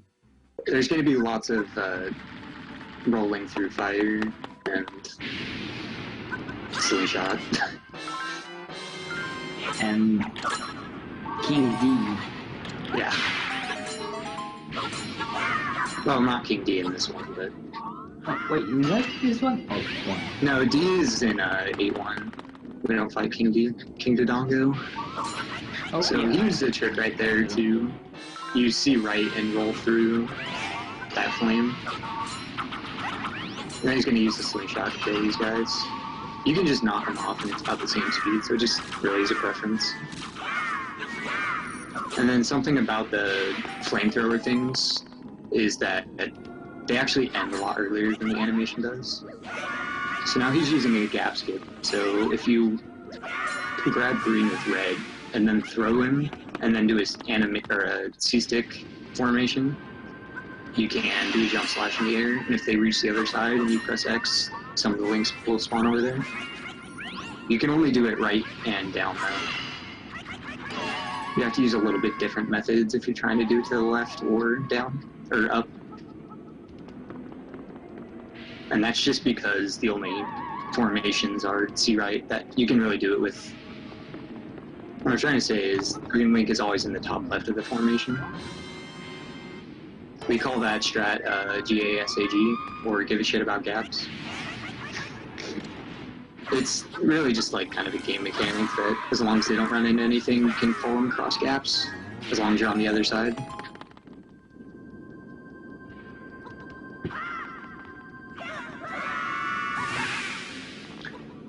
Yes, so let's switch after Minish Cap. So this is like a throw your friend strat.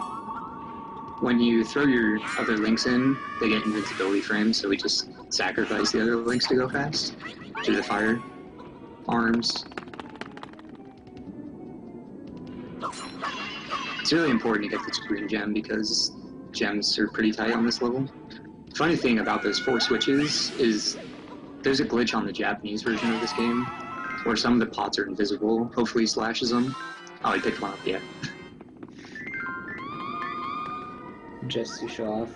So they're there, but like they're just invisible.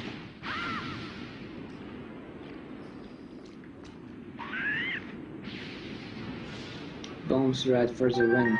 Yeah, so finally we have the item that we're supposed to use to fight them, and it makes it a lot easier. Although he got unlucky. So he has to either go find them or wait for them to come to the center. I usually just wait for them to come to the center, but it looks like he made the right choice this time by going.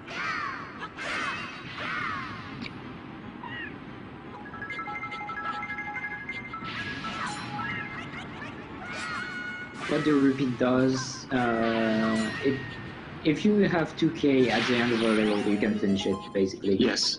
If So you don't, you are back to the beginning and the game is like, hey, get some gems back. And once Yeah. you got all of them, you're back to the end. the lore reason for it is that you need to power up your sword in order to destroy Body's barrier at the end of each level.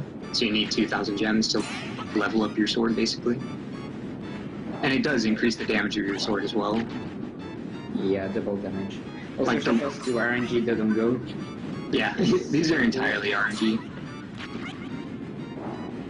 And, like, the double damage is actually important for some parts of the game. Like, for the Stone Argus fight in 2-3 that they did, the one cycle is only possible if you have a powered up sword. Oh, I missed the bomb. Really just missed a don't go there. He just thought he was facing the other way. Sometimes they go really quick.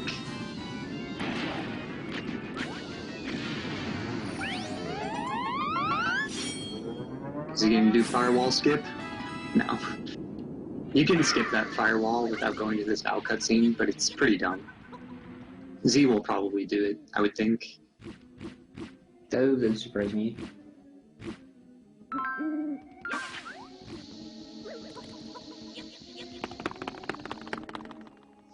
So yeah, there's still PP1.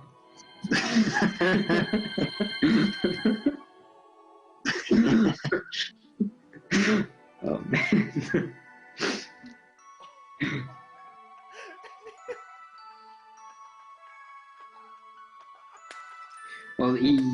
I'm pretty sure it beats its PV Blue. Considering the time it got. I'm not sure though because I did not see the time. See right there, Z Master did a formation menu clip to get through the fire. Yeah. It's actually pretty hard on firewalls. There's some stuff that's a lot easier to do on. Yeah, well, just formation menu clipping is hard. Yeah. Because it's frame perfect inputs, dude. Go on. But the thing about the firewall is you can't like miss any of them because if you do, you get hit.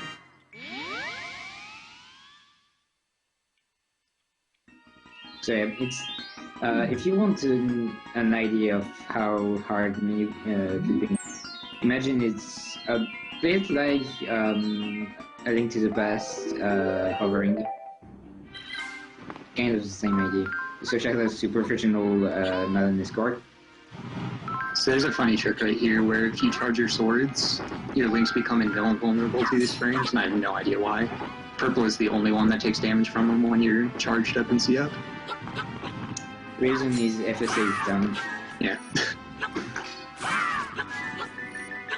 And you can actually skip this cutscene trigger right here. It's kind of a funny thing you can do where you can just take Malin around the stage.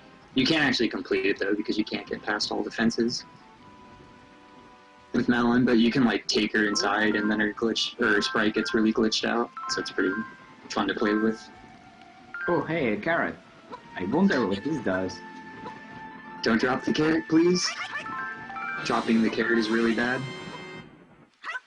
Well, it makes sense to drop it right away because, you know, it's what's intended, but there is a faster use for giant carrot. Yes, normally you're supposed to use the carrots in this section, but it's much faster to save them. So, And if you hit any of the carrots on the ground, it's also very bad because that'll activate your thing as well. and Or the it makes you carrot drop it. to spawn Epona. And Epona doesn't like Spider, so she gets splitter really fast. And it's really good because these Gomas just can't take it, which means you skip the entire quest. Normally you have to go do a quest to get the shovel, and then you come back and you do a quest to get the bow. But as it turns out, if you already kill the Gomas, it will take these NPCs right into the state where they give you the... Or, you don't get the shovel, you get something else. You get a key, and then you get the bow, and then you get the shovel, but they switch straight to the shovel if Gomas are already dead. Which is lucky for us, because that would be really bad if it wasn't. This giant gem right there is 1k gem. Yes. And timing is really short, because Tingle is pretty greedy and wants it for himself. So basically when you arrive into screen and you're like, where do I have to go to get this 1k? And usually you're going to miss it. Yeah, that's Tingle's function in this game, is whenever big gems show up on screen from like enemies, or if there's a really big gem, he goes and he just picks up gems and runs away with them. Again, we'll just use an emblem here to skip the first part of the fight. Because we get like the fast. Yeah, it's... That one isn't super faster, it makes it a lot more consistent though. So all of gems here, I actually don't remember what's the use for them. But basically we need to grab them to protect the kingdom. What they do is they... you need them to like open the Four Sword Sanctuary or something. But do you really need them? But the game doesn't actually check for them, so... Yeah. This is one that we won't skip. There's some ideas of how to skip in co-op. None of them have panned out yet, I think. But So okay, Z went for the dumb. the roll through, yeah, that doesn't surprise me. Z is really good at FMC buffers. Yeah. He's straight up pretty good, really good. Well, yeah. Like, he doesn't have the world record for nothing. He's And I definitely believe he's put still, way more like, time really than far anybody away. else. Yeah. And part of the far away thing is that a lot of people dropped it or just sort of moved on to other things right before FMC was a thing. But yes, he definitely put in the time. And then, well, to be honest, even if they were still around with FMC, like FMC is stupid. It's a pretty hard trick, and there are some points where you have to do like, there's one later where you have to do I think 9 in a row, and if you miss one, you have to start over. So it's like 9 frame perfect inputs in a row, or else you have to restart the trick. See, this is the owl we won't skip, because it requires some really interesting roll mechanics that are not easy to do fast. If you want to see them, watch the test. Yeah. And it's important to get this out of bounds first. Oh, he reloaded the room. Interesting. Oh, wait, you always reload the room, dumb. It's important to get this one first try, though, because if you don't, you can't get through this room fast. Oh, wait, no, you don't reload the room. That was weird. But it's important to get through there first try, so that you can beat that bomb on its first cycle. Did he get stuck in the wall? Okay. I don't know what... Some people do weird things in that wall when all you have to do is press X twice and then C left and then switch to red. Oh yeah, I forgot. There are memes on the stage. Swamp. The swamp.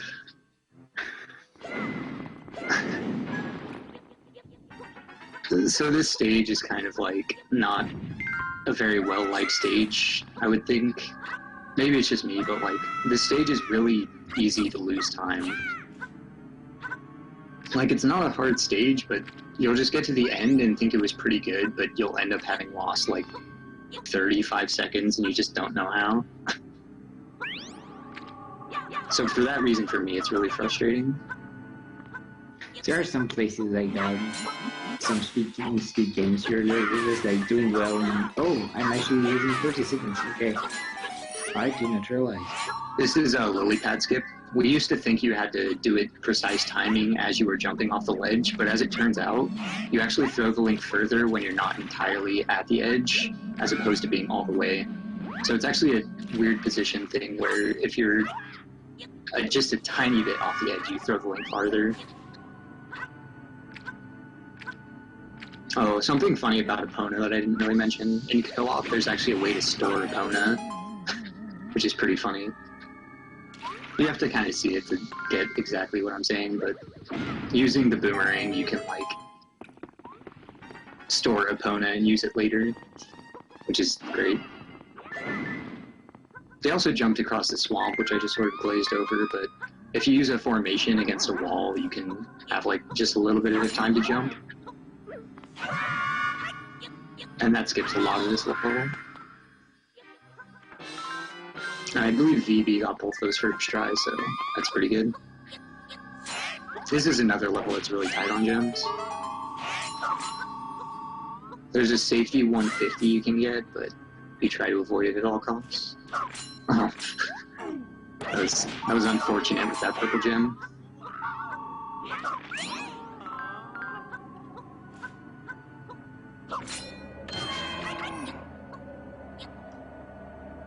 So you're supposed to use these torches for this boss. We just leave 3 of them lit and then do all the damage with 1 link. So sometimes you get unlucky like that and he flies to the bottom left corner, but usually it's just wait for him to go into 1-1. That was pretty unlucky. Oh wow, this is really unlucky. He got the flamethrower! This is the 3rd time I've seen the flamethrower ever. Ever. That attack is really rare. Good job showing it during yeah. That was a rare occurrence. I'm glad everyone got to see that, because I hadn't seen that until, like, I'd been running this game for 8 months. Can't wait to see that on this screen. Yeah.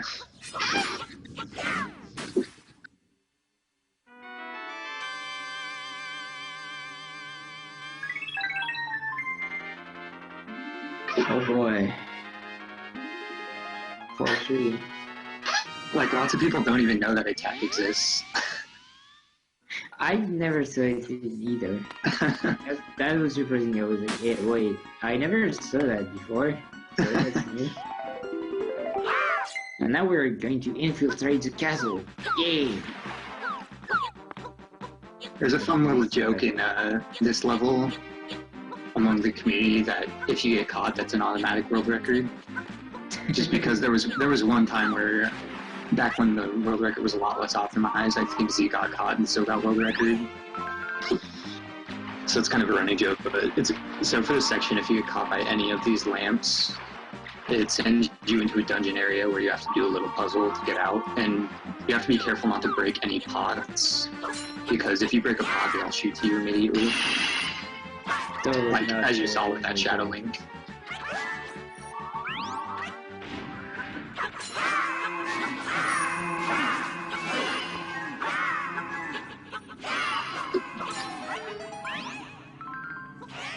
This section, you use a little jump. Oh, ZB didn't do it. You can actually get through this room without getting hit at this part right here, but it's not really much faster anyways, so.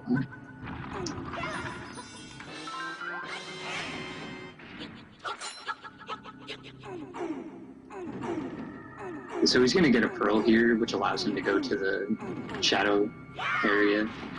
Shadow Realm. Oh wait, no. I don't remember what it's called. The Dark World, that's what it is. That one, yeah. So there's two different ways you can do it. One way is to just bring them all in there with you like that, and then he'll leave them at the portal. The other is to leave one link by the door, and then do this section with just green link, and then warp out later.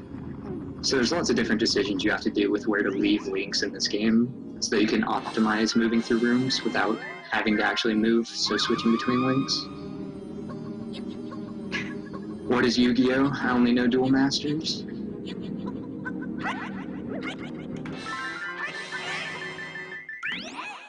And there's a set path on that section. We just know what it is.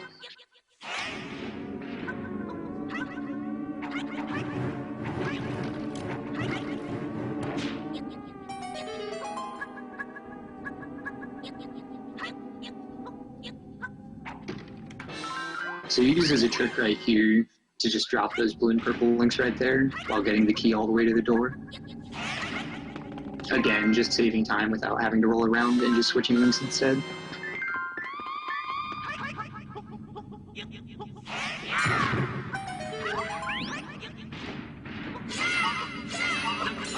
This boss sucks.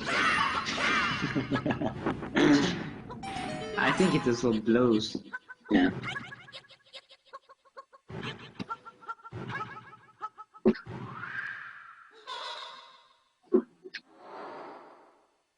So the goal is to light all those torches without him noticing you with the lantern. If he notices you with the lantern, he goes around blowing out all the torches. And then this boss doesn't actually operate on damage, he just operates on hits. So as long as you're hitting him, you're doing the full amount of damage per hit.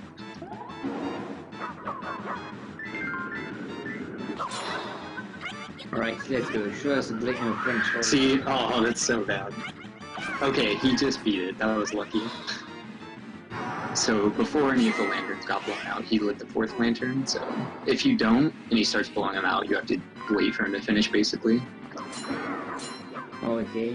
Meanwhile, Z just got a really good boss. Yeah. See, now he's gonna have to wait for him to finish a cycle, because there's no way to beat him, really. Like we said, this boss blows. There's actually a really funny glitch with this boss where you can be both inside of him and not inside of him at the same time. Wow, that's cheap. Yeah. He goes to suck you up and you get hit, and then, like, you're running around outside and then you just reappear in his belly. You don't actually get sucked in, you just, like, teleport there.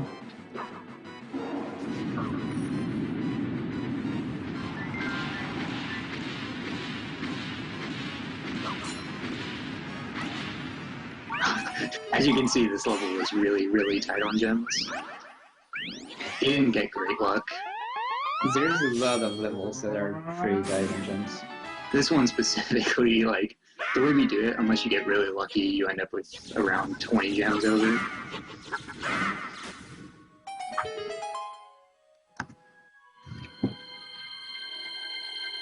As you'll see, Z there will do a little bit of a jump slash to get through that part a little bit quicker. And then he can beat this thing cycle. That's what I was talking about earlier.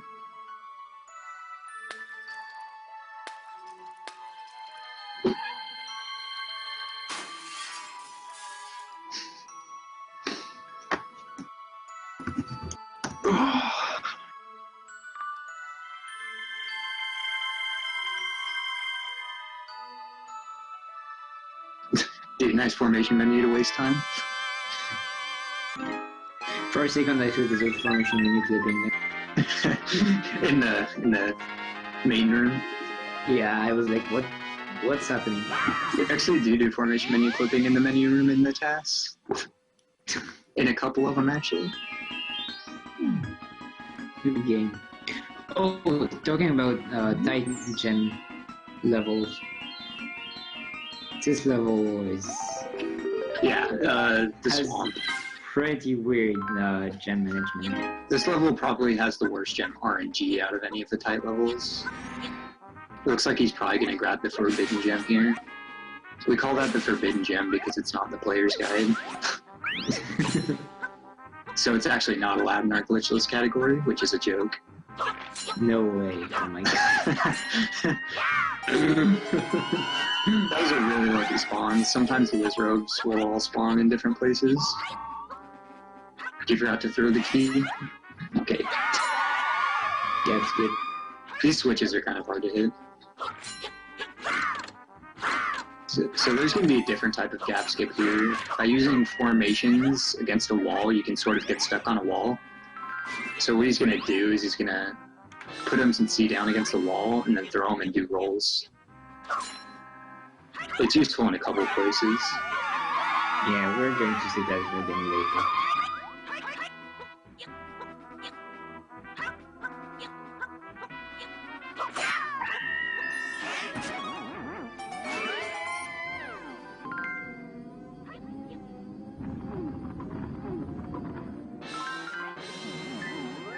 This is one level in particular where gems make it a lot longer.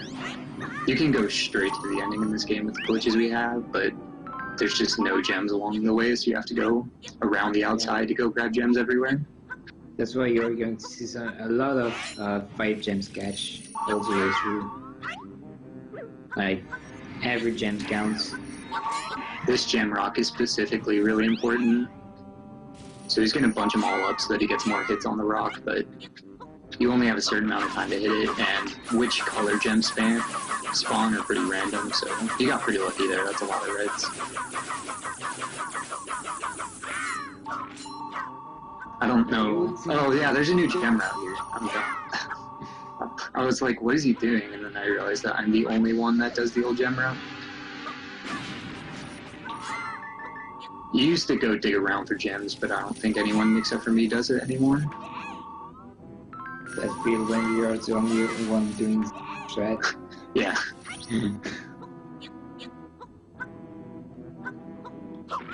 So his luck wasn't great for the route he was going for.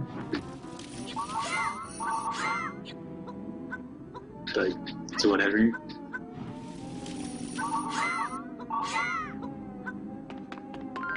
He would have preferred to burn a couple fewer bush areas.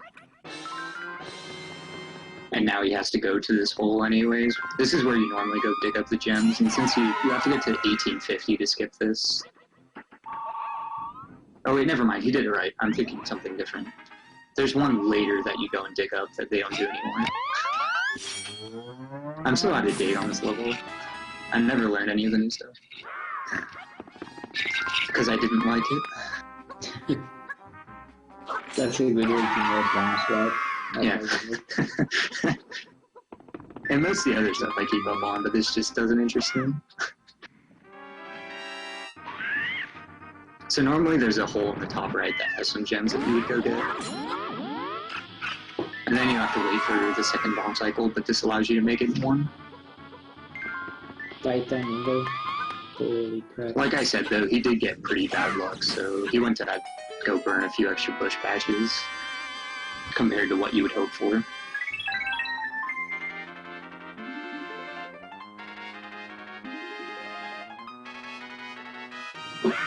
As you can see, those Wizrobes can take a lot longer to fight if they don't all go to one spot. Okay, this stage has a huge skip and it's really easy. Oh yeah. And unlike lots of the other stages, this stage is really fortunate in that they put all the gems for the stage at the very end. So he's going to do a formation clip to get them in there. And that skipped like 75% of the stage. Yeah, it was the same idea as the old village. Yeah. It was the same idea. You used to do zombie clipping there, and then we found about. Yeah. And then it was a death push clip. Okay, he got lucky. He got he got one of the links he needed above ground. But then it was a death push clip, and then we found about FMC, and that basically replaced most of the other clipping strategies in the game. Yeah, zombie over was a trick that used to be pretty used a lot, and now it's just used in like 2 places. I think. FMC is just nice now because there's no really setup for it. Yeah, you just do it. You're good, you do it. You just have problem with it, but you still do it. And like I said, fortunately in this level, they decided to put just a crazy amount of gems at the very end.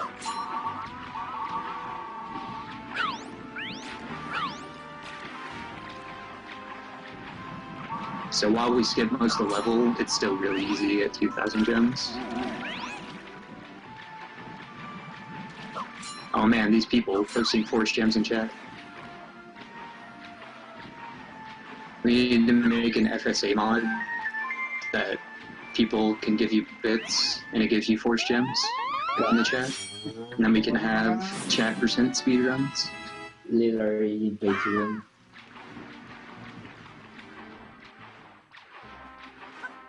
There's a pretty big like joke category in this game called barrier, like there's barrierless or gemless. I call it reach the barrier because there's like a ROM hack for it that makes it so you don't have to collect gems at all, but the way I do it, I just play on the regular version and then reach the barrier and then start the next stage on a new game plus 5. Nice, right? But it shows just how broken the game is. It's like 40 minutes shorter if you don't have to collect gems. Yeah, it's pretty crazy, and it's pretty cool too because yeah, it just. I guess that's skipping cutscenes too, but it's very, very quick. And yeah, you just rush through the game pretty fast. Rush through levels. Don't pick anything.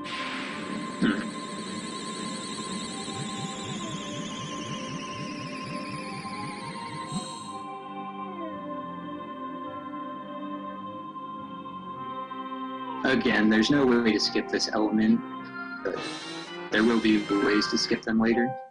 One day. Yeah, I don't know about that. That one... Yeah, well, that's one, you know. But the other ones have, like, theories behind them that make sense, and it's just hard to do. It's just... That one in particular, there's nothing near it. And the issue with skipping them is even if you can clip out of bounds, the screens on lots of boss fights are locked, and so you have to find a way to unlock the screen.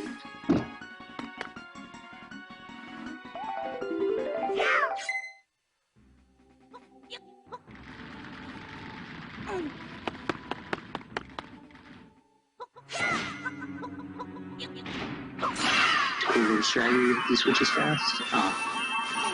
I guess he's doing it differently.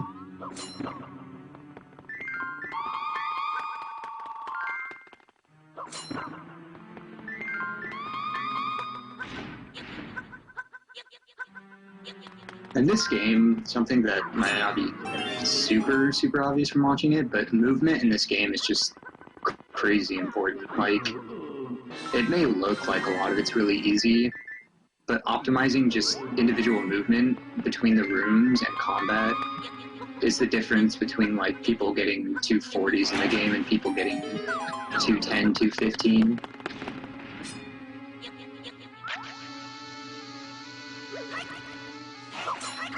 There's another vertical gap skip down. And he's actually doing a strat here to skip opening that block. Normally you're supposed to... So you notice that he threw bombs at the structure, and what that does is it opens the doors on the side, which allow you to push it. So right there, now he can push it, and you're supposed to open it and then push it over that gap, but if you just throw him over the gap, you don't have to push it over there, so it skips quite a bit of pushing, which is pretty quick.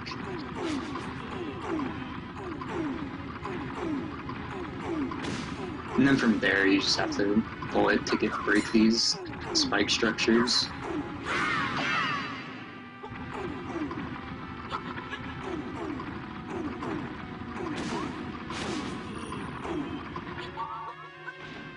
There's a trick that you can do. Sorry, I'm just gonna talk right. No. There's a trick you can do on the wall there, where if you go into C left, you can trick the game into spawning you back at the start of the room rather than where you fell off. So we use that in a couple areas to get back to the beginning of the room faster. Yeah, that's been used very well already. Yeah. And yeah, the idea at first was to do tracing for the relay, but there weren't enough people for all are now in the relay raid. So if like we wanted three teams for every game, we'd have like way less games, which is not the aim. So rather than getting the slingshot here, he just uses a jump slash to get to that, and he slashes the other ones through the walls. This next room can be a real pain.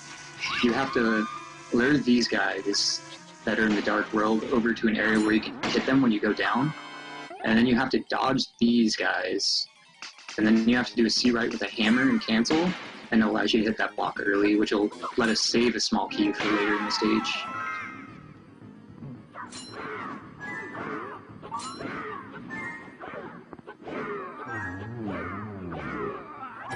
So normally you're supposed to use this small key you get right here to go around and unlock something that allows you to get to an area where you can hit it with a hammer.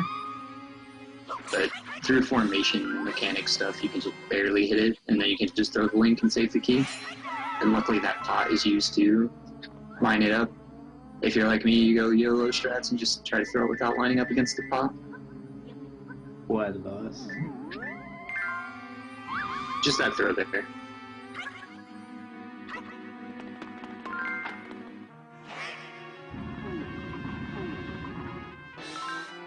And then now he just needs to spread these links out and hit all the switches. There's actually something you need to be careful about when he's going to hit a switch and then he's going to pick up a pot. And if you pick up a pot next to a switch a certain way, it actually hits the switch again. And this has actually caused people to lose runs here before. So he didn't hit it there. But if you do it, you end up in this area. And then when you go back, this bridge isn't here. And so you have to redo this whole screen.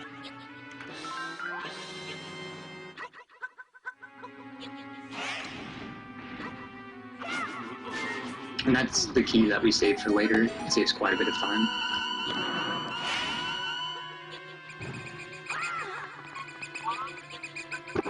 And then you can hit this torch through a wall with the C down formation. With a little small time saver there. Is he gonna click through? No. How to solve this dungeon? Just push walls. It breaks. Yeah, this is like a hidden thing in the game. Yeah, I think it's explained somewhere that you actually have to do that. Yeah. Anywhere anymore, but I know it's somewhere. This is a really goofy gap skip. You have to like go across there, and you actually have to get pretty far into the land before it spawns you there, so it's kind of hard. You got a first try, which is really good.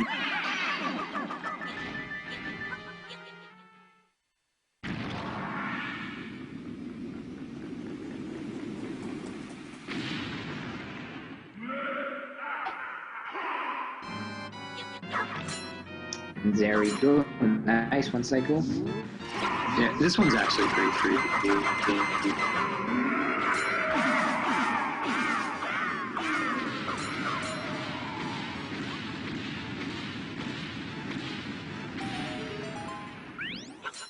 And this game has a lot of split-second decisions. Like you saw VB doing there, he picked up a Link to pick up all the gems, but then there was one that was way far away from all the other ones, so he like canceled it. What? He's not doing my skip. Wow. My one contribution to the game, and he didn't use it. Z is going to do it. Is he? He better. It's my free time save that saves half a second, and nobody does it, and it makes me very sad. Well, you should have run it if you wanted it. Dang. The callouts. I'm not a speedrunner, I'm sorry. Oh, okay. But yeah, basically the Navi text in the room before the main room, you can use the Hurricane Slash, and it's the only use for it in the game. Or in the run, rather. Because when you get 2,000 gems, you can charge up the spin attack to double, and then you do a giant Hurricane Slash like in TMC. And you can use it with like some specific inputs to slide the links to the loading zone without hitting the Navi text trigger. Yeah. And it looks really cool too when you do it.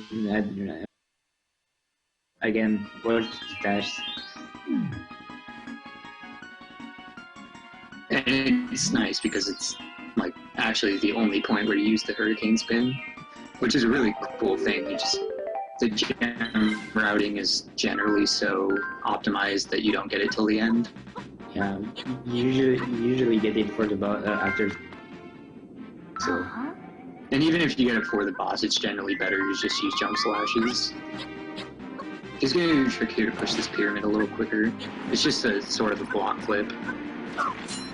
You go into C left, which is diamond formation, and then while the links are in the pushing animation, you go into the C right animation, and they can just barely push it down instead of pushing it all the way to the right.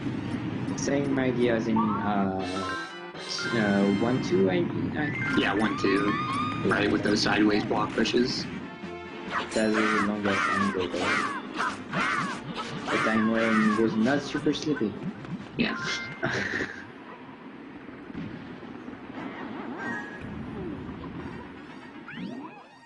So boots are pretty cool because I think it's in this level, but we're going to see some more floating green glitch. Yep. FLG. That's right. Because boots are pretty convenient to use it. Yeah. There's actually, so we're going to use the second form of floating link glitch in this. Oh, he missed one of the Gibdos. That's really bad. Because now he's going to miss this cycle for the portal. And he has to wait for the next one. But it's sort of okay because he can now set up the red link over there. So he deals with a little bit of the time.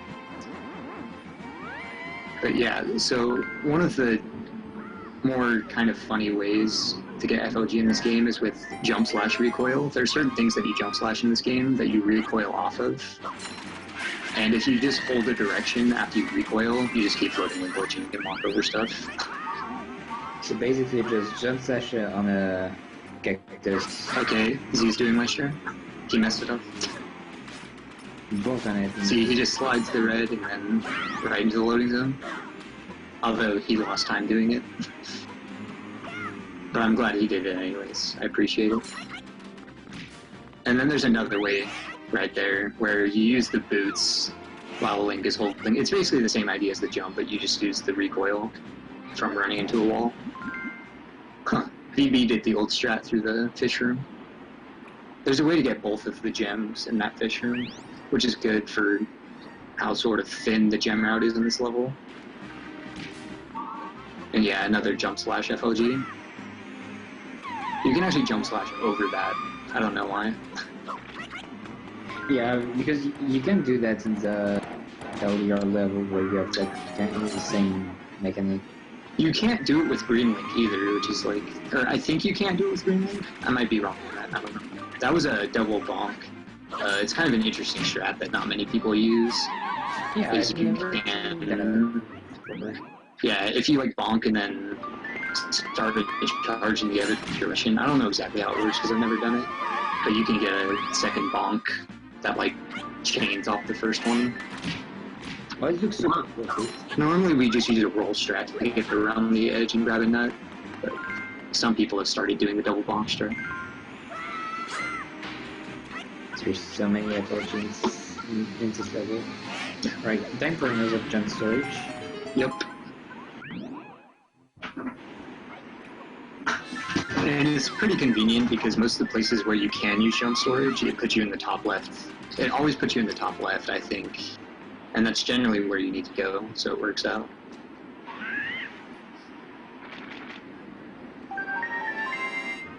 Okay, he got the one that mattered, but you kind of need all these gems, so it's really bad if any of them go inside.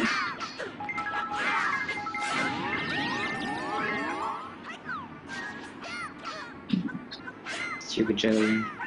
Oh yeah.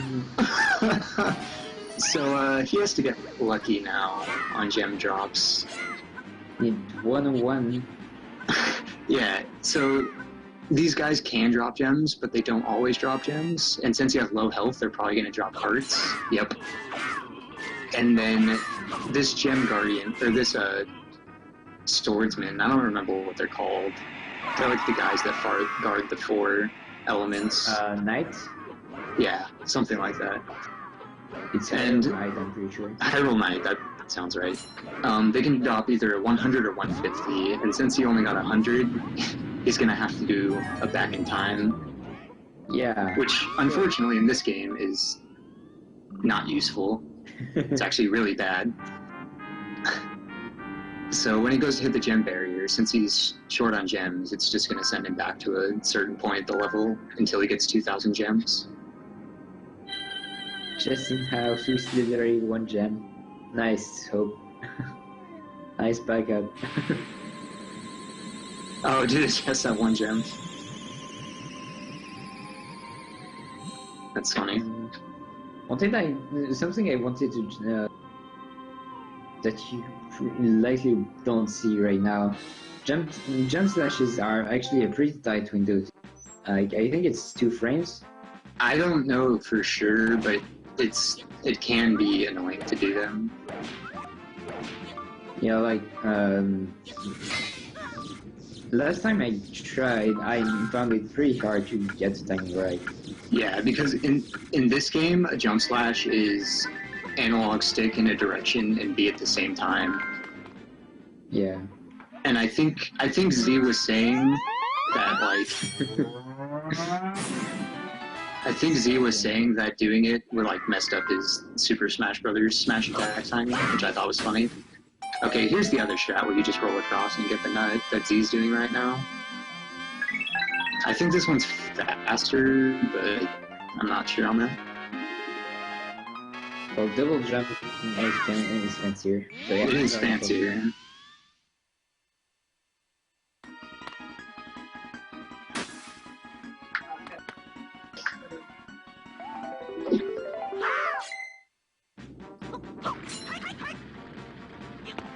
So there's a really important trick at the beginning of 6-2. It's called Ninja Turtle Clip. So after he goes to the right and he goes back to the left, there's a couple of turtles that we use, and it's a very specific position trick, doing an enemy clip. So he has to sort of set up the links in a certain spot, and then based on where the turtle is, we call him Leonardo. So right here, the blue turtle, Leonardo, based on where he's at, you have to use different combinations of slashes, but you can only do a certain amount of damage before he dies, and if he dies, you have to reload the room. So you sort of have to know. See, right there, he did the wrong combination of slashes for the position, which it was a really bad position to start with. Looks like this one should be a lot easier. Yeah. And then you do a C left, and while the enemy is stunned, you can click through the wall.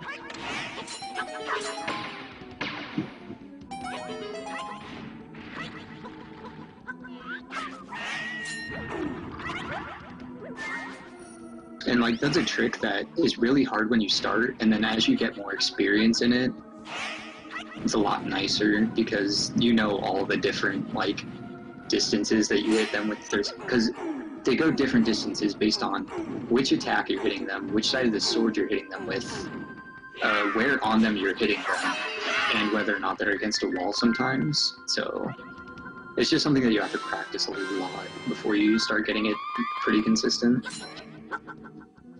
But it's important because it lets us save this key, which skips going up and doing a Armos puzzle. Or, yeah.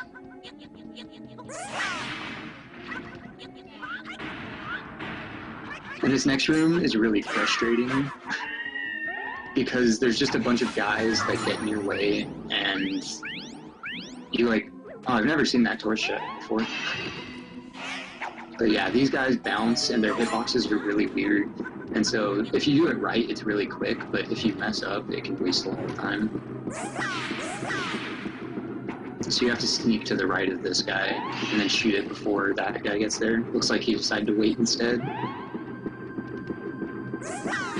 And there's also a funny thing here. If you shoot this last set of torches last, it actually doesn't light the last torch for whatever reason. But if you light it first, it does. Just an interesting idiosyncrasy about this game, I guess. Also, hello, C left formation. Yeah, that was weird. I don't know why. Normally you would go C left and hit two of those guys at once, and then take care of the third one with your sword, but different strats, I guess. I don't know, is it like the only place where you use...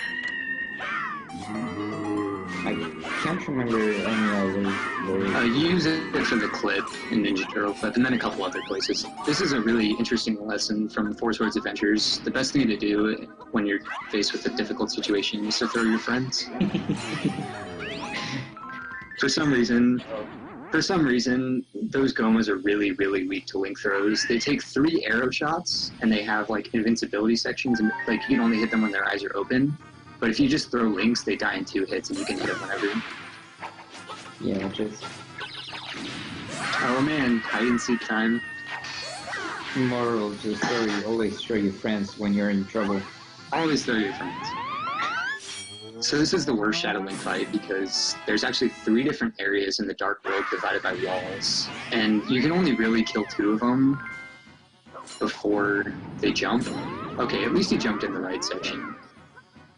If they jump in a different section and they're underground, you can be chasing them around. I've seen up to like a minute and a half of them just chasing them around the Dark World because you have to go through the portal and go to the next one. And then, like, by the time you get there, they just like jump somewhere else.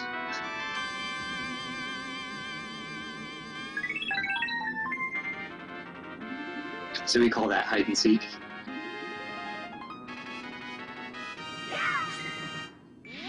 Looks like Z's actually catching up pretty Yeah, well. he was like a level behind them now. They have a level. Yeah, he's almost at the end of this level, so... And 6-3 can be a big shift, because there's one trick that is pretty important. God, 6-3. Hide and go die, that's another one. So yeah, that's the strat you normally do there, is you use a C left to hit 2 and then just take the third one out. Yeah, CRF looks super fancy. Yeah. More particular. It's really hard to use. It's not useful in many places, but Yeah, like it's what I said, it's really impractical. It yeah. looks fancy, but so hard to use it correctly.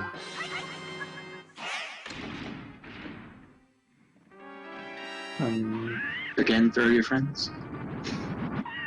Always doing things. This is the best strat. Every time I see it, I just have this little smile. Yeah. That's so cool. And when we found it out, I think Yadra was the one that found it out, and it was just like, really? Because we always spend so much time there with the bow. Because it's really slow to do it with the bow, because you have to wait. It does 3 shots and then opens its eye. And it doesn't work with every Goma in the game, it only works with certain ones, because FSA. Done game. So this entire section is like, there's 4 different areas, and you have to go around them all. But Nightmare is beginning now. But all that we're going to do is go in this room to get the slingshot. And then lucky we have Gibdo. He's probably gonna go he has to go in the other room to pick up health too. If you have good health, you don't have to get this health, but Well, he's kind of in a health problem now. yeah. And so what he's gonna do is he's gonna go into this corner and try to lure this Gibdo in. Which can be annoying because the distance he walks is random. And you can manipulate him, like he'll walk towards you, but if he walks too far one way, he has to walk back, and so sometimes he'll just walk back and forth. Oh, that time he didn't walk left, that was really weird. Yeah, so now he's just walking back and forth, because that's what he does. And then he walks left, and once he's over them, he stuns them. You're going to use that to clip into the room that's right there. And then... Please make it. Oh, what did you... He pressed Y. No! You're not supposed to press Y there. You're behind. So he stuns him, and then... Huh, he didn't clip. Right. I wonder if he rolled the wrong way or did the wrong C formation or something. This trick is nightmare. Okay. So now he's rolling and he's got a C formation. Oh, he missed it. This trick is nightmare. But the idea is you have to do a roll while you're doing a formation, and that pulls the links into the wall. There we go. There we go. Yeah. And you pull the links into the wall, and then you do formation clipping, and then you use a really weird position with the torch to get back in balance, and that skips going through the other 3 outer sections. Mm.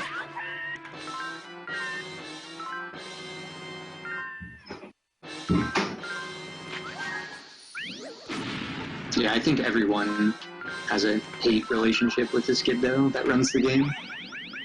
Yeah, I've seen, like, the worst thing I remember is just losing the shoot 10 minutes save and using all these minutes.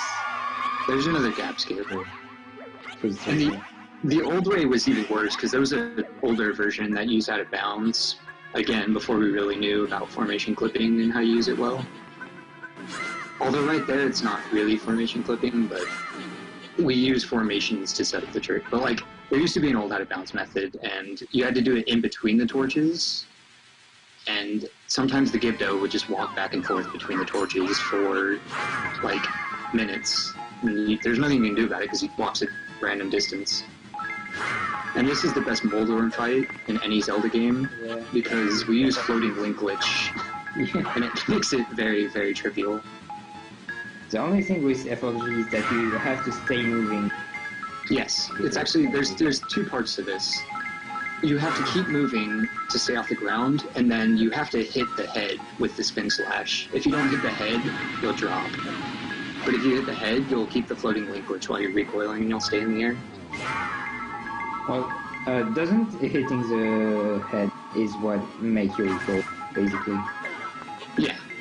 No, like, each individual spin slash, though, you have to hit it. You can't just hit it once and then you keep it. Okay. So for each round, you have to hit that. Yeah, and well, this Moldorm is only good because you just glitch it. Yeah, it's... Thank goodness, too, because we used to get absolutely rocked by that boss. Every time he knocked you down, it wastes so much time. Oh, and is he doing early bombs too? I don't Yeah. know which try it is, but that looks pretty good. Yeah, I got it pretty quick. I'm pretty sure it's first try too.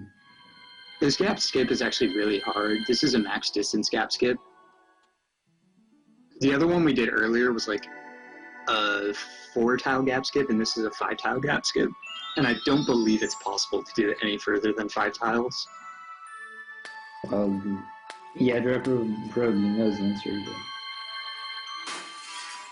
But... Not me.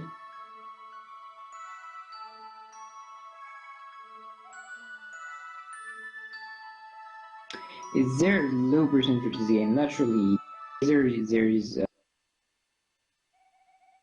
way to have different categories and beat the game. Because upgrades doesn't carry over other levels. Yeah. Like each level, you're going to start with basic sword, 0 gems, and the No rings. you had before, and no items. And like they grabbed the blue ring on 6-3, which I never understood because you float over Moldorm, but it looks like he put good use to it this time. The blue ring makes you do half damage. The red ring, I think, is the lifting ring, so it allows you to lift big objects. So it looks like the blue ring actually saved him this time, although normally I would just skip the blue ring for this boss fight. Oh, ice physics, let's go. Okay, so this strat was actually found from a soft lock. Originally, I was playing the game and I was rolling in an area, and then I walked through a door to the left, and purple ink just slid off screen and never came back. And so we found out that you can actually use that. Basically, it's screen transition manipulation, and if a link is sliding, like if basically you switch to green and you roll, and then you switch to another link in transition, and you keep that ice physics across the screen transition, and you use that to get up on walls in this stage. And then from there, it's just broken ledge mechanics. Yeah, it's just not only ice physics. It works with any kind of momentum. Right. So we're actually not going to, not the only place where we are going to see transition manipulation. Because it just needs momentum, and it turns out that ice is really good for that. There's actually one other way that they were going to do it, but yeah, it's way later. yeah. And it's funny, the funny thing about this level is super broken. Like, you can get up on the walls and jump around everywhere, but in the end, you still need to go get a lot of stuff, like this fire rod. Like, you just sort of do everything backwards instead of forwards, and it's a bit faster. It's not actually, like, better. You don't actually skip stuff, you just do it in a different order. And it looks cool too, because weird stuff happens. Yeah. It looks like BB's not doing it though. Because there's a skip called Ice Wall Skip. VB is skipping it because he went and got the fire rod. There actually is a way to skip it now, which is like the only thing you skip in the game, or in this level. But it looks like VB's taking it safe. This is the one I was talking about earlier that's really, really difficult. It's basically 9 frame perfect inputs in a row, and if you fail any of them, you have to restart. Yeah, it's insane. This level is like the best definition for FMC. Or like the classic FMC. Yeah, You just go through stuff. Yeah, so as you see here, instead of getting the flamethrower, Z is just going to get bombs here. And then he's going to go straight down instead of going up and getting the fire. That's a cool bomb strat, I've never seen that.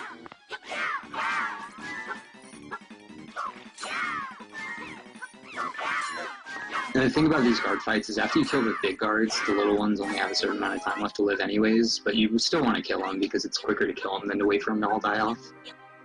So yeah, this wall right there, you can skip, you can use it. Z will be skipping it because Yeah, it would be very slow for him to not skip it at this point. He's already skipped the part that you would have to do if you didn't want to skip it.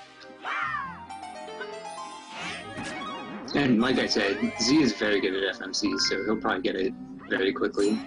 Yeah, I wouldn't be surprised if he gets it in less than 3 tries. Oh man, I thought he was going to pull a Z there. There's a really funny mechanic in this game where if you're holding an item on a GBA screen and then you transition on a main screen, you just drop the item where it is, and we call it pulling whoever pulled it last. It's kind of a joke in our community that we tease whoever did it last by calling the trick after them. Oh boy, That was a really good penguin fight, lobster. and a really bad lobster fight. Lobster on ice is very, very rough.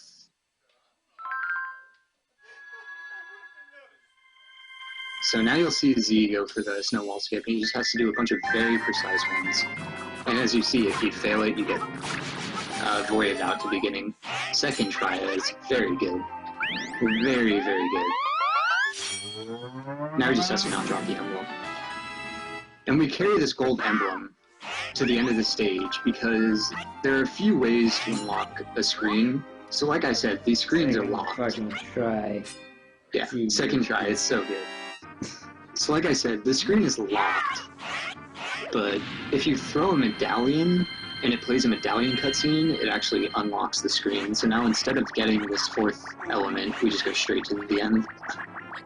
And that saves a lot of time, because you don't have to do the fight and you don't have to do the cutscene. Yeah.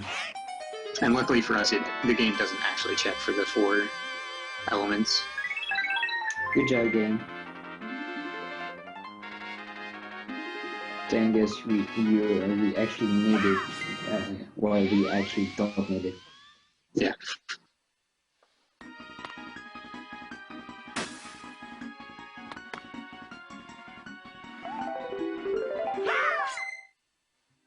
Another thing about glitchless, since it's sort of our joke category, is we actually banned the Japanese version from glitchless. God, no.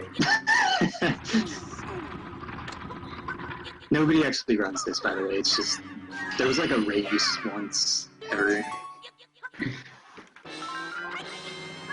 That's actually a really cool thing right there that VB just did. If you line up on the right side of the doorway, and then you do hops in the C-right formation, you kill those guys without sending them flying. And then it puts their gems right where you can pick them up quickly. Just a really small optimization that I think is really cool. And then there's some manipulation right there. If you stay at the bottom by the door, those guys will spawn by the door. Unfortunately, he got hit by an ice ball since he was a little bit slow. And so he didn't actually get the quick kill on those guys. I forgot what their name is. There's another GASAG. And we, instead of using bombs for that puzzle, we just run around.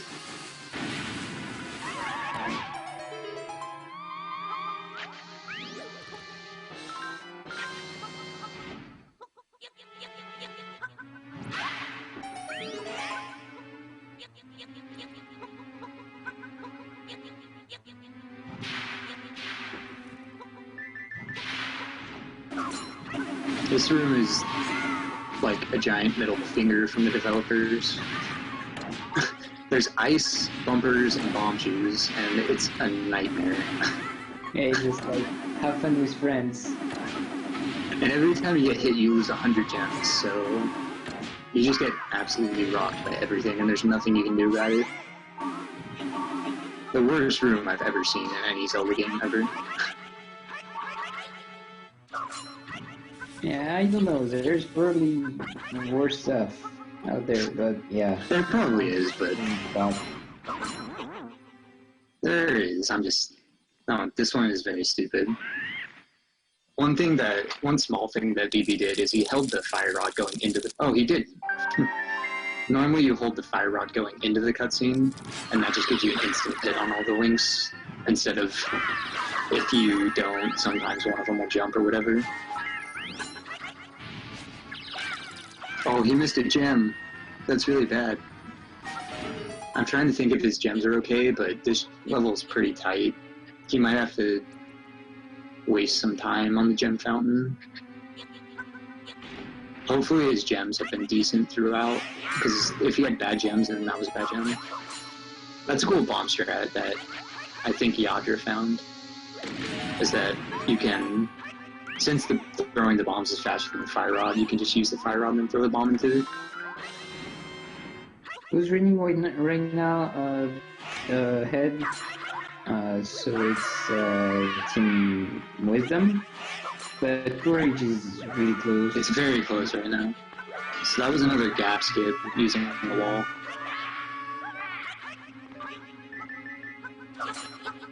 Yeah, it definitely can take some time. So does the adventures. Yeah. And Team Courage is led by the Master. And there's actually Z will be doing different strats at the very end of the game that will actually be a little bit faster, so this should be very close.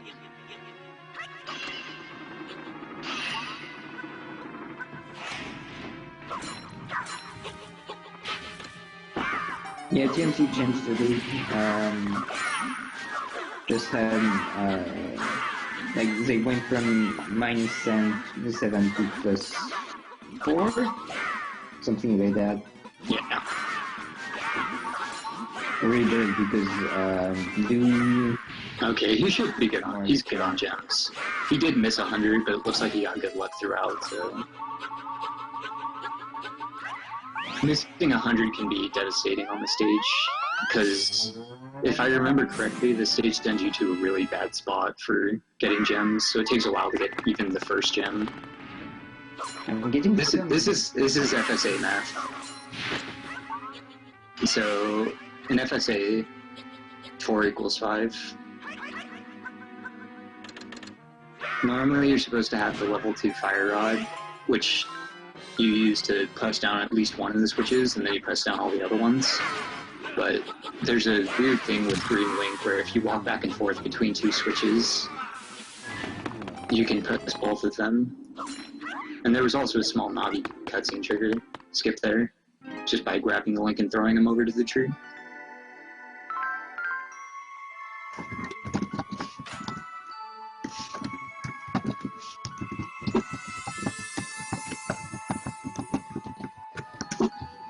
And Z is also at the end of this level. It is very close. Yeah, it's getting very, very close again. He just rolled into it.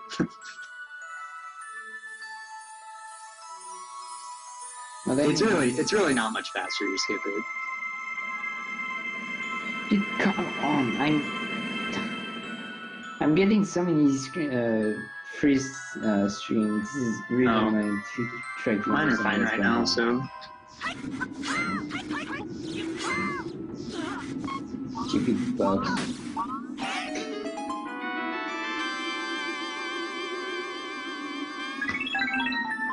I'll give up.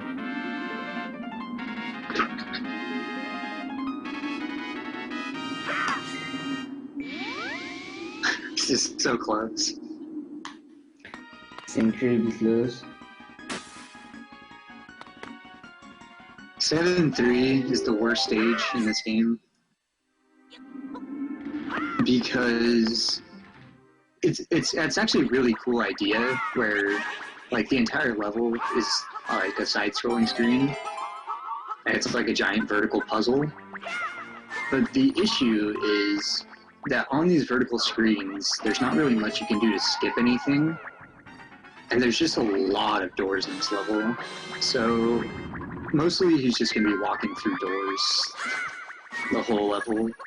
There's a few tricks that he does along the way, but it's like many minutes of door transitions in this level.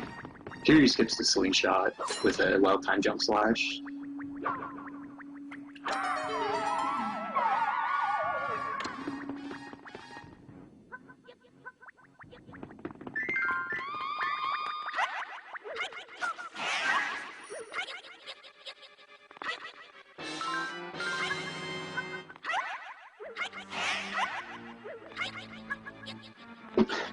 Like I said, there's really not much to talk about with this stage.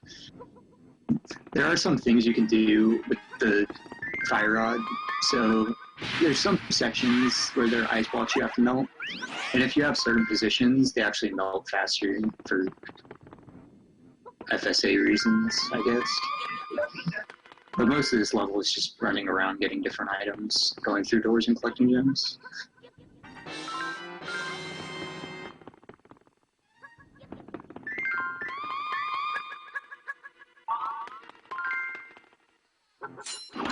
So, right after this run, it will be 4 shores, well, 4 shores, oh god. LADX. LADX, yeah, I'm so bad. Yeah, LADX will be the last game of the relay race, so it will all come down to this. I'm pretty sure they will both be tied by the end of the race. It's going to be very close. Yeah, probably a little lead from either one of the two, depending on how the game goes. But yeah, it will really come down to one final game, which is really good considering, we've been going for about 12 hours now, or something stupid. Quite a while. I'm not exactly sure. VB missed the throw there.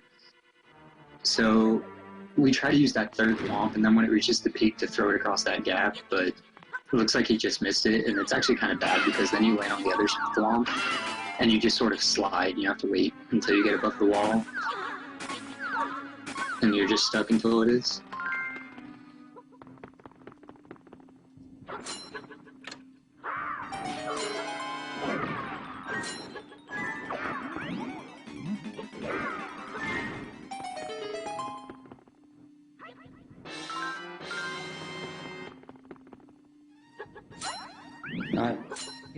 As we explained earlier, this game is referencing a lot of earlier Zelda games. So if you see some stuff that might look like some Zelda games you already know, that's totally a reference.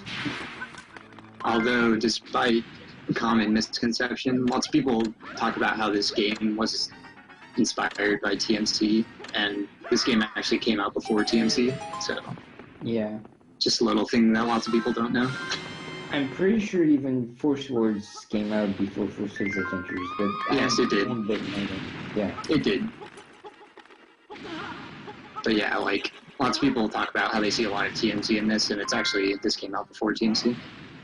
Yeah. This room that VB is in right now, I don't know what the developers expected because these gaps are actually really, really hard to get across. Yeah, casually I thought that it wasn't the way, and I couldn't find any of the stuff. I didn't understand, and I finally made it, and I was like, what? This is nuts. Yeah, the gaps are like really, really hard to jump. And I guess you're supposed to pick up links and throw them, but like... No, VB! It's not the intended way, but it actually is, which is stupid. VB just pulled another Hope Is Not Lost with the unintentional death. Shoutouts to Hope Is Not Lost.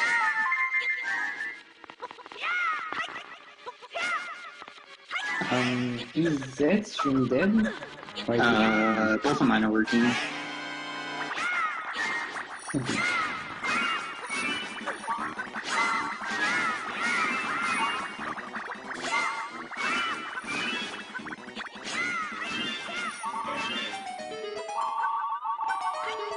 Looks like we're nearing the end of the Resident Sleeper stage. There's lots of things I really like about running FSA, and this level just isn't one of them. Everyone unanimously hates this stage. Oh, VB got really unlucky with the fire rod. In certain positions, it won't go all the way through.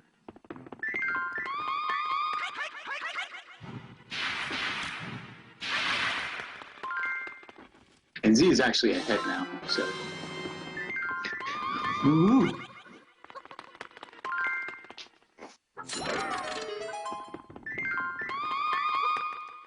So this boss, you have to go to the top and hit this route 10 times, and then the thing will drop.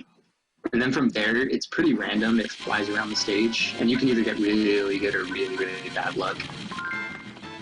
So hopefully you get some good luck here, because you have to be facing the same way as him to hit him. You can't hit him from behind. And then from there, you just do a drop slash, and it kills him. That's another really cool thing in this game. With the Rock's Feather, you can actually do a sword attack while falling. Very similar to the TMC scroll skill that you get.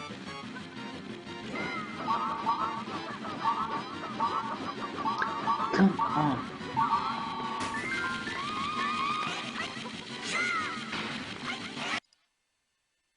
Dude, I was so sad when nobody Rodrigo to switch. That's what I would do in this situation.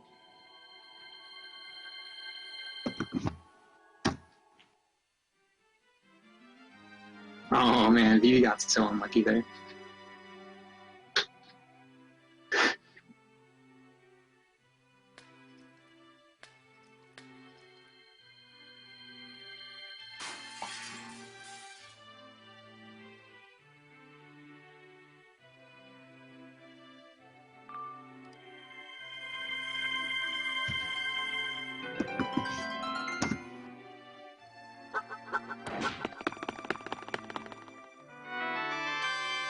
Oh, something I forgot to mention is part of the reason that glitchless is such a meme in this game is that on the screen with the Zelda cutscene, you actually spawn on it with floating link glitch. So it's actually like not possible to play this game glitchless. Shit. Because it spawns you and you're floating and you have FLG. It's actually really annoying to deal with because you have to fall before you can like switch formations. Here's part of the reason we play on Japanese. On Japanese, these level 8 cloud stages, you can actually reach the screen transition from not on the cloud, which allows you to go around all those firewalls. And this stage is one of the funner and also one of the harder stages to go around, because you just sort of jump slash around all the screen transitions and go really fast. We fight this manhandle just for gems, and also to get over this side without having to deal with the guys. Flail, is that what it's called? Morningstar? I don't know. And then there's a trick there that Z just did, and that is very tight. You basically have to hold C right on the screen transition, and then press L on a certain number of frames, and then do it hover over to the cloud. And then if you miss the throw, you actually spawn on a certain part of the stage where you can't respawn. Like you spawn off the clouds, and then you have to start the stage over. So it's really important not to miss it. Hopefully VB gets it first try as well. So yeah, as you see, Z just sort of went around everything. There's also an interesting mechanic in World 8 stages where you can do formation hovers without using any walls or anything. You can just float. Looks like VB went for safe strats, which I sort of support in this situation, because if he fell, he would be like a minute and a half behind. And I think Z's also going to do an FMC roll skip here. Yeah. Nice FMC. I finally got to have one stream loaded. As you can see, it's a bit risky. As you can see, that FMC is a bit risky because you take so much damage from the wall. But you got it second try, so it wasn't a big deal. Yeah. Yeah, these formation hovers without walls are pretty funny. You can only do them in certain places, and they're not super useful because it's actually really hard to get onto the ground, so unless you have a wall, like that situation specifically is really good for it because you just need to get onto the wall. And since all we need to do is get onto the wall, it works out perfectly. It looks like VB is going to do the death clip method. He messed it up. So this is a setup that I came up with, and if you roll and C up at a certain spot and then press X, it will push the links in just the right way so that it pushes them through the wall. But you can't do it if there's dongos in the way, which is part of the problem. Like, we call this guy the Guardian.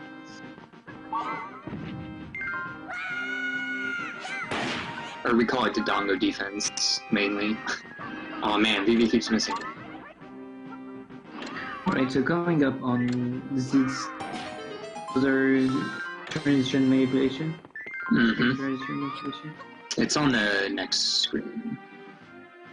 First, he's gonna do a setup here by putting the link on the ladder and then switching all the way through. It puts him on a certain pixel that allows him to just barely hit that switch. That's like a 1 pixel shot. Yeah. And now setup, so it's free. Yeah, there's a really easy setup. Now he's gonna go on this cloud and he's gonna void a link while he's spawning this cloud, or while he's on this cloud. And what that does is it really messes up this transition because now they're just sort of floating.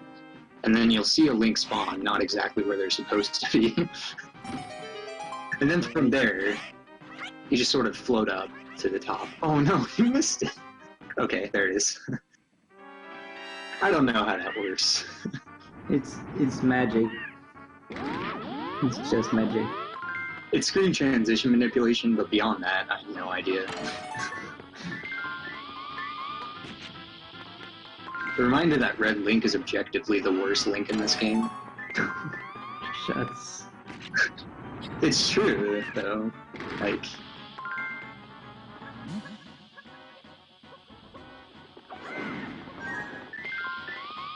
One other thing that Z did there is to break that stone wall he did a jump slash up, and from there you can do a drop slash without having the feather.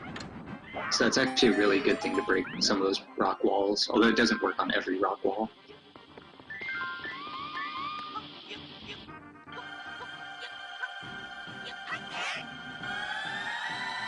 Also, the objectively best Link in this game is Purple Link.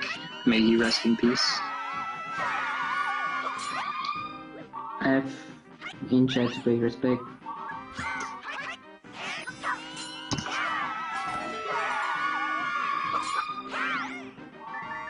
Oh hey, we're skipping the level. The reason we don't like Red Link is because he has really strange mechanics compared to the rest of the Links. When you're falling in pits, which actually makes the run like different, but this is hammer skip. This was sort of the holy grail skip for a while, and then we realized that you can like actually just float around the wall. It's kind of hard though.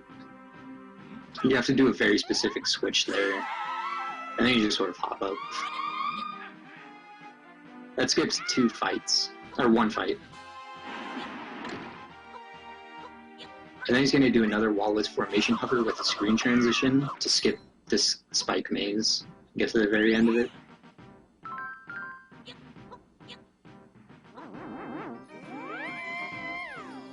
Then we're going to do another cool skip. Yep. It never stops. World 8 is just really, really good.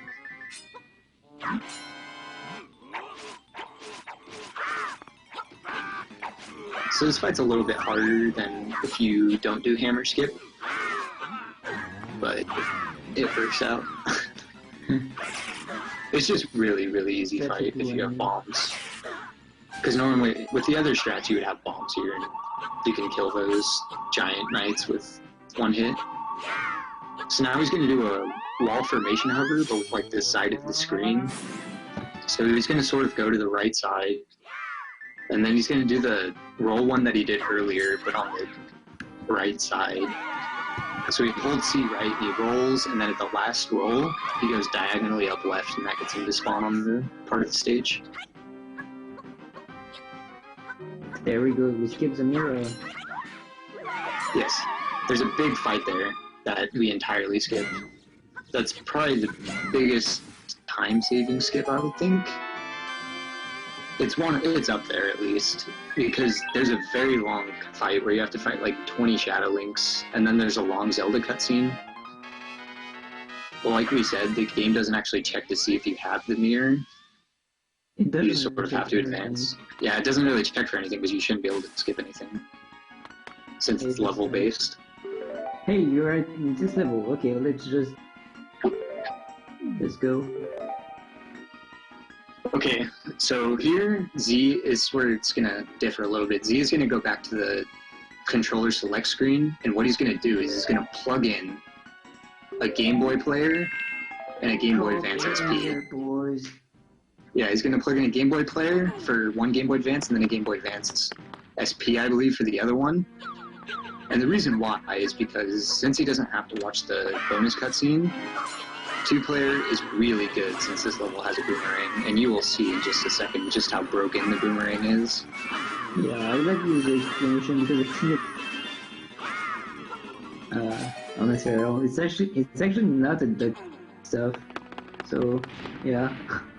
So what Z does is after he grabs the boomerang, he's gonna use the boomerang with one of the teams of Links, and then he's going to grab someone right before he catches the boomerang, and that puts the Link in a state where it's hard to explain. They have no collision, and so you can just walk around wherever. And then there's another trick you do with it where you can warp the other set of Links directly to where you're going, like directly to where the Link that you're walking around with is. So he's going to use that to clip through everything. And that's another reason that's really good for this stage is because this stage, unlike the other stages where it ends with a barrier trigger, so you'll see right here, he uses the thing and then he just sort of walks through. But unlike other areas where the level end trigger is triggered by like breaking the gem barrier, this one, you break the gem barrier and then the boss fight is afterward. So you can actually just skip getting gems in this level completely. You just saved VB? GG. Yeah, VB is saved. He said he was going to save before 8:30, just because there's a soft lock in 8:30. Oh yeah, okay, makes sense. Because VB is actually going to go into this single player, which is a little bit of a different strat. He's going to be using zombie clipping to do basically the same thing, but it's a little bit slower.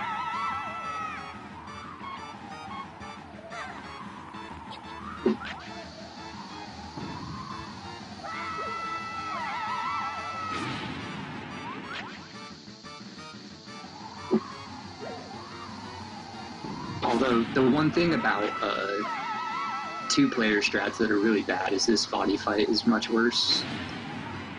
You have to like stun him with arrows, which you don't normally have to do, and I think he takes extra bomb hits. So you lose some time with that, and then you also lose some time to the Ganon fight. It's pretty close. One thing that you can do in single player that you can't do in the multiplayer is skip this barrier right here with the formation menu clip. Why would you press Y? VB? No.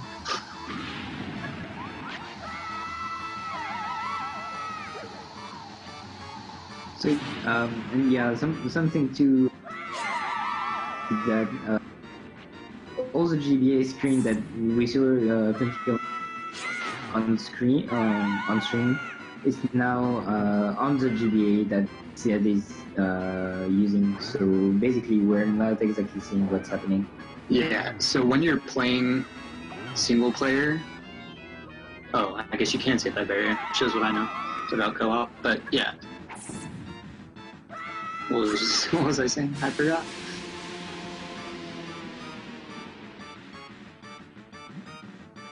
And yeah, Oh yeah. all the Since they were playing single player most of the time, the GBA screen, since there's only one player, they don't have to worry about it blocking the screen for everybody else, so they just put it on top of the screen. Like he was just saying. So that's what that giant screen that pops up all the time had been up till now. That's just what the GBA looks like when you're playing the multiplayer. yeah, and all the co-op scripts, because there are the only two people who are actually doing a co-op speedrun of this game. 26.2 is live, who knows?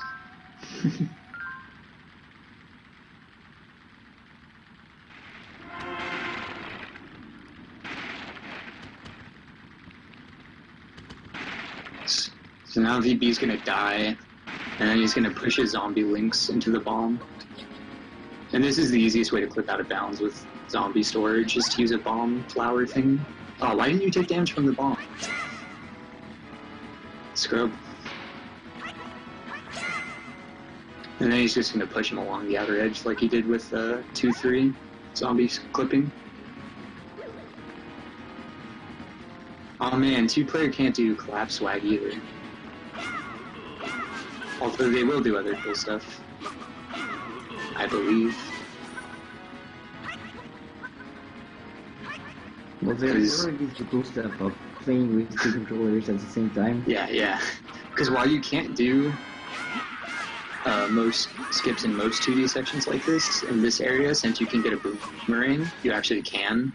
And so on the next screen, you're going to see him use the boomerang thing, and he's just going to like roll around like it's a regular top-down screen, which is pretty funny. Or I guess he already did it.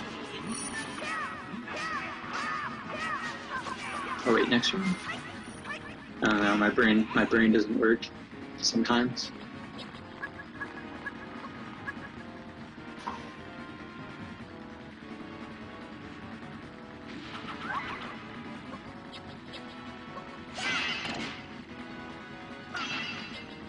Oh yeah, it is the screen.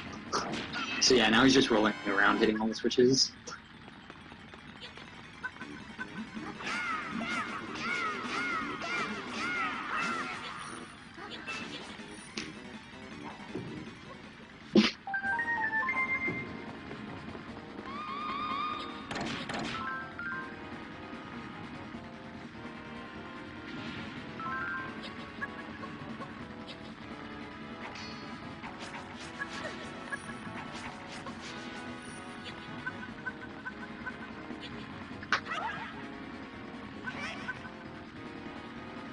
So this is the alternate version for getting through the berry. You just do an FMC, but it's really hard to do this FMC because you only have, like, I think it's a couple of frames, like 3 frames maybe, where you have to press Y twice. Yeah, you really don't have much room. So some people mash. So that the game was over after escape. Escape. Well, think again, because guess who arrived? Oh my god, it's Ganon. The real final boss. Imagine that. Wow, though you've never seen that in any R2D Zelda game. Oh, VB, please. So yeah, the way he's doing it is pausing. Some people just mash through and try to get 2 Y presses in like 3 frames. And there's like a certain way they hold their hands, but he's doing it my way, which is the wussy way, which is pressing Y, then pausing, then pressing Y when you unpause. But it's a little bit tight timing anyways. I just don't have the hand speed to press Y twice in 3 frames.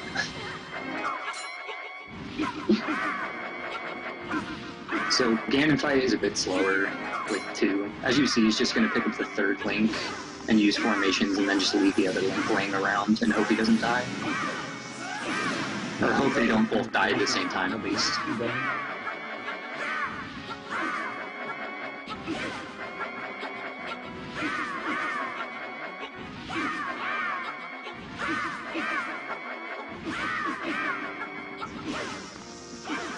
So the first phase, you just have to get a bunch of slashes into him, and when he's shooting those lightning bolts, you want to take damage on purpose.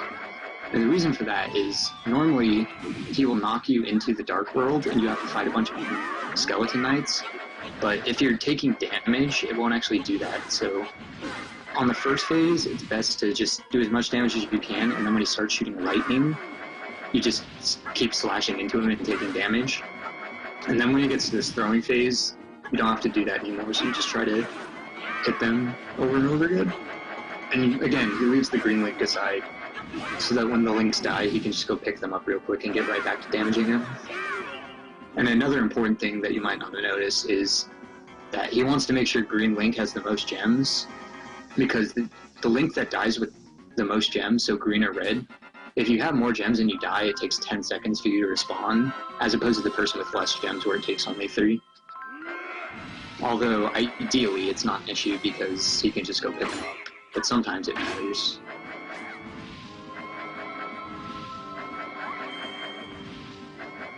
So now he plays tennis, and he's almost done.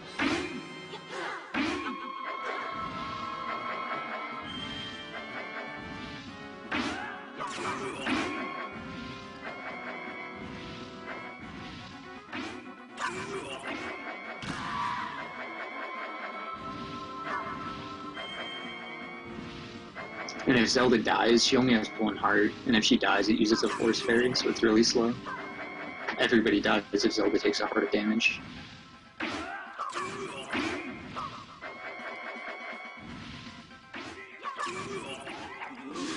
Nice.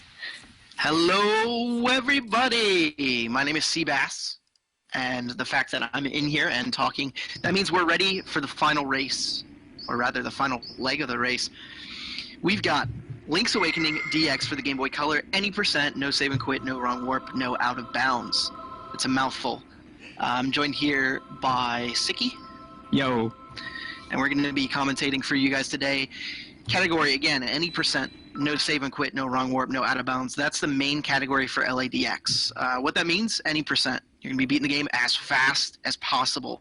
No save and quit, that one's pretty simple. You're not allowed to save and quit. No wrong warp.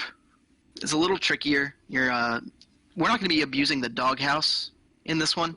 There's some runs that let you beat the game in about 4 or 5 minutes. We're not going to be doing that. And then no out of bounds is a little bit harder to explain, but just trust me on that one. It's not easy. They're going to be staying kind of within the lines, not too far. And that should have been Quicksword. See. We've got Spiraster. He's starting off. And then shortly, TGH will start up and follow. TGH, the record holder for this category, which is the main category. He's got a 54:31. Spiraster only about 2 minutes behind, which is not that. Yeah, not he's that bad. close. This is definitely gonna. This will be close. Yeah, both of these runners, you know, top 10. You want to go ahead and explain Moblin Skip? Sure. Yeah. This is we're gonna be explaining tricks a lot. There's a ton of tech in this game, especially now with bomb triggers and stuff. Yeah, it's like almost like every 10 or so seconds was like a new trick. The first being this sequence break where Spiraster is going to utilize a damage boost property in the game to get over a pit that would let him get the dungeon key for the first dungeon before he's supposed to. But before that, he's going to do a little bit of rupee collection because we have to do a couple things at the shop. Stealing. We have to steal. Yeah, long story short, we're gonna become a thief. LADX, best Zelda game, you get to steal part of the speedrun. So he's hoping for that Moblin to look up, like he just did. That was actually pretty good RNG, all things considered. Yeah, that was what, like second try from the Moblin looking up? That's good. And a really fast setup for Owl Skip too. Did you get it? Yeah. I'm gonna reload real quick. Essentially, that when you saw the owl fly up, he utilized this delay effect from the pause screen to prevent the owl's text from happening before he can leave the screen. Yeah, the way the cutscenes work in this game, some of them you can actually continue to move while some of the stuff is happening. So like while you're picking up the sword, while the owl's flying onto the screen, you can move. So at a certain point, it's just, oh, I moved to the point where I can screen transition. The game didn't expect it, and you skip some text. It's funny though, because it stores the event though, and if you visit that screen again, it'll trigger the owl. Luckily, we don't really need to do that.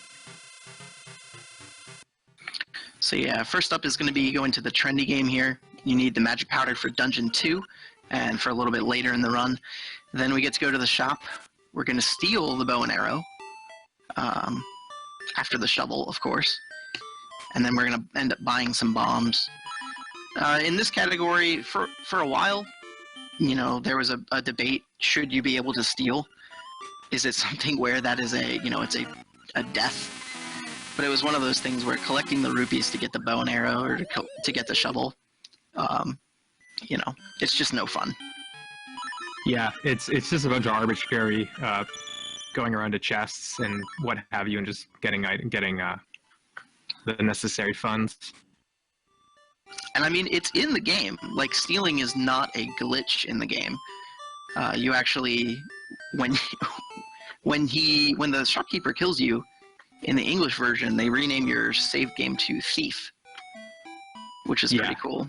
It's like coded into the game. Mm-hmm. And you can't really, by any stretch of the imagination, define it as a death warp either. Yeah, you're not really warping. So Spiraster is going to be seemingly arbitrarily killing a bunch of enemies, but the reason he's doing that is because he's accruing a kill count that's like kind of hidden in the game. That'll matter later for a certain item drop that he's hoping to manipulate. And that is the Piece of Power. Piece of Power is really nice. The first dungeon here is pretty straightforward, pretty simple. The Piece of Power drop is going to allow them to do a little bit more damage with their sword, but it's also going to allow them to move quicker, a little bit faster. So, of course, moving faster is way better in a speedrun. So you're going to see them try and manipulate the drop of the Piece of Power within certain dungeons. If you can get one at the beginning of a dungeon, if you get it there, you get the speed boost for the most amount of time. That's better. It looks like TGH is setting off now on his journey.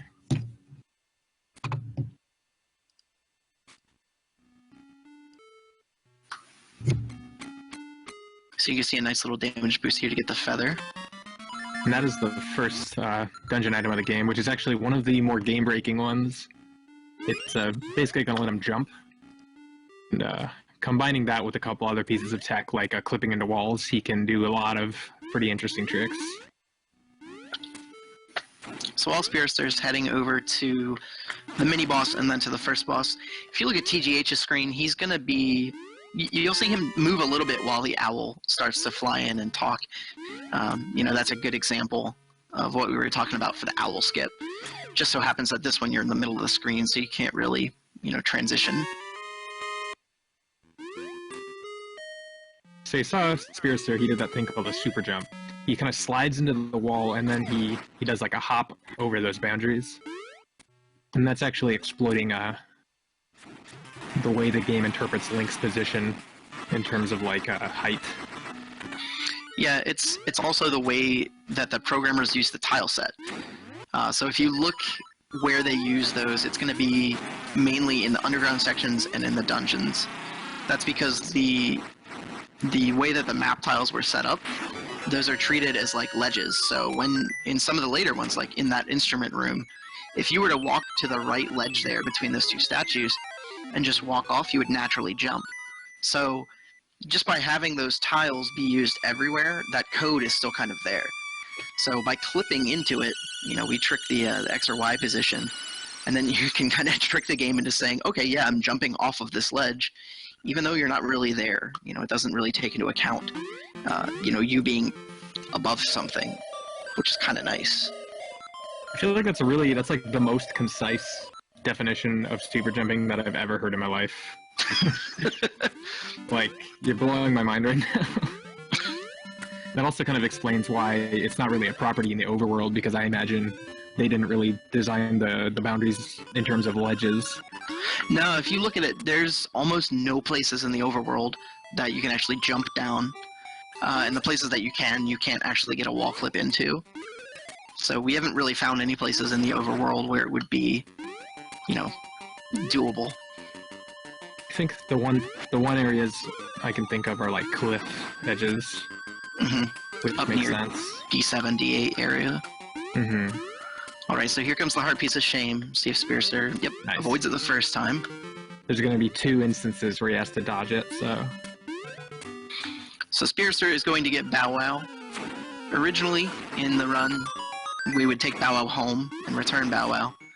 But we get to keep him now throughout the whole run, which is kind of nice and kind of bad. He can eat enemies for you, which in a casual playthrough is really nice. But again, the runners are trying to manipulate that piece of power drop. So having Bow Wow eat extra enemies is never really a good thing.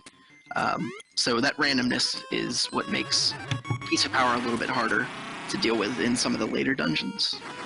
Yeah, and when you're going for like really low times, like these 2 runners, getting certain piece of power drops where you want them can make a huge difference, anywhere from 10 to 30 seconds. Yeah, the big one is going to be in Dungeon 5. That's kind of the make or break one. That's a good 30 seconds easy, if you can get that drop at the beginning of the dungeon and keep it the whole time. So here we're going to see... Yeah, you want to explain that? Sure, yeah, so you saw he just kind of snuck between that rock tile and then that wall tile, and he did that by exploiting a thing that we call a flock clip, where you can kind of push yourself 1 extra frame past those adjacent, or those tiles, because of the way the text box works when it pops up. So it circumvents you having to walk all the way around to get to the other side of that those rocks. Yeah, and that's using another one of the things, I guess, that we didn't really explain at the beginning, which is wall clipping. Wall clipping kind of allows the game to be broken a lot. Wall clipping, I think we talked about it a little bit, is where the way the tile sets work, Link can be on a tile, but he can kind of move in between them. That's how he gets that smooth movement. He's not, moving like on a chessboard. So the fact that he can move kind of in between certain X and Y positions on the tile set, the way the game works is he can kind of squeeze in between certain ones, which allows him to, in some cases, trick the game into thinking he's in, above where he should be, below where he should be. And that's what, again, lets you do some of the super jumps. It just lets you do some pretty crazy stuff. And you'll notice that he did get one of the first, or he got the first of several planned piece of power drops in this dungeon, which is why you'll hear that the music changed and his sword has that knockback ability.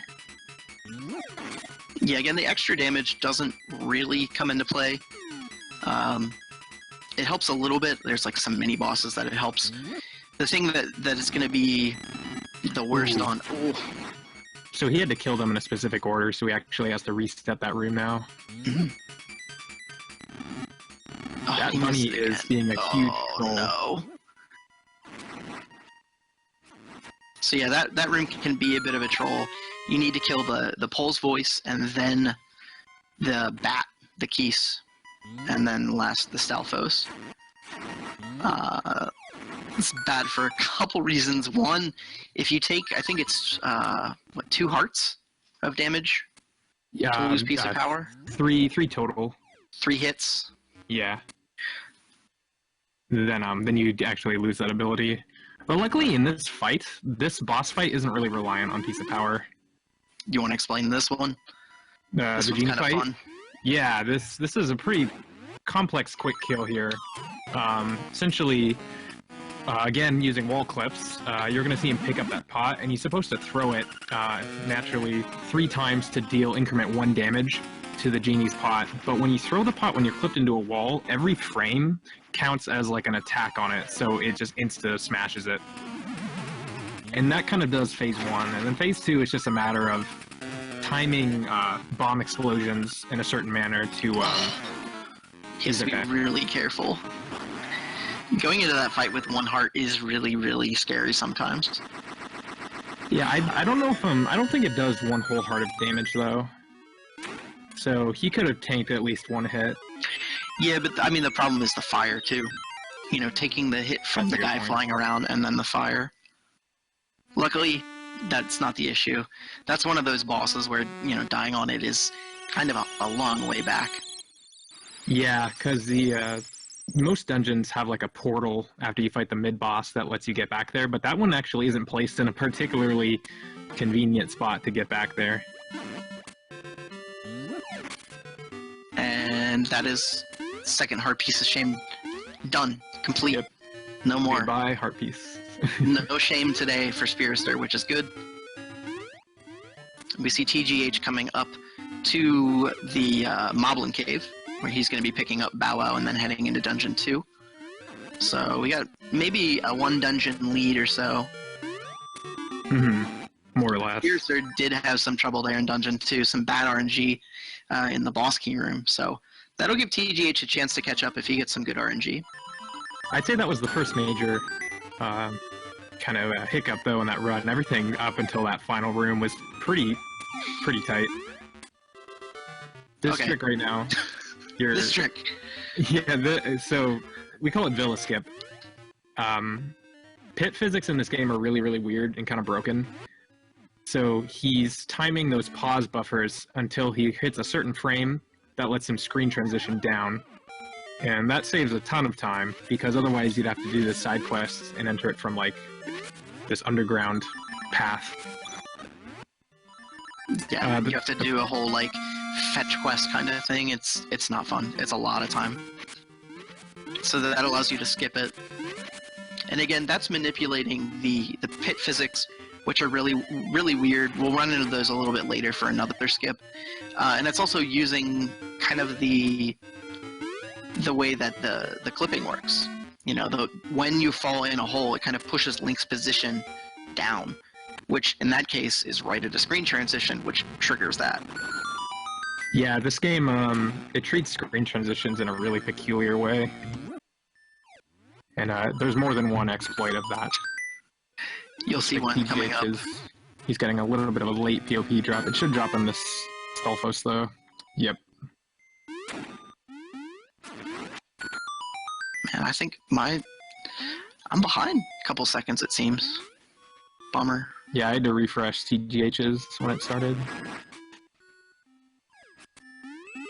So, Dungeon 3 is actually really straightforward. We do use a flock clip to avoid getting 1 key of 4 that we need to get.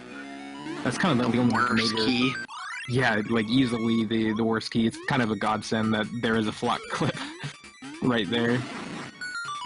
First, Dodongo. Dodongos are fun. We used to have to fight Dodongos twice. You had to fight them in D6. But right now, you only have to fight them in D3. And Dodongos is kind of cool because the way that that fight works, the fact that there's 2 of them, and that is the room, again, that's the mid-boss for that dungeon. So when they die, it triggers the portal. But since the developers don't know which one you're going to kill first, and which one you're going to kill second, depending on how they move around, they don't know which one to trigger the drop-off of. So in that case, you can actually kill just one of them, and then leave the room, and that says, oh, hey, you got the drop trigger for one, and it lets it lets you skip the second one, which is really nice. So we got the boss Luckily, key. here's that little room. Oh yeah.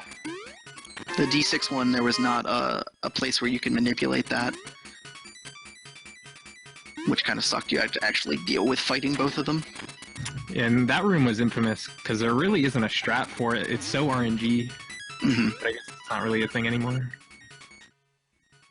So the boss coming up in this part is kind of like an homage to Vitreous from Link to the Past. Kind of big blob.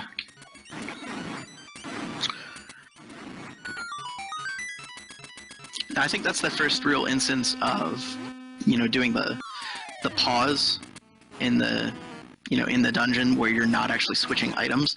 So it may seem like Spiraster just paused randomly there, but each time you enter the boss rooms, there's a certain couple of frames that trigger the text for that boss, the I'm gonna kill you text.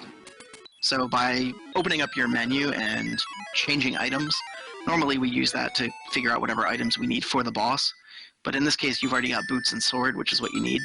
So just a quick pause saves you a bunch of, having to mash through some text. It's funny they're both leaving dungeons at the same time. Yeah. TGH made quick work of Dungeon 2. Yeah, and that was pretty he textbook. is also not shameful. No shame in this relay. So, Spiraster is going to make work of a really game-breaking glitch in a second. It's going to look really funny. He says he's going to equip bombs, and he's going to be on a screen transition, and he's going to lay a bomb on the same frame that he transitions, and it's going to start a cutscene early that we shouldn't be able to start. It doesn't make sense. Yeah, that's pretty much the only way I can explain it. I'm not sure if anybody's found out exactly why. My theory is that, the way that the bombs blow up is kind of like a little mini cutscene. So the fact that you leave the screen, it doesn't know what to do with the bomb. So it's just like, okay, trigger the next thing that was going to happen. That being the bomb blowing up. Seems like that's like the working theory, that it just kind of like it's like it calls to the next like whatever Trigger that thing. Yeah. Yeah, and we call it walrus skip, as you can tell, because it just instantly moves that walrus, and we don't need the ocarina, and we don't need the song, and we don't need Marin, which is like a huge side quest. Sad. I know, it's a bit of a shame. Also, another thing to note here, he actually can't use his buttons. You can use your directions after you do the walrus skip, but the way that the cutscene is triggering and the way that, again, you abuse the screen transitions, it thinks that you're still in a cutscene waiting for Marin. So normally Marin sings to the walrus, wakes him up, and then has to run off screen. So you are kind of stuck during that cutscene, but again, you can move, but you just can't use your items because it's waiting for Marin to leave. But since we don't have Marin, she never leaves. So you can move around because you get that cutscene, or rather the screen transition, but then your buttons are stuck. So he went into that one cave to kind of trigger it to say, okay, yeah, I can use my buttons again. So there was a chance to soft lock there. Yeah, that actually used to be a lot more infamous until we were able to come up with a consistent way. Before we used to do the transition a little differently. We would do it horizontally, and you had to sort of just finagle Link in a way that you could screen transition before like the quote-unquote cutscene or the post part started, and which was inconsistent. We see TGH taking care of the Dodongos. Making really quick work of Dungeon 3. Again, pretty textbook. Yeah, this has been pretty clean so far. Actually, I didn't see what his villa skip count was. I didn't either.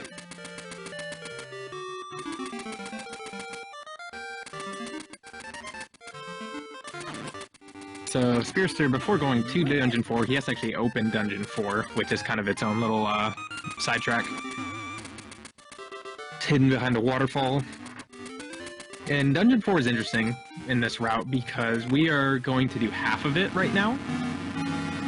But what I mean by that is we're going to get the dungeon item, but we don't actually have to complete it, and it's actually better that we don't because it triggers like a overworld event that we can actually skip if we just do it later.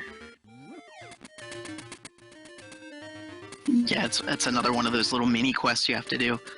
It triggers a ghost that you have to take all around the island and show him places he saw when he was alive, and now he's dead. It's real sad. And he gets the first obstacle skip. It's like a little 5-frame time save.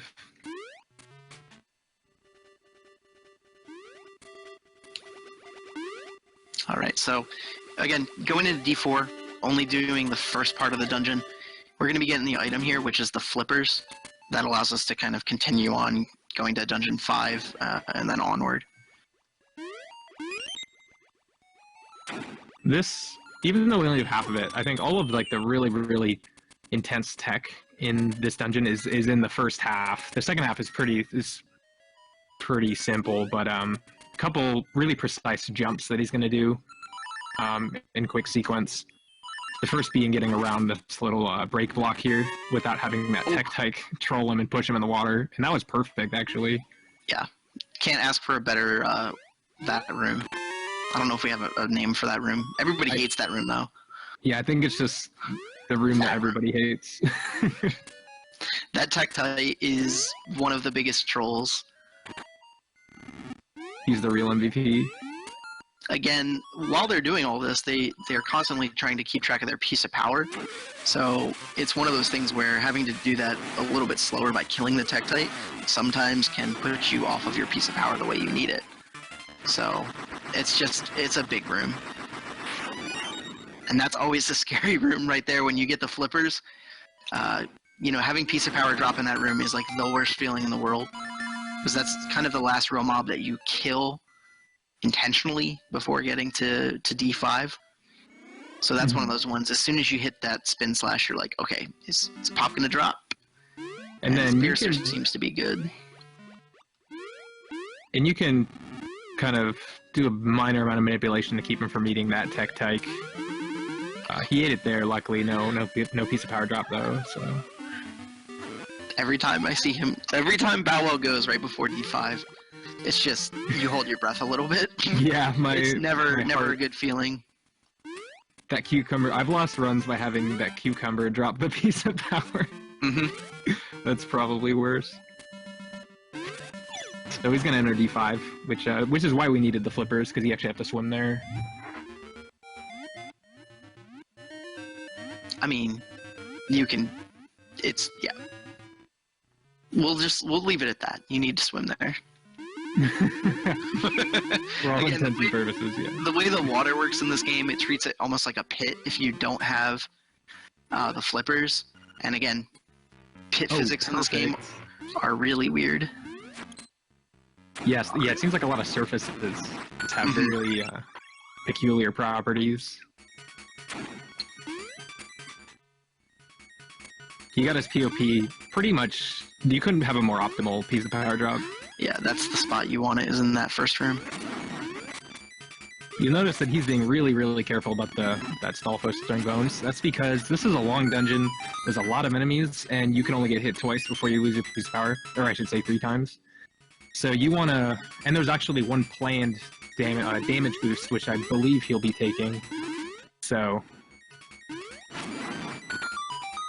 Anywhere you can avoid damage, you pretty much need to. Now, in Dungeon 5, there's this little, it's not a normal mini boss. You know, you don't go into one room, fight him. He kind of runs away, which is not fun. You have to chase him throughout the dungeon. So you have to fight him 4 times total, and on the last time you get the hook shot. The way that the bombs work, you can actually place the bombs before you start the fight, so you can hit him right into the bomb at the beginning. The first and the 4th fight takes 3, and then the 2nd and 3rd one only take 2.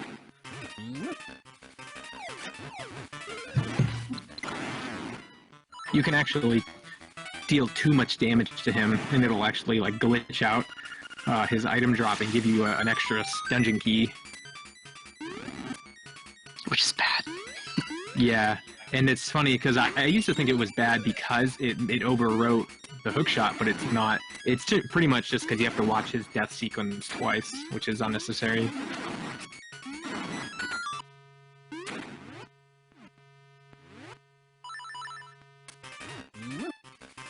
Alright, so Spiraster's coming up on the bigger sequence, not really sequence break, more bigger skip for this dungeon, which is where he's going to go get the boss key here. The way the game intends you to do this is to have the hook shot and then pull this little bridge across. But again, pits in this game are weird. That's just the theme of this game. So he's going to use boots and feather, and he's going to try and... Oh, he got it perfect. That was first try, yeah. He kind of lines up in between two of the different tiles, and then the way that the pits kind of push him down, it gives him just a little bit of space to get onto the ground there on the other side. So the game only really intends you to be able to jump over three pits, but that is a 4 length pit, so it's tight. It's pretty tight. It's annoying. That's one of those jumps. If you're having a bad day, it just makes everything worse. Yeah, it's like an insult to injury kind of thing, and it's definitely like a. At least for me, it's a. Can tilt you pretty hard when you miss it the first time. It's like a snowball. Mm-hmm. So Spiraster coming up on the last fight here for the Stalfos. That'll get him the hook shot. Hook shot is really useful in this game. It allows us to do a really big skip to get the rooster key later. And also, I think, is the fastest movement in the game is while you're hook shotting. Yeah, while you're moving with the hook shot, that's the fastest. It also, like something that's not mentioned enough, I think, but is pretty useful is the fact that it gives you extended invincibility frames. Yeah. For and I think you see that a lot in like the Link to the Past too, like in the Ganon fight. That's pretty much imperative. I don't think Spiraster's taken any damage this D5. No, this has been a pretty fantastic D5. He did opt out of the damage boost, which I'm assuming was just for safety's purposes, which makes sense. TGH getting POP in the first in the room. The first room. I think Spiraster, most runners will try and lose their piece of power before the Dungeon 5 fight. And that's because the boss here doesn't actually, doing more damage to him doesn't do anything. It tracks the number of hits that you give on him, not the amount of damage he takes. So it's one of those things, the piece of power is nice for the speed, but against the boss it has that knockback effect that it normally has. So in this one, it knocks the boss into the wall a little bit further and a little bit faster, so you have less time to hit him. Perfect 2-cycle. Yeah, that was a 2-cycle, and he actually utilized some strategic positioning to ensure that he got the snake out of the wall every time. Basically by just being in the center of the screen when it pops out.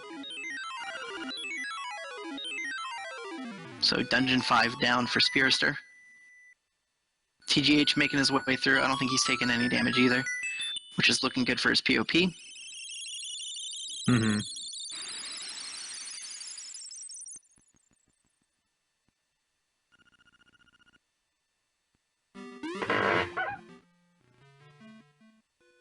So Spiraster is going to be coming up to the next dungeon, which would be Dungeon 6. And before he can get into Dungeon 6, he needs to go get the key to open that up, which you have to go through the Armos Maze. Armos Maze is one of those things that, for new runners of this game, it's really annoying. The Armos can do a ton of damage to you. They knock you back, and it's one of those things where you die, it sends you all the way back to a spot really far. Either all the way back to D5 or all the way back to a certain fight. Yeah, the trouble with them is that they almost deal 2 hearts of damage, and there's so many of them that taking a couple hits leaves a big difference when entering Dungeon 6. Mostly too because within the Armos Maze there is some intentional damage taken, not a lot, but it all adds up. One of the cool, I guess, little things about having Bow Wow is Bow Wow can actually eat Armos in the Armos Maze before you actually trigger them. Mm-hmm. So that's one of those things, before not having Bow Wow during that part made it a little trickier. But now I think there's like one that's a guaranteed bootstraps. Oh no. He recovered from that pretty well. Mm-hmm. Like, as good as you can. Only ended up taking one a hit of damage.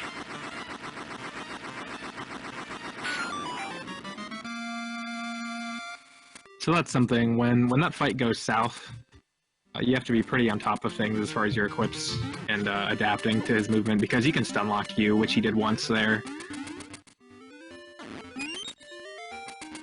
Yeah, and that's one of those things, again, it's more optimal to have, or to save the equip there. You still have to do the same amount of damage. So using the boots to bounce off the wall when the Armos is landing saves you from having to switch out to the feather. Mm-hmm. And I guess, yeah, chat's asking about POP. Again, POP is a certain number of kills. The game tracks it. It's since you've died, I believe. So when you die, it resets. At the beginning, you need 25 kills before it triggers. And then after you leave D5 in the run, it actually pushes it up to 30, and that's dependent on the heart container count that you have. It doesn't go up again until, I think, at the very end. Yeah, I think it's at after that the point, last it doesn't matter. Yeah. There's very minimal POP routing, though, for the end. Yeah, for the last few dungeons. Actually, TGH opted for a pretty swag way to get to the dungeon boss. He did a hookshot jump, which you'll see implemented later. If you get one within the first few attempts in that room, it's actually a little faster.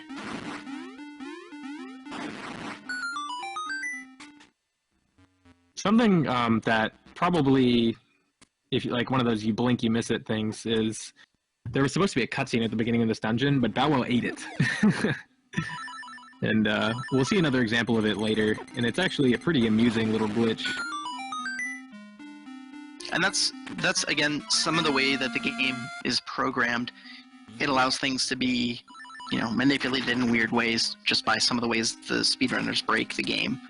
So by having Bow Wow, and he eats enemies, that's just what he does. The cutscenes are actually sprites. So by having them be sprites, Bow Wow can actually eat them.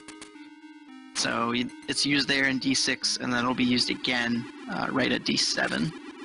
Mm-hmm. This is an example of the invincibility frames from, he actually glitched Link's state by hookshotting into that pot. Twice. So, yeah. You have to, I think the principle is that when you're flush with it and you hookshot it, for some reason that extends it. There's a couple strats for this part of Dungeon 6. I'm not sure what he's going to opt for.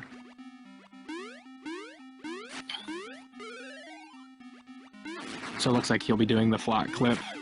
Mm-hmm. I think that's that's the faster way if you do it. It's also safer, I want to say, because there's no chance of soft locking. Yeah, this way is really nice because, yeah, you can't get stuck in the wall by doing a super jump. There's another interesting method that I think Vlak came up with where you can do a bonk off the wall with the boots, and it lets you super jump.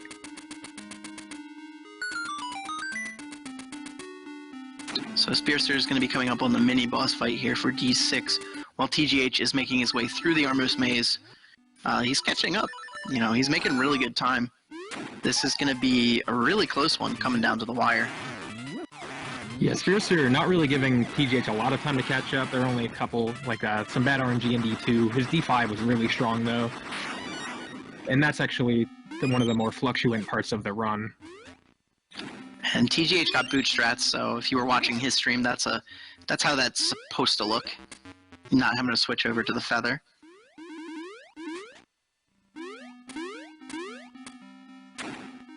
Spiraster coming up on the most boring boss in LAX, which is Facade. As made famous also by the Oracle games. The trick with him is that his hitbox exists before the cutscene starts. So you'll see Spiraster's just gonna kind of take advantage of that and deal a lot of damage before he even wakes up. Which is pretty ridiculous if you know about that. I see some questions in the chat. I'm just going to address those while Spiraster's cleaning this up and TGH is making his way into the dungeon. Some of the big differences between this one, which is LADX, and then the original Link's Awakening, other than the fact that it's in color, there is actually a lot of different speed tech for the games. In LA, though, since the system is not as advanced as the Game Boy Color, there's a lot more abuse you can use with the Fire Rod, which allows you to overload sprites, so that when you transition screens, you can actually deload certain sprites. And it's crazy. You know, you don't actually fight bosses in that game. You just transition to the room with the Fire Rod going, and you walk through. In LADX, you do have to do the boss fights,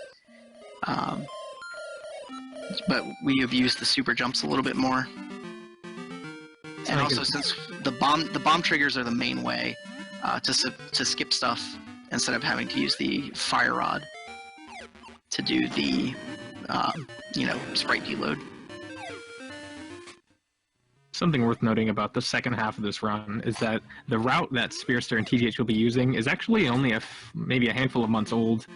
We used to do the dungeon order pretty differently until we came up with a route that saves a ton of overworld movement and actually cuts down the time as far as efficiency by about 35 seconds. So he's going to finish Dungeon 4 now, whereas we would have done it like dead last. TGH showing off some swag. I like the swag in that room. Yeah, he has that moonwalk there. Everybody has their own little swag. It's true. People come up with the funniest little dances. No real auto-scrollers in LADX, which is a good thing. So we get a couple rooms where we can have some fun. You're going to see a super jump here on Spiraster's screen. He's going to jump up, and then midair he's going to clink off of the P-hat after waiting for it to rise up a little bit, which allows him to change position or change direction in the air to get up onto that ledge that he, wouldn't be able to otherwise.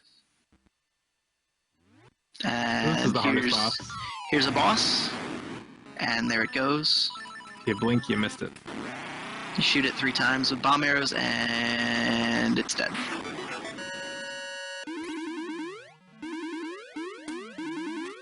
So now he has the surf harp.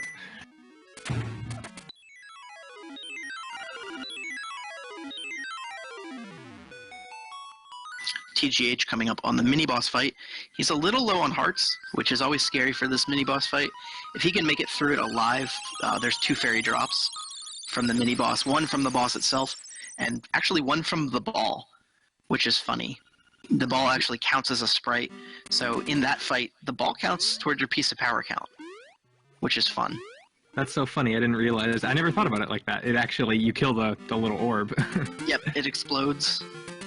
So that counts as an extra kill. A lot of people were like, why is my piece of power off? It's because you didn't count the ball. Because you wouldn't think that would count towards it, but yeah, because it's not intuitive by any means. The way they program this game, it's just it's great in its I love own it. way. It's a beautiful mess.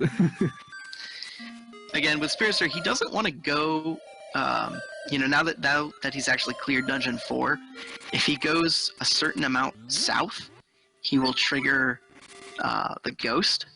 So it's one of those things where, again, the way the triggers are set, we can abuse it by not going a certain way, or not going that far down, and then we never have to do that. And it's convenient that basically all the other orders of business we have exist on like the upper hemisphere of the game. Shoutouts to that guy. Yeah, Papal. He's the real MVP. You want to explain Rooster Skip? Sure. Rooster Skip, you saw a bit of a preview of a hookshot jump. He's going to go over a pit, use the hookshot, and because the hookshot kind of gives you these properties, it freezes your position. You can kind of hover over pits for a bit, and you're given a single frame when the hookshot resets inside Link to do an input. And in this case, he's going to jump, because that's going to carry him farther across this pit. And with two very well-timed jumps like this, you can circumvent needing to get a rooster that flies you over. Yeah. Very well executed. First try. He did do it buffered, a little bit safer. But again, no shame in doing that trick buffered. That is, that is the big trick in this run, the way that we actually keep Bow Wow now. You have to do that. It's just, you do it. Before there was an option of actually getting the rooster, but you don't actually get the ocarina now. You don't return Bow Wow, so there's no chance of getting the rooster. So, you just gotta do it. Yeah, and falling in that pit costs you anywhere from 25 to 30 seconds.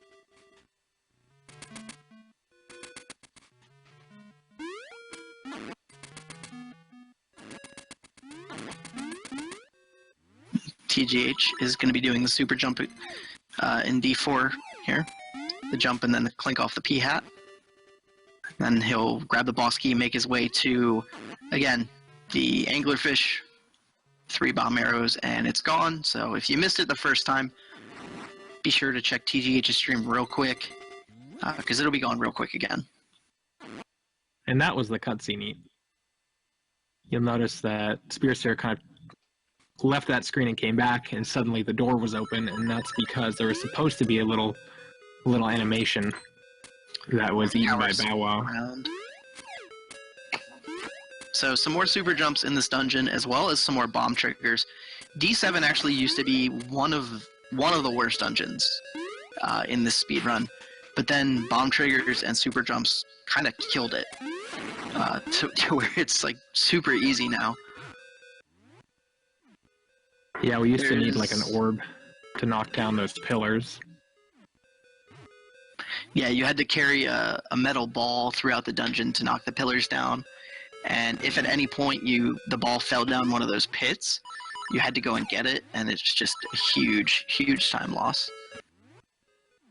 And it's funny, you don't just need screen transitions. You can actually use pits to do a trigger, which is what he does for the third to last pillar. And again, I'm assuming that's because it doesn't know what to do. So you place the bomb, and the game is going, okay, I need this bomb is going to explode, right? That's going to trigger. It's going to blow up. But when it's down a pit, it doesn't blow up. That animation never happens. It just kind of disappears. So that's why you can also use pits to do that. You don't have to be on the screen transition.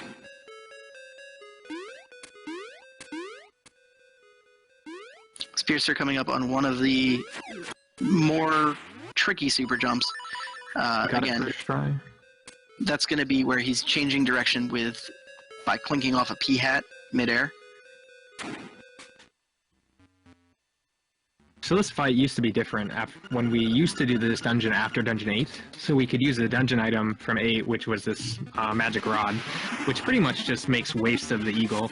But now we actually have to time these bombs in a strategic way. TGH coming up on the Rooster Skip right here. And he did a really good on buffer. That was fantastic. Beautiful. That's like what every runner wants in a run. And as you'll see, from placing those bombs in that way, he was able to kill the eagle. And that just leaves one dungeon, which is 8.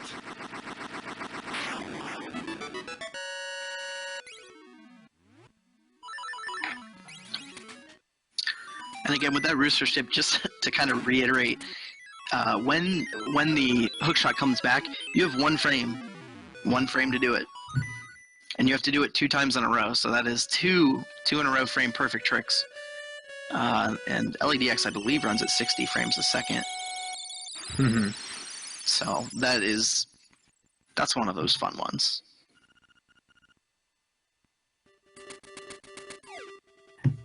Spiraster utilized the save and quit menu to push himself a few extra pixels while falling, and that lets him not fall in that little pit.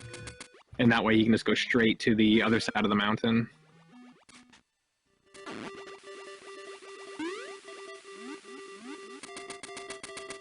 If you look at TGH's stream, you'll see, there we go, Bow Wow eating that cutscene again. And then, since the cutscene has been eaten, you actually have to trigger the way the game saying, oh, it's already open. I don't have to show that animation. So by walking off the screen and then walking back. And you saw that he had that little half cutscene with Marin there in Spiraster's screen, and that's because when you do Dungeon 8 in the intended way, which is last, there is this final little event that happens where you have to save Marin from these moblins.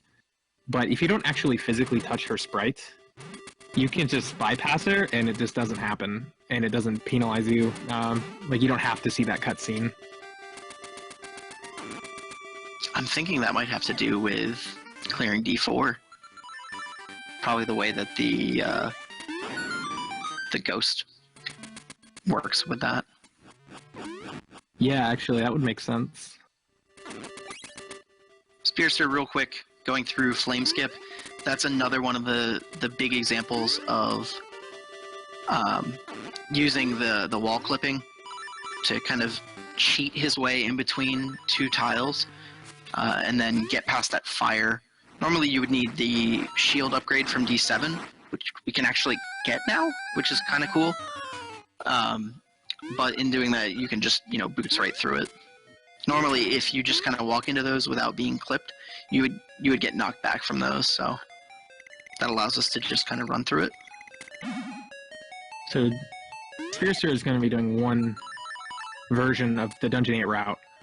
Of several, actually, these days. There's several almost equally optimal routes. He's going to preemptively blow a hole in the wall to the right so that he can enter that room without having to solve this kind of dumb puzzle. Here's a sideways block push. We don't see those as much as we used to in the run. That's, again, another instance of clipping. And something kind of really subtle that I really admire about his gameplay right now is that he got lucky with the Turtle Rock bomb trigger and didn't need to do an extra menu. So what he did was he equipped his feather and his sword before entering Dungeon 8, which actually saved him a menu. And that's the kind of thing that you have to sort of capitalize on it when it happens, and you have to kind of think quick.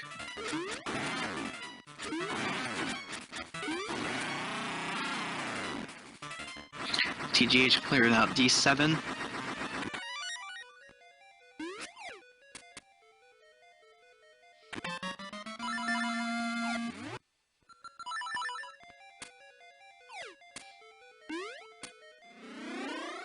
Spiraster killing Blano, then going back.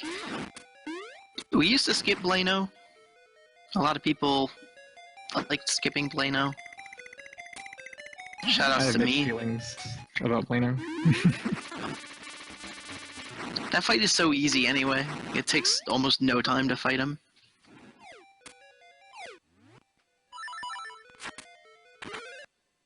So, in a couple of rooms, Spiraster's going to get the dungeon key.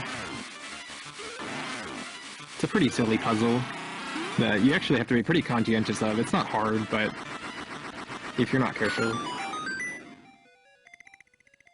Yeah, luckily you only have to do this in one of the rooms.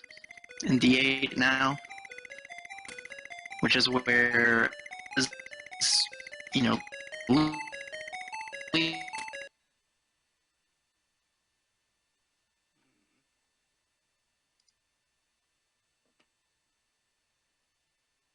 kind of freeze the direction you push on the block As the is puzzle moving. being solved. There's a couple different ways to do that one, so you'll see a bunch of different runners do it differently. Oh, first try. So he did a little hop there on that lava, and like we talked about earlier with like water and pits, it treats it like a solid object if you pause the game on the frame that you land on it. And that's exactly what he did, which is, you know, frame perfect, so...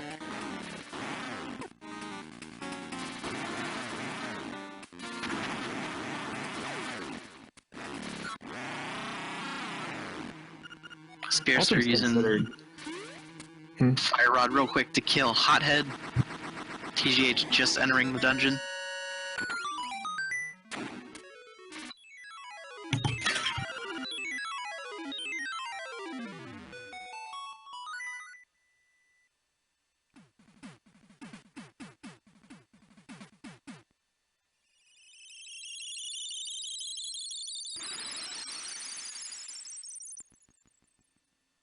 So again, TGH is taking a different route through D8, if I read that the right way, where he's not going to be using that other bomb path. He's going to be continuing to the right, and he's going to use kind of that quick hook shot and his shield to bump the P-hat into the pit. Like, Didn't quite get it, actually, so we had to reset the room. But he was able to actually kill the snakes, though, which is maximizing the efficiency. mm-hmm. It's actually faster to reset that room than wait for the P-hat to fly around and land.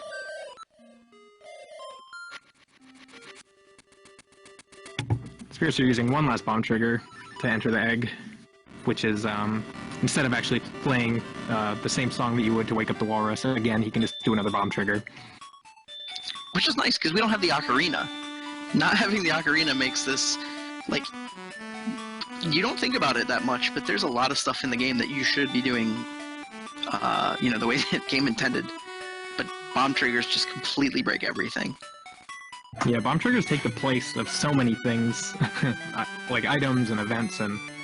The ball in D7, the ocarina in, like, everything. Marin entirely.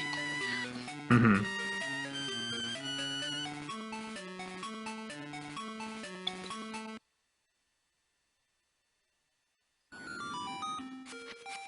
So the pattern's always the same.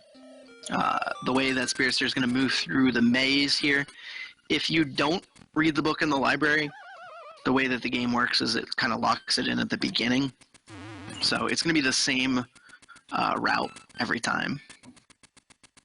Yeah, and I think it only changes if you read that little book, and then it gives you one of several possible. So he's mashing the bomb button right now, and that actually, when you do a bomb trigger, essentially on the first few frames you can entering this room, it messes with the Nightmare boss pretty badly. And you'll notice that the sound is glitched. He's in the wall. It's kind of a mess. And the reason he does that is because it skips a big text box that leads up to the fight. One of the longer ones. Yeah, in both Japanese and English. He's actually using shovel strats here, which is pretty cool. I've never seen shovel strats like this. Also, something to be said, this is a huge RNG part of the run. Each of these orbs, after the first two, is a coin flip. Will it deal damage or will it not? So he's gotten 3 in a row, which is almost perfect. It needs 4 hits total. The first 2 are guaranteed. And there's 1 blue ball. 1 and 1. Wow, only 1. That's perfect. So he actually stored a dash with the boots, which is why he had the shovel. And this just makes this next quick kill super simple. You just unlock him. Only a couple phases left. Just Ganon, Landmola, and then Deathel. Not really a quick kill for this guy, but you can just keep yourself in the corner, tank a couple bats. So Team Courage coming up on the end here. It's going to be, what, a little under 14, probably 31 or so, depending on Deathel RNG here. He needs the eye to open up, and then he needs to shoot arrows. I believe it's 16 shots to kill Deathel. Yeah, 16 arrows. Or 1 boomerang. Yeah. Or 4 bombs. Yeah, bombing him is no fun. Spiraster getting that final hit. Looks like Team Courage is going to take this one. TGH not that far behind though. Yeah, entering the egg. It's gonna be one of those things where I think they're gonna be easily less than 5 minutes apart. Yeah. Which is crazy for a relay race with so many games in it. Also, I think that's a PB by about 10 seconds for Spiraster. Yep. His old PB was a 56-57. Awesome. So what a good way. What a good way to get a PB. Ending the relay. Closing it for the team. That's so cool. With shovel strats? Oh. Yeah, he had the shovel. That is like the most swag PB. Shovel strats PB during a relay.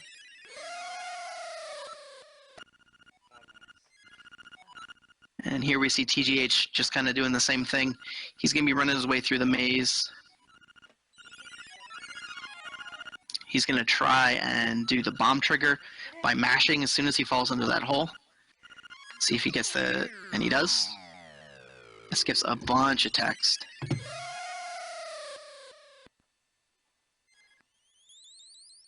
Yes, Spiraster's fight was pretty close to perfect. He got the blob quick kill, which is a little RNG, and then his Deathel was really, really forgiving too.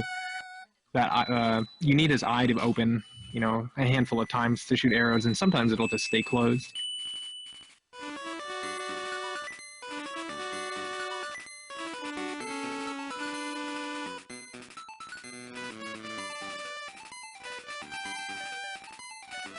Now, let's see. So that's 1. Again, first 2 are guaranteed. Everything after that, 2 in a row. 50-50. Which is, I think, worse than Link to the Past. I think with Link to the Past, there's a cap on it. I want to say they guarantee a hit every, I think it's every 4. Yeah, I think it's assuming you land the hit. Mm-hmm. Like, you can't go over a certain number of cycles. Whereas in LADX, there is no limit to it. You can sit here and try and kill the final boss forever if the game wants to do that. I feel like that was... Oh, it was 1 blue ball, 2. Yep. Or was that 2? It was 1 for both of them, if I saw it right. Nice. Yeah, I'm curious to see what the time difference is here.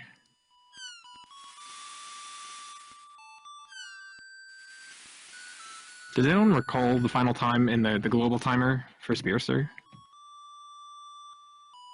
It was like 14:31 something.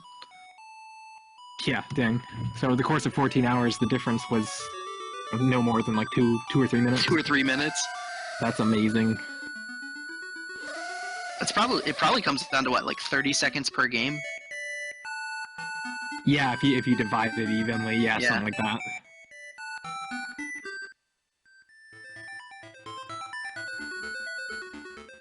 Also, this good 54. I guess I won't speak too soon. Wow.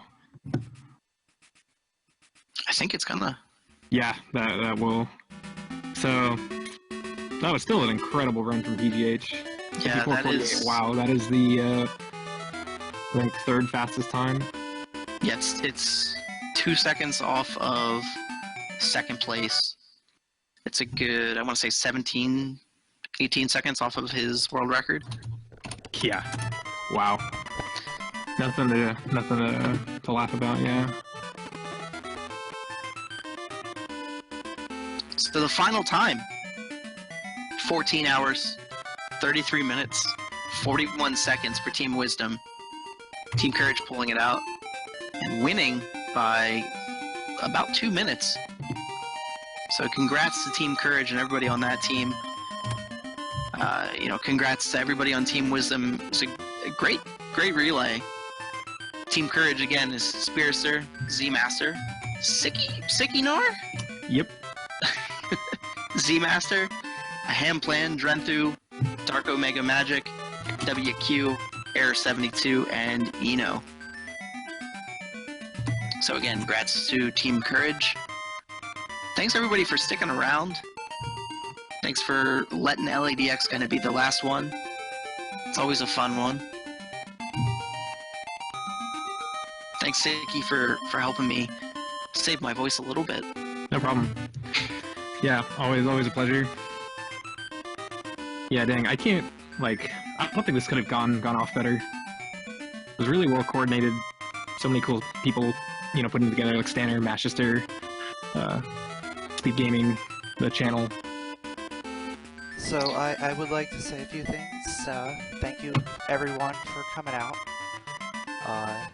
It has been a really crazy relay. Did not expect that at all.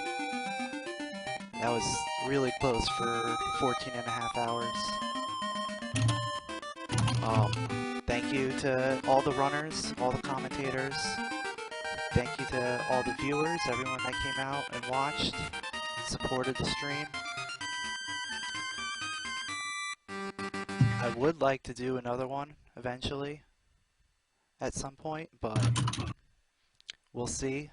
We'll see if there's interest in another one. I definitely want to thank Feasel and Mythical for letting us stream on Speed Gaming. I want to thank Disclude for making the sweet layouts for us. Let me see, who else? Who else can I thank? I want to thank the guys over at the GDQ Hotfix for rating us earlier, especially Boney and all the mystery guys. You guys are awesome.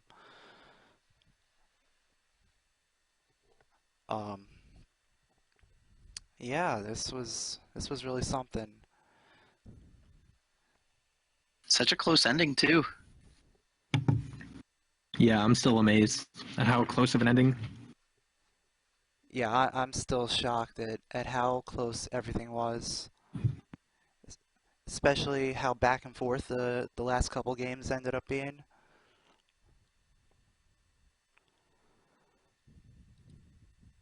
All right, well, thanks again. If you guys want to, you can follow these runners. I'll just plug them real quick.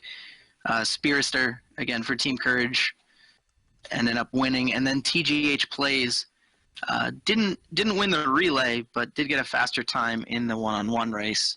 So congrats again to TGH. He is the world record holder for this game, for this category.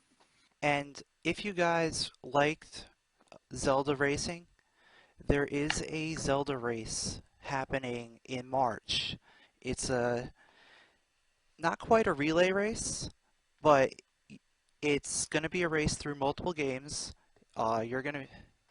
There's a cash prize. It's going to be playing through Legend of Zelda, Link's Awakening DX, the No Save Quit Wrong Warp Out of Bounds category, the one we just saw. Then you have the Oracles. You have both Oracle of Ages and Oracle of Seasons. It's going to be the linked category where you're playing through Oracle of Ages and then using the password to link into Seasons to get the true ending. And then you're going to have the Minish cap, any percent, the same category that you saw today. So you have 4 games. It's going to be happening in March. I believe you can get more information at redcandle.us/race.